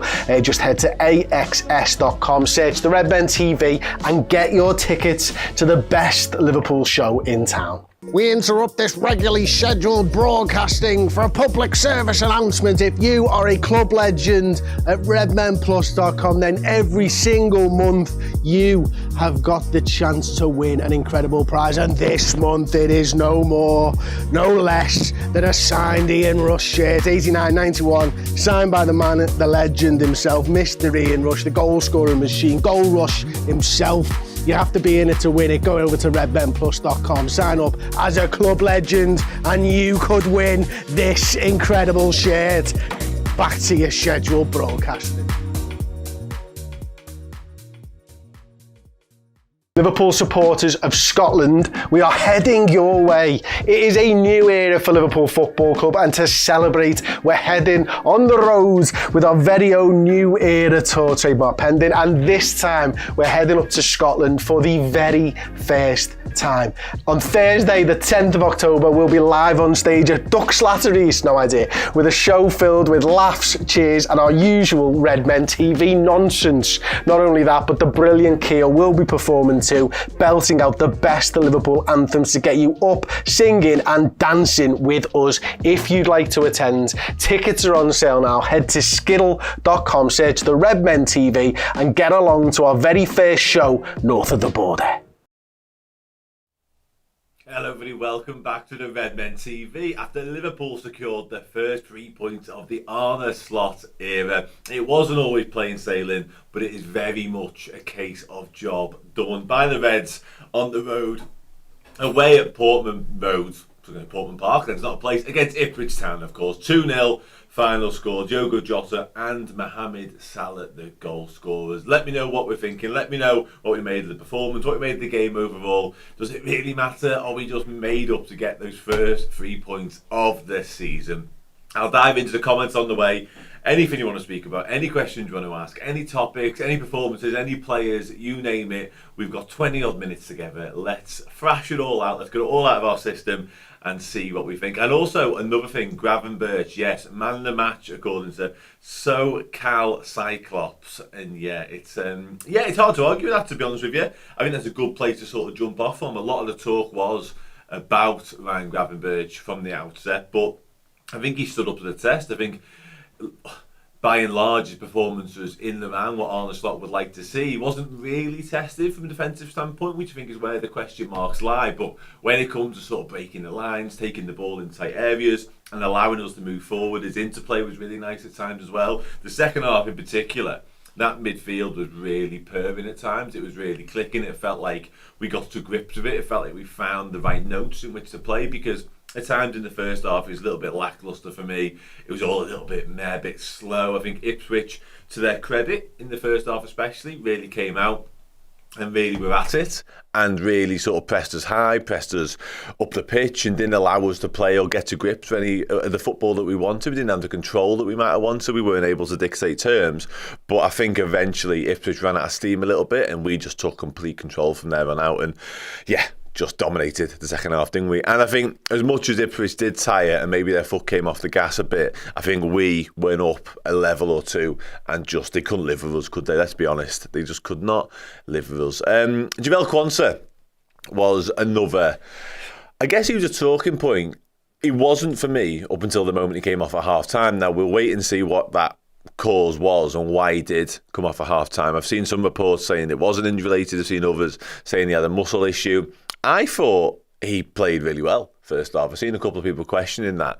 I wasn't, and Nigel, this is absolutely spot on, by the way. It was very much a game of two halves, but let's talk about Quant. I thought he was really good.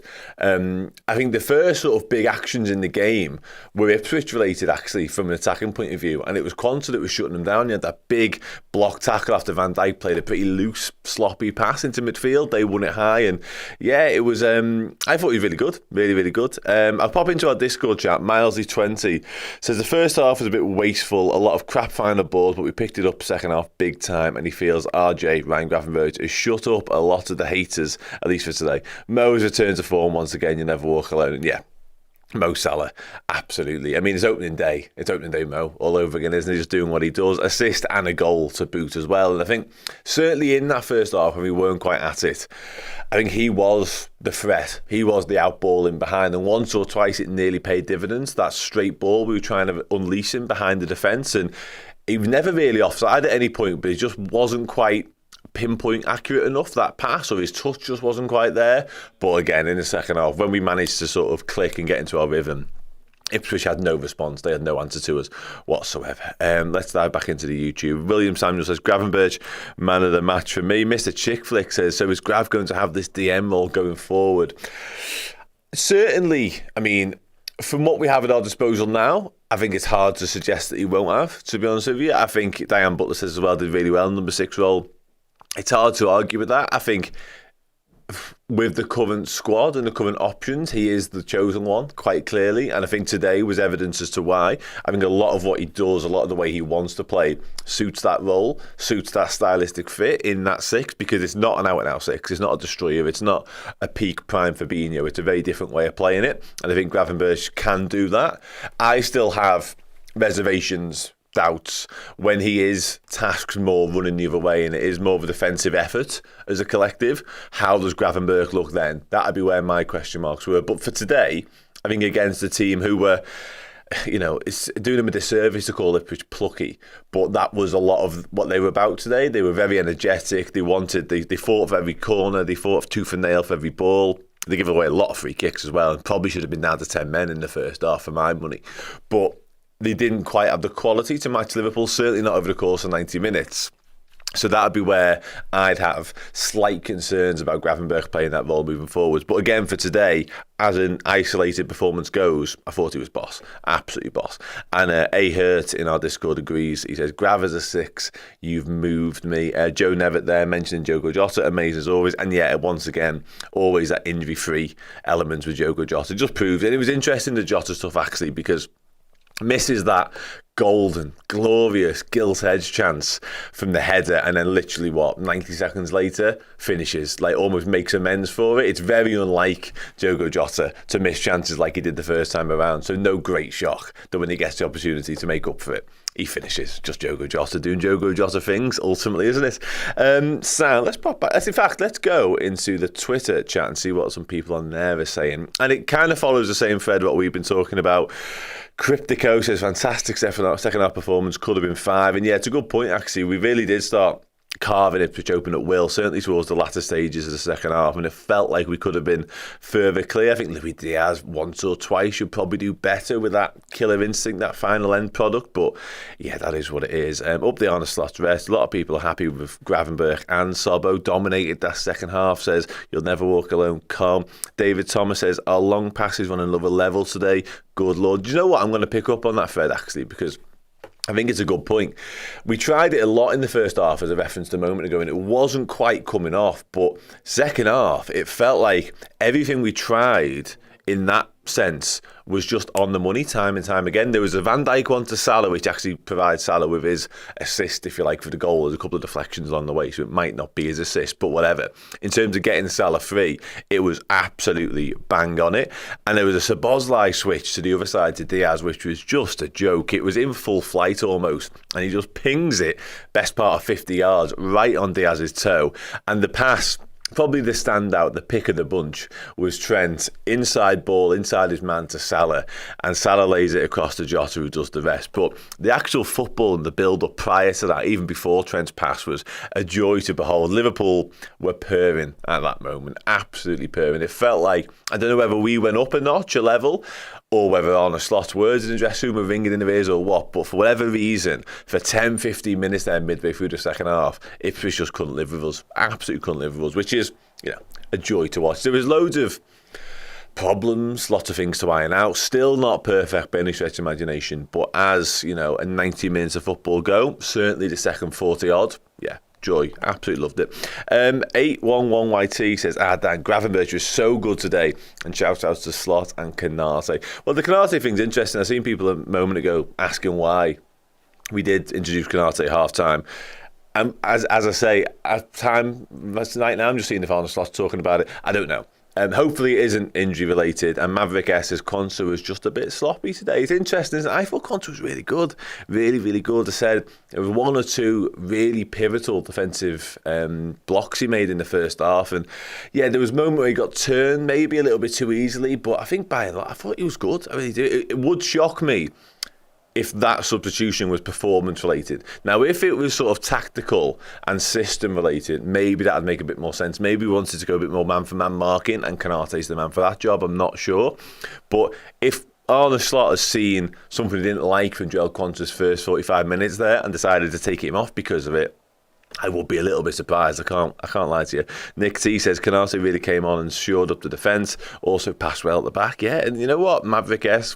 Canate played really, really well. Made a point today. Maybe that's it.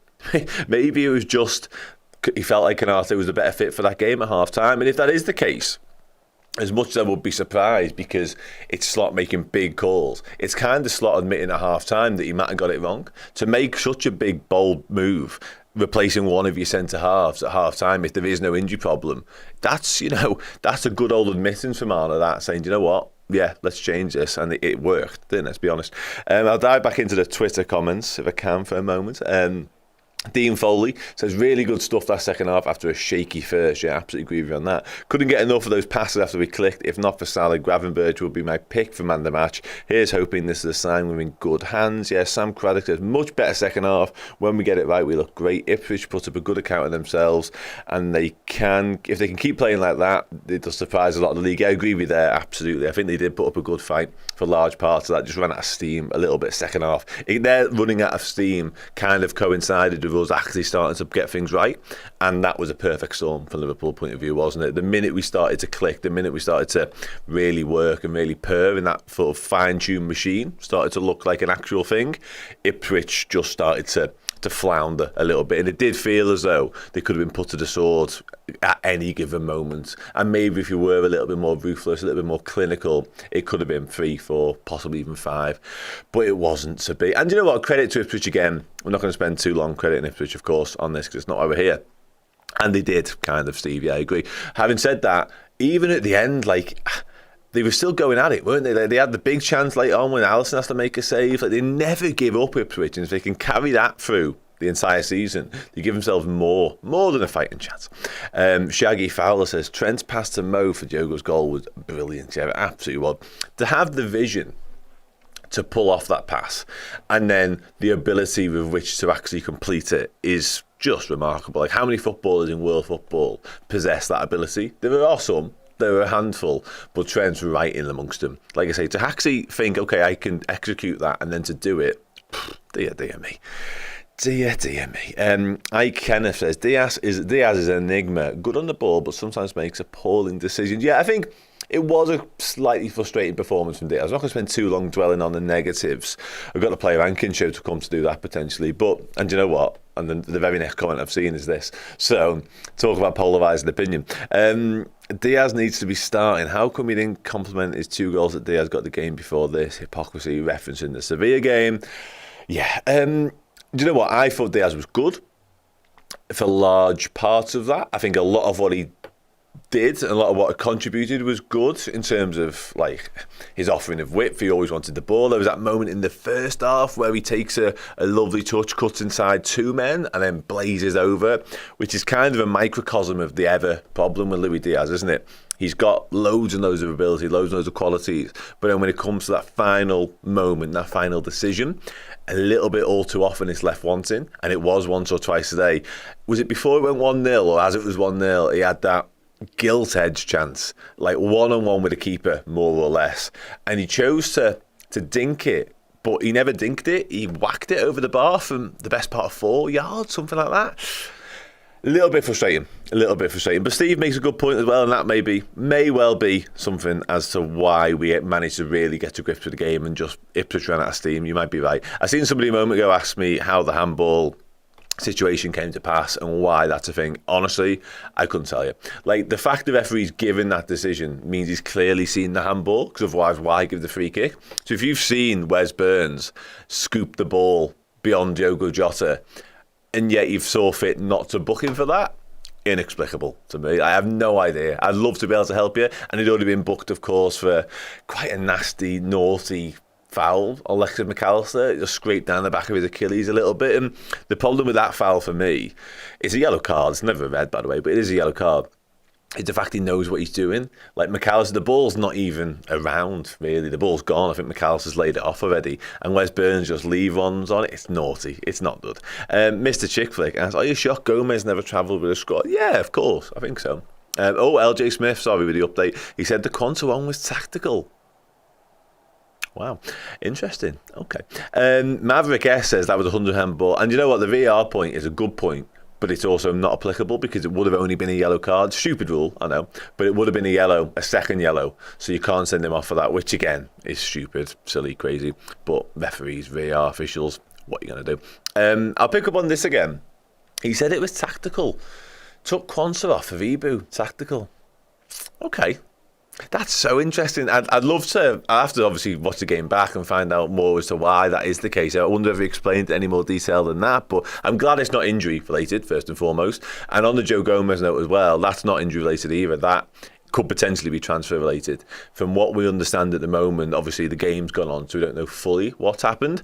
But he's had a grown-up conversation with Arne Slot, and it's been decided that he won't be sort of involved from here on out. It looks like certainly not this weekend, and I think Joe Gomez has taken it upon himself to maybe step away from the squad and possibly pursue a transfer away from the club, which is a shame. It will be a shame, because I think from a Liverpool point of view, having someone of Joe Gomez's quality and perhaps more importantly versatility around the squad was a real winner, because he plays right back, centre back, left back. But for his point of view, I can understand why he may look at the chances or the likelihood of playing regular first team footy. And if he said this to Arne Slot and Slot's gone, you're my third choice right back, you're my fourth choice centre half, and you're my third choice left back, Gomez might look at that and go, not for me. Not anymore, anyway. And listen, what can you do? Kind of this, Seth, as well. If you love someone, set them free. Yeah, I'm with you. Truth in plain sight. Go into Newcastle, go on to well. So yeah, quite possibly. Yeah, and Baloo, I believe so, mate. I've seen Arne Slot at the corner of my eye speaking. Obviously, I can't hear him. But he said it was tactical. Yeah, fascinating. Really and it's so interesting because obviously a lot of what's been credited with Quanta having, which Konate doesn't have, has been that ability to carry the ball forwards, his distribution, his eye for a pass, his speed of thought when playing those passes as well. But clearly, it might be a defensive thing. I don't think Quanta was having too bad a day defensively, though. I must admit, I don't think he was struggling that heavily. I really don't. I thought he was okay. And like I say, the first defensive action Liverpool were required to do was Jarell Quanta, and he was actually bailing out his mate, Virgil van Dijk, who played a terrible ball into midfield.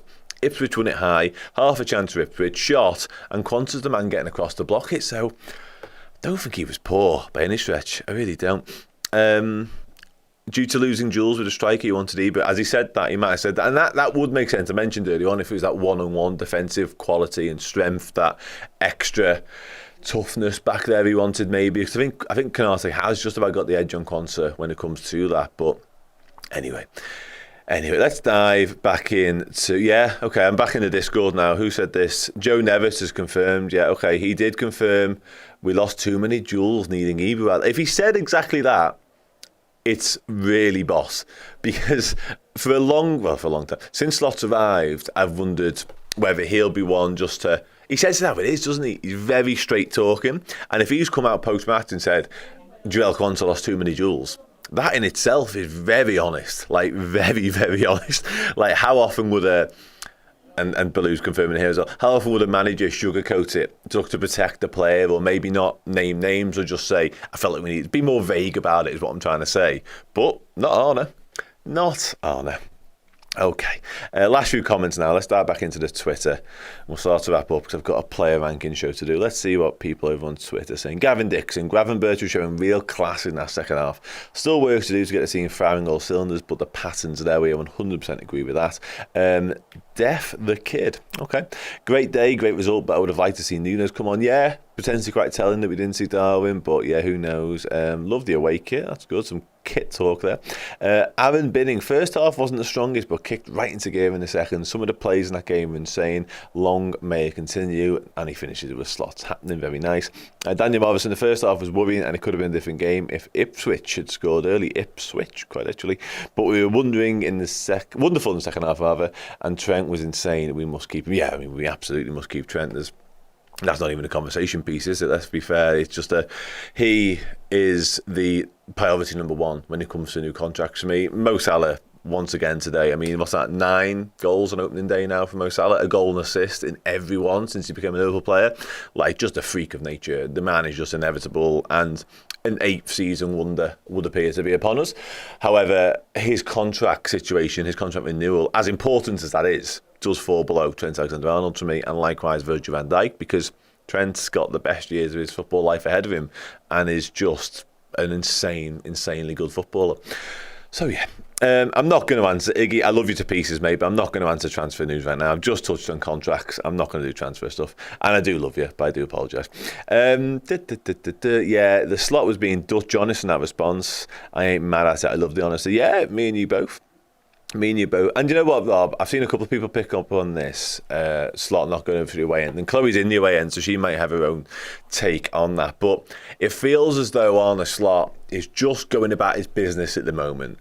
All the relationship building with the fans, all of that connection, all the stuff we loved Jurgen Klopp for, eventually, all that bonding, if you like, those shows of emotions, the emotiveness, that can all wait a little bit. It feels to me like Arne Slot just wants to get his feet under the table, get Liverpool ticking, get Liverpool moving in the right direction, and get us actually winning games of football, the fundamentals of what it is to be a good footy manager, before he starts all the romanticising of actually being Liverpool manager. I think he might have both. I think he might have both strings to his bow. But for me, this, Nick, is exactly what I'm saying. I've just seen your comment. That's where he's at. And I have no problem with that whatsoever. I hope in time he does start being, you know, the fun, the person we can relate to, the bond, the love can come. But for now, just win games of footy, but deal with the rest later. So yeah, all business is Arne Slot. And today, yeah, it's a good point, Nigel. And today it was business. It was business well done. And it was 3 points for the Reds. I'll quickly start to wrap up because I've been here a while now and I've got one more show to do before I call it a day. Baloo, thanks very much as well, mate. I appreciate the feedback. Hopefully you guys have enjoyed the long stream. It is here to stay, whether you like it or not, to be honest with you. Gravenberch is moved. Abia is moved by Gravenberch. Gravenberch might be moved by Abia. Who knows? I like Quanta. He just needs to be more physical, use his size like Canal. It's interesting that I thought much of last season there were no sort of indications, there were no signs that Quanta was lacking, or if he was shy when it came to the battle. I've not really seen it. And today there was moments, perhaps he came out second best once or twice, but Canate's the back end of the season. One of the biggest problems he had, away from what he lacks in terms of the ball at his feet, which is probably the biggest criticism that's levelled at him, Canate was actually losing duels. Like the Merseyside derby, he got bullied by Dominic Calvert-Lewin. Let's have it right. I mean, I don't like saying it because it's Everton, and you know we don't like to remember those games, but he did. Whereas Quanta was winning his battles, was winning those one-on-one fights time and time again. So yeah, let's hope it isn't a sign of things to come when it comes to Jarell, because he is phenomenal. Absolutely phenomenal. Jaitita says Quanta is and will be a great player, but that's why you have a bench. Yeah, and it worked, is the point. Like, it doesn't really matter what we all think or say on Quanta, or the Canate switch for that matter, but he made a change at half-time. Liverpool got better in the second half. Done. That's enough for me. That's enough for me. However it came about, however it happened, that's the top and bottom of it. I'll quickly dive back into the Discord. to see what's going on in there, if there's anything worth speaking about, or we just chatting nonsense. And John P with an interesting point. I believe that's the first 90 for Grav in the Prem. Wow. New position, new man. Look at that. Stephen Ryder, I haven't said it yet, mate. I haven't said it, and I'm not going to. I will be wrapping up this show before I use the phrase you just wrote right there. So I think that's about it for the fan reaction show, fan interactive, whatever you want to call it. Liverpool 2, Ipswich Town 0. Start as you mean to go on. Liverpool Football Club. It's all very good. It's all very positive. Just to sort of round off, really good performance by and large. Mo Salah continues to do Mo Salah things. Diogo Jota continues to do Diogo Jota things as well. All is well. If we just forget that first 45 minutes and maybe never play like that again, we can all move on with our lives and we can all be very, very optimistic about what is to come. Gravenberch boss, probably my man of the match for what it's worth as well. That is it for this section of the post-game show. I'm going to wander over to the board now and do player rankings with you guys. So please stick around because I need your help. Thanks very much for getting involved as ever. Take care. Up the Reds. London Reds, we are heading your way. It is a new era for Liverpool Football Club, and to celebrate, we're heading on the road with our very own new era tour, trademark pending. Our first stop is the Indigo at the O2 on Wednesday the 4th of September. We will be live on stage with a show filled with laughs, cheers, and maybe even a one-handed cartwheel or two. Not only that, but the amazing Keo will be performing, playing the best Liverpool anthems to get you singing and dancing with joy. If you'd like to come along, tickets are on sale now. Just head to axs.com, search the Redmen TV and get your tickets to the best Liverpool show in town. Hello everybody, we're back. That was quick, wasn't it? And seamlessly, as if it never happened, I'm now at this part of the studio and not that part of the studio. It's just like magic. It's not, it was just a 40-second advert. Well, I walked over here. Please do get involved. I will be asking for your help along the way as I rank the players that play for the Liverpool Football Club from boss sound to your messing. I've got a feeling I won't be needing your messing, which is really handy because I've got a bit of a bad back, a bit of a bad side, so I could do with just staying this way and not bending down too much. Having said that, I've also just realised that all the players are proper low on the board, so sound. Let's begin with Alisson Becker. Alisson Becker, of course. Where else are we going to start? But the beautiful, you sexy bastard that is Alisson Becker. That's my goalie. And you know what? He may have expected, or Liverpool may have hoped, perhaps rather, that he would be incredibly, incredibly quiet today. But he was a bit busier than he maybe wanted. Could everyone just say, everyone wants him in sound? I thought you were talking about my sound for a second then, apologies. Sound for Alisson? Sound? Made a decent couple of saves, palmed one, sort of wide late on, good hands down low at his feet as well. So, sound? Sound. Okay, sound. That'll do for me. We can sort of overlap these as we go along as well, by the way, if we have like a mixture of opinion. Most people are saying sound. Mustafa is saying sound as well. Neil is saying 7. I mean, it's boss sound you're messing. It's not numbers. That's a player rating show that's going on in there with Steve Neville. He is beautiful, Baloo, I agree with you. Steve Ryder says sound. SH23 says sound, not the hardest match ever. James, I think most people are going with sound. So I'm also sound with sound. I said it a moment ago, 1 or 2 decent enough save you'd expect Alisson Becker to make, because let's be honest, he's the best goalkeeper in the world and definitely the most handsome. So let's keep him in there. I'm happy with that. Let's move on then. Where's our right back? There's our right back. We need to get a new picture of Trent as quickly as possible because he looks absolutely nothing like that anymore. Yeah, where do you think? I've had an early boss from Nick there. I've had another boss from Joan Alviso and Nick. Graham, do you know what? You're right. Yes, ratings is on plus as well, Dickie. Steve and Evel are in there doing that show now. Trent Boss, world class. Sounds from DK. I mean, a lot of bosses. There's some sounds, though. We might have our first overlap of the season here. Steve Ryder, my mate, says boss. Yes, this, Mr. J. Man. I'm going to leave that comment on screen for a moment because I agree with the first bit. And wholeheartedly the second bit as well. Okay, Trent, with your no longer haircut, let's go boss. I thought he was boss. And you know what? Boss, in all the things you expect Trent to be boss at, although that pass inside to Salah, which I spoke about a moment ago there, was just...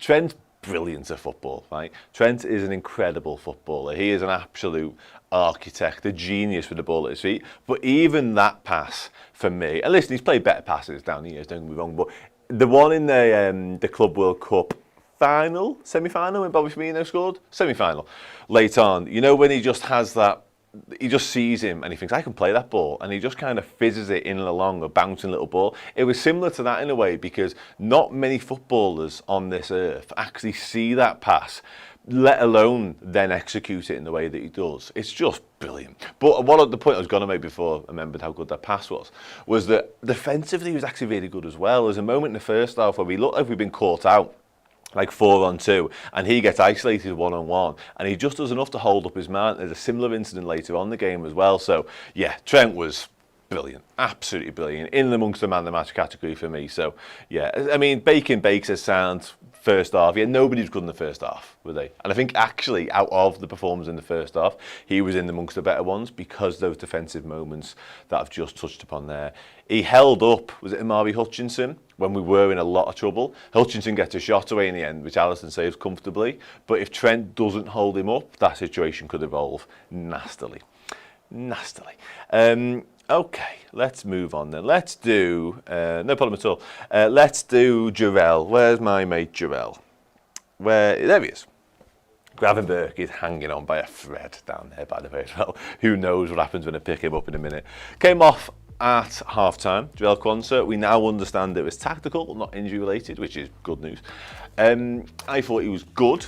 I don't think he was brilliant. What do you guys think? He was sound, he was sound, he was sound. Lower sound, lower sound. Okay. Not you messing. Someone said you're messing. Charles. No, I'm not having you messing. I'm sorry. He started the game brilliantly. Like, absolutely brilliant. He did get turned once or twice. You lost one or two too many duels, probably. Okay. Yeah, okay. Lower sound. Sort of here. Sort of there. Lower than that. Are we okay with that? Let me know if we're okay with that. No mistakes. Sound, he makes some good head studies ground. Yeah, okay. I mean, the fact he has to be taken off at half-time, whether Slot had an actual problem with Quansah's performance, or whether it was just a different type of defender he wanted, because Quansah's qualities and attributes are slightly different to Konaté's. Konaté's strengths are one thing, it feels like Quansah's are another, and maybe just needed to get more of Konaté's on the pitch, perhaps. Yeah, okay. And sound, I'm happy with sound. I'm a little bit disappointed that he's virgin on this bit of the board, to be honest with you. But yeah, let's stay there.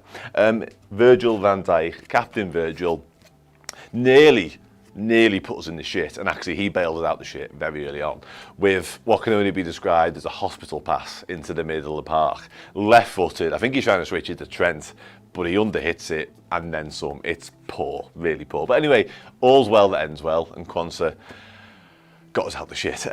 Virgil, pretty solid, I think. Pretty solid. Played that wonderful switch over to Mo Salah for his goal as well, which is just Virgil in a nutshell, basically.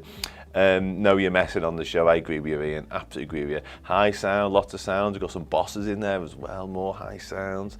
Graham says not quite sure why he took Quansah off. He said it was tactical. Low sound. This Virgin, are we on upper sounds? Dead middle. Insane passing. Yeah, his passing is what actually stood out for me from Virgil today. Everything is Gucci, says another quality match. I'm bordering on this, to be honest with you. And yeah, Mr. J Mango again, his passing was the standout feature of his game today, wasn't it? And I guess when Liverpool aren't under the cosh at all times, which we weren't from Ipswich by any stretch of imagination, there was one or two moments later on, they had a little bit of a flurry of attacks, but Liverpool were never really under insane pressure.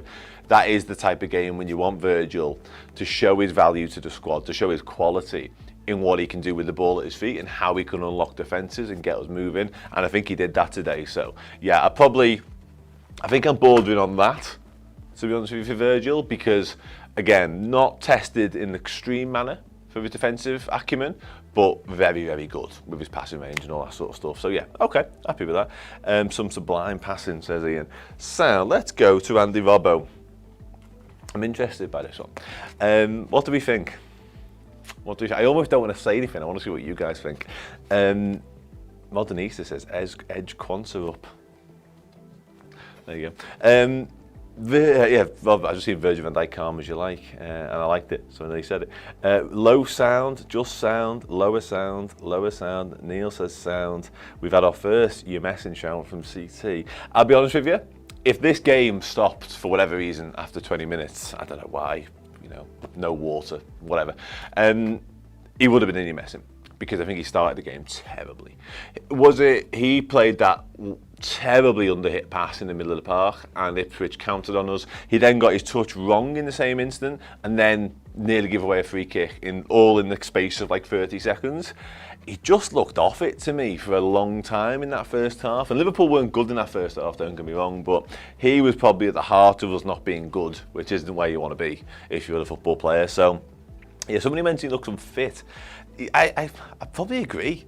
He's definitely not sharp. Whether he's unfit or not might be a different question. He's not up to full match sharpness. And I was actually a little bit surprised he started the game today because of that. Obviously, last weekend in the double-header at Anfield, he was in that second game with no fans against Las Palmas, which was deemed the not first team, if you like. And it was probably because he hasn't played all summer long. Since the Euros, of course. And Tsimikas has had that shirt. So I was a little bit shocked that he started. I wasn't shocked that he came off because he clearly isn't ready for 90 minutes yet. So, yeah, wasn't at it. The Red says, Robbo, you're messing. He kept giving the ball away. Does not fit our system.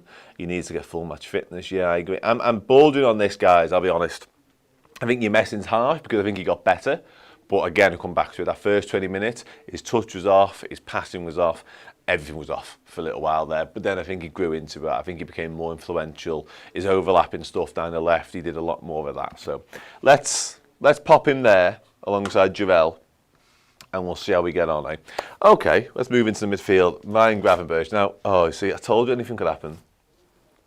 First game of the season. In our defence, guys, not literally because we're now in the midfield, but in our defence, we are hoping and planning on buying all new board guys, cards, players, faces, because obviously Trent's hair, but also we're hoping Liverpool will actually sign some football players.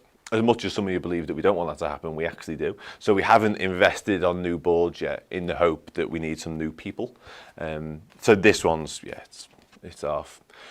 It's half knackered, to be honest. Gravenberch was boss, Grav was boss, quality second half, boss, mid-sound. Are you behind? Man of the match, Grav was boss, low boss, Grav was boss, Redmen board, you're messing, I'm not messing. A good shout, actually, done there. Did not misplace one pass. If that's accurate, or just you saying it, sound either way.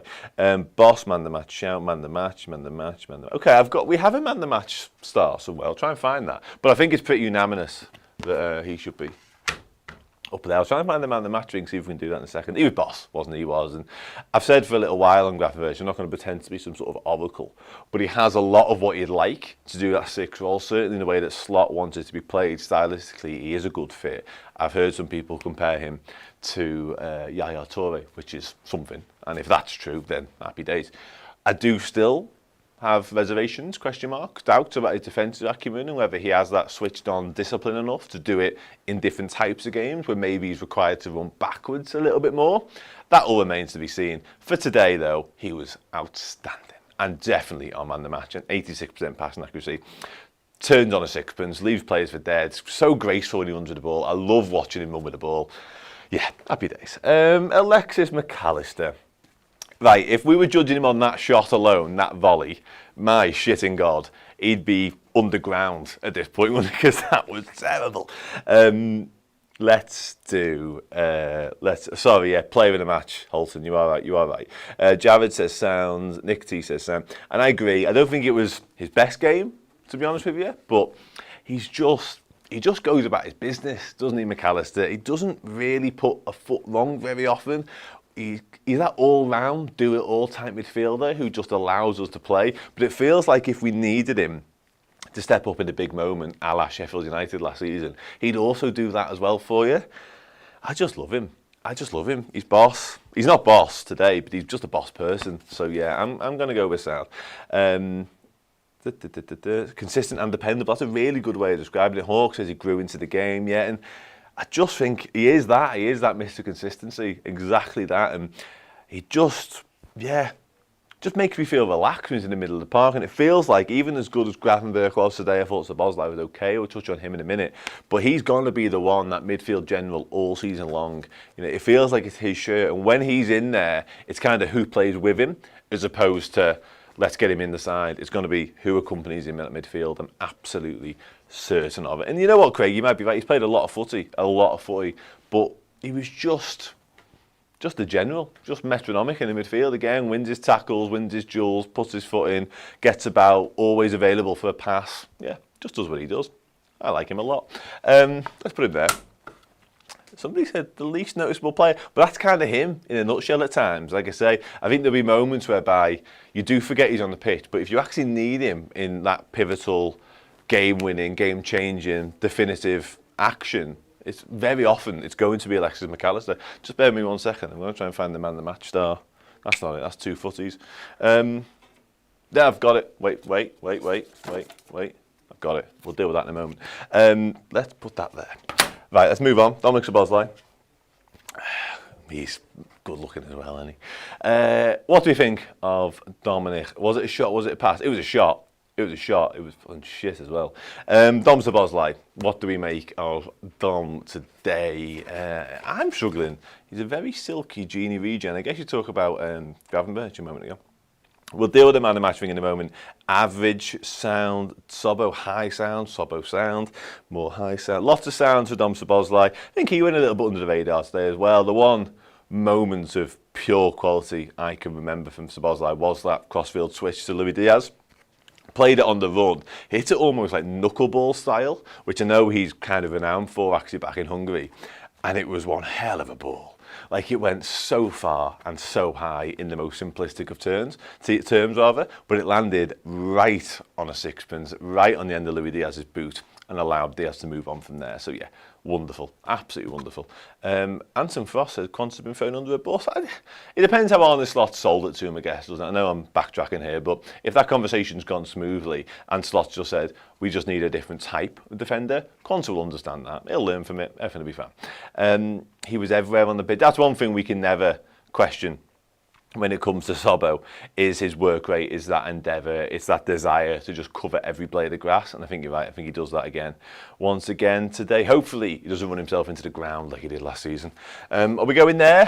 We got a nice sort of like symmetry type thing going on a little bit. Are we going to go there with Sobo? Low sound, not you messing. Let's keep him there, Let me know if I need to do anything in particular. But I think for now, we're there or thereabouts. Okay. Sobo below Maka is insane. High sound better than Maka. Okay, I've listened to the feedback. Higher than that, says Thomas. Okay, all right, guys. You know, better than Maka for sure. Okay, I think we're okay then now. Sound, all good. Front three time. Louis, let's do Luis Diaz, because I want to have a conversation about Mo Salah in a second. Luis Diaz. I've listened, Peshav, sorry. I've listened. It's all good. Everyone relax. Everything's going to be fine. Liverpool won. Everything's going to be fine. We may even sign someone. You never know. Dreams can come true, as Gabrielle once said. Yeah, it is, Robert. You're absolutely spot on. I'm a people pleaser. What can I say? Low to mid sound for Luis Diaz. Very good. Sound from Neil. Low sound, another low sound. Diaz, boss, messed up a few chances. But he's so important. I don't get negativity. He is so important, full of energy, lacked end product. That's kind of him in a nutshell, actually. Right there, Diaz is Maradona until he shoots. He's Maradona, and then he's Madonna, if you like. Yeah, that. And you know what? I was going to make this point a moment ago when somebody first said it, basically. But it doesn't cost Liverpool today, obviously, because we won. We got all 3 points. Thankfully, the sharpshooter that is Diogo Jota scores, and opening day Mo Salah turns up. But on another day, in a bigger game against better opposition, maybe a more pivotal moment this season, you need him to be picking up those goals, those assists, actually finishing his dinner. And too often he's left wanting. I love Luis Diaz. I think he's brilliant. But when he cuts inside early in the first half and he gets his yard away, don't need to score the goal. Nice if you do. But you've got to work the keeper. Blazes over. And if he does that, but we know in the past he's used to firing him into the bottom corner, or at least making the keeper make a save. You can almost make peace with it, but too often he does miss the target. He is found wanting when it comes to that final finish. So there's that one, and then second half, he just dinks it over the keeper inexplicably for me. Just wellies it over the bar. Frustrating at times, let's put it that way. But I thought he was good, and he definitely does this, Dickie, absolutely spot on. One of potentially the main reasons and the main protagonists as to why Ipswich did tire in that second half could well be Louis Diaz just running them ragged. He makes defenders make decisions time and time again. He makes them commit, he makes them chase back towards their own goal, he makes you do things you don't want to do. So yeah. And this is also true. All of the things everyone's just said in the chat are true. So let's try and put him somewhere, because I'm looking at the chat now and not one person has got an actual answer as to where Louis Diaz should be. So can we please help? For what it's worth, where have we got Dom? I'd be going similar to Macca, perhaps. Similar to McAllister. Someone said you're messing. Lucho, low sound. CT, you're saying everyone's you're messing. I'm on to you now, just realised.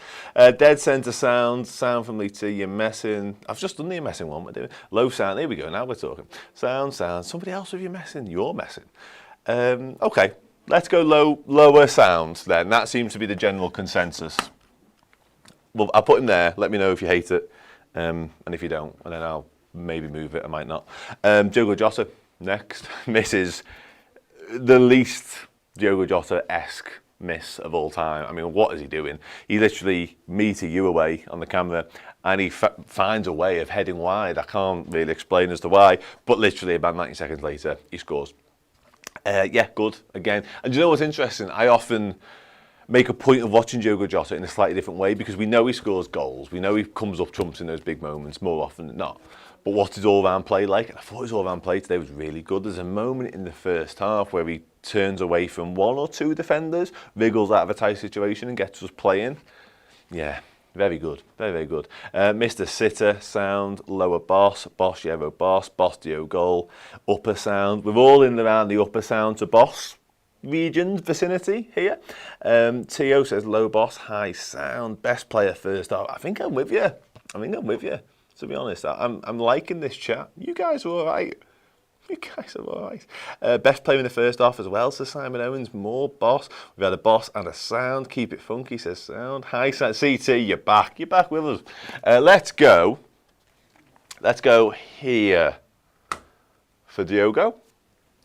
Because, yes, misses that chance, but scores straight after it. So he was asked. And I thought first half, as if you made the point, he was really good, really integral to the small glimmer of things that were positive about Liverpool first half. Feel free to shout at me if I've got that wrong. I probably will change it. TT's back. Boss, like he's Aguero. My God, Craig wants him level with Trent. Shit the bed. That high, yeah. You're the boss, or rather Diogo is. Let's do Mo. We'd all be looking forward to this one. Assist, goal, boss. Just Mo Salah. I mean, 9 goals now on opening days, the most ever from anyone ever in the Premier League, ever. Mo Salah. Just continuously just say ever when you say his name, and it feels like you'll be getting something right, because he's done a lot of things the most ever now. Yeah, and you know what? His all-round play was really good. Very often was the out ball. Unfortunate once or twice in the first half not to get on the end of stuff and really cause problems. Took his goal well. Yes, Dickie, I've got to lean in. No goals in the 3 p.m. kickoffs yet as well, by the way, guys, in case you were wondering. Cheers, Billy. Yeah, Mo Salah, assist, goal. Just a general nuisance to defenders. You know, I do wonder whether he got that ability to beat a man time and time again anymore, because he got one-on-one with his defender once or twice, and his defender won a couple of corners and stuff like that, never lost the ball. But when he just used to drop a shoulder and leave, you know, Zinchenko for dead, I'd like him to still do that a bit more, to be honest. But listen, I'm splitting hairs, not his hair transplant hairs either. It's just brilliant, just absolutely brilliant. There, what we'll do is with these 4, we'll decide our man the match out of those 4 in a second. But yeah, just a genius, absolute genius. Salah was boss, never in question. Yeah, 100% agree with that. If Jota doesn't get boss, we riot. That's sorted. End boss. Quiet first half, upper boss second. Yeah, the first half of Liverpool wasn't one to write home about. Won't live long in the memory. Forget about that. Salah, high boss. Think he regained half a step with a new haircut. Yeah, possibly. Salah is not slowing down. He's the fittest player. Yeah, his fitness has never been in doubt. He absolutely schools all the kids when it comes to those fitness tests every pre-season. Especially now James Milner's gone. Let's do, Baloo says Mo goes right at the top. So let's just deal with that dead quickly. Salah was the official man of the match, but that's never really in question because he got the assist, he got a goal, so he's bound to get that. We do things a little bit differently here. Who was our player of the match? Let's see. Gravenberch, Salah. I'm going to go off like the first 20 I see, and then I'll decide based on that. Gravenberch, Diogo, Mo, Grav, Salah, Grav, Mo, Salah, Grav, Gralla. He doesn't exist. Gravenberch. Sorry, Verge. That's our man of the match, everyone. Ryan Gravenberch. Well done, my mate. And you know what? I think that's massively deserved because A, he was brilliant. B, he was at the heart of almost everything boss that we did today. And C, I'm reticent to say out of position, but a position that's come under a lot of scrutiny for Liverpool, and I thought he did it excellently. Hopefully, the sign of things to come. Hopefully, he can continue to be that brilliant, and we never have to question it ever again. But I reserve judgment based on that. But for today, boss. Conor Bradley came on. Any big thoughts on Conor Bradley? Nearly scored, actually, didn't he, Conor? Nearly scored. It's Conor Bradley. Do you know what the first thing he did? And I noticed this. He just dropped the shoulder and left his man for dead. I was like, you're so good at footy. And I spoke to him last week. He's a nice guy. Boss for Conor Bradley? Surely you're joking, CT. You've gone the other way, mate. Conor boss? I mean, let's just go Conor sound. He was sound. He was fine. Ibu. Ibu is actually one we need to spend a little bit more time on. We rattle through the subs, but Ibu, game changer. Game changer, came on at half time and was really, really good. And actually, Liverpool as a whole improved massively, extensively in the second half. So he could well be, and it's not often we get a sub in them regions, but he might be boss. He might be boss. I'm getting booed, I'm not sure why. Boss, yeah. Ibu, low boss, yeah. Boss for Ibu, yeah, I agree. High sound next to Bradley. I'm happy with that. I think Konate was better than Bradley. Came on, got 45 minutes plus, because 8 minutes added time. Where the hell did they get that from? Simicast also came on. Cody Gakpo also came on. He was booked. He wasn't. Nah.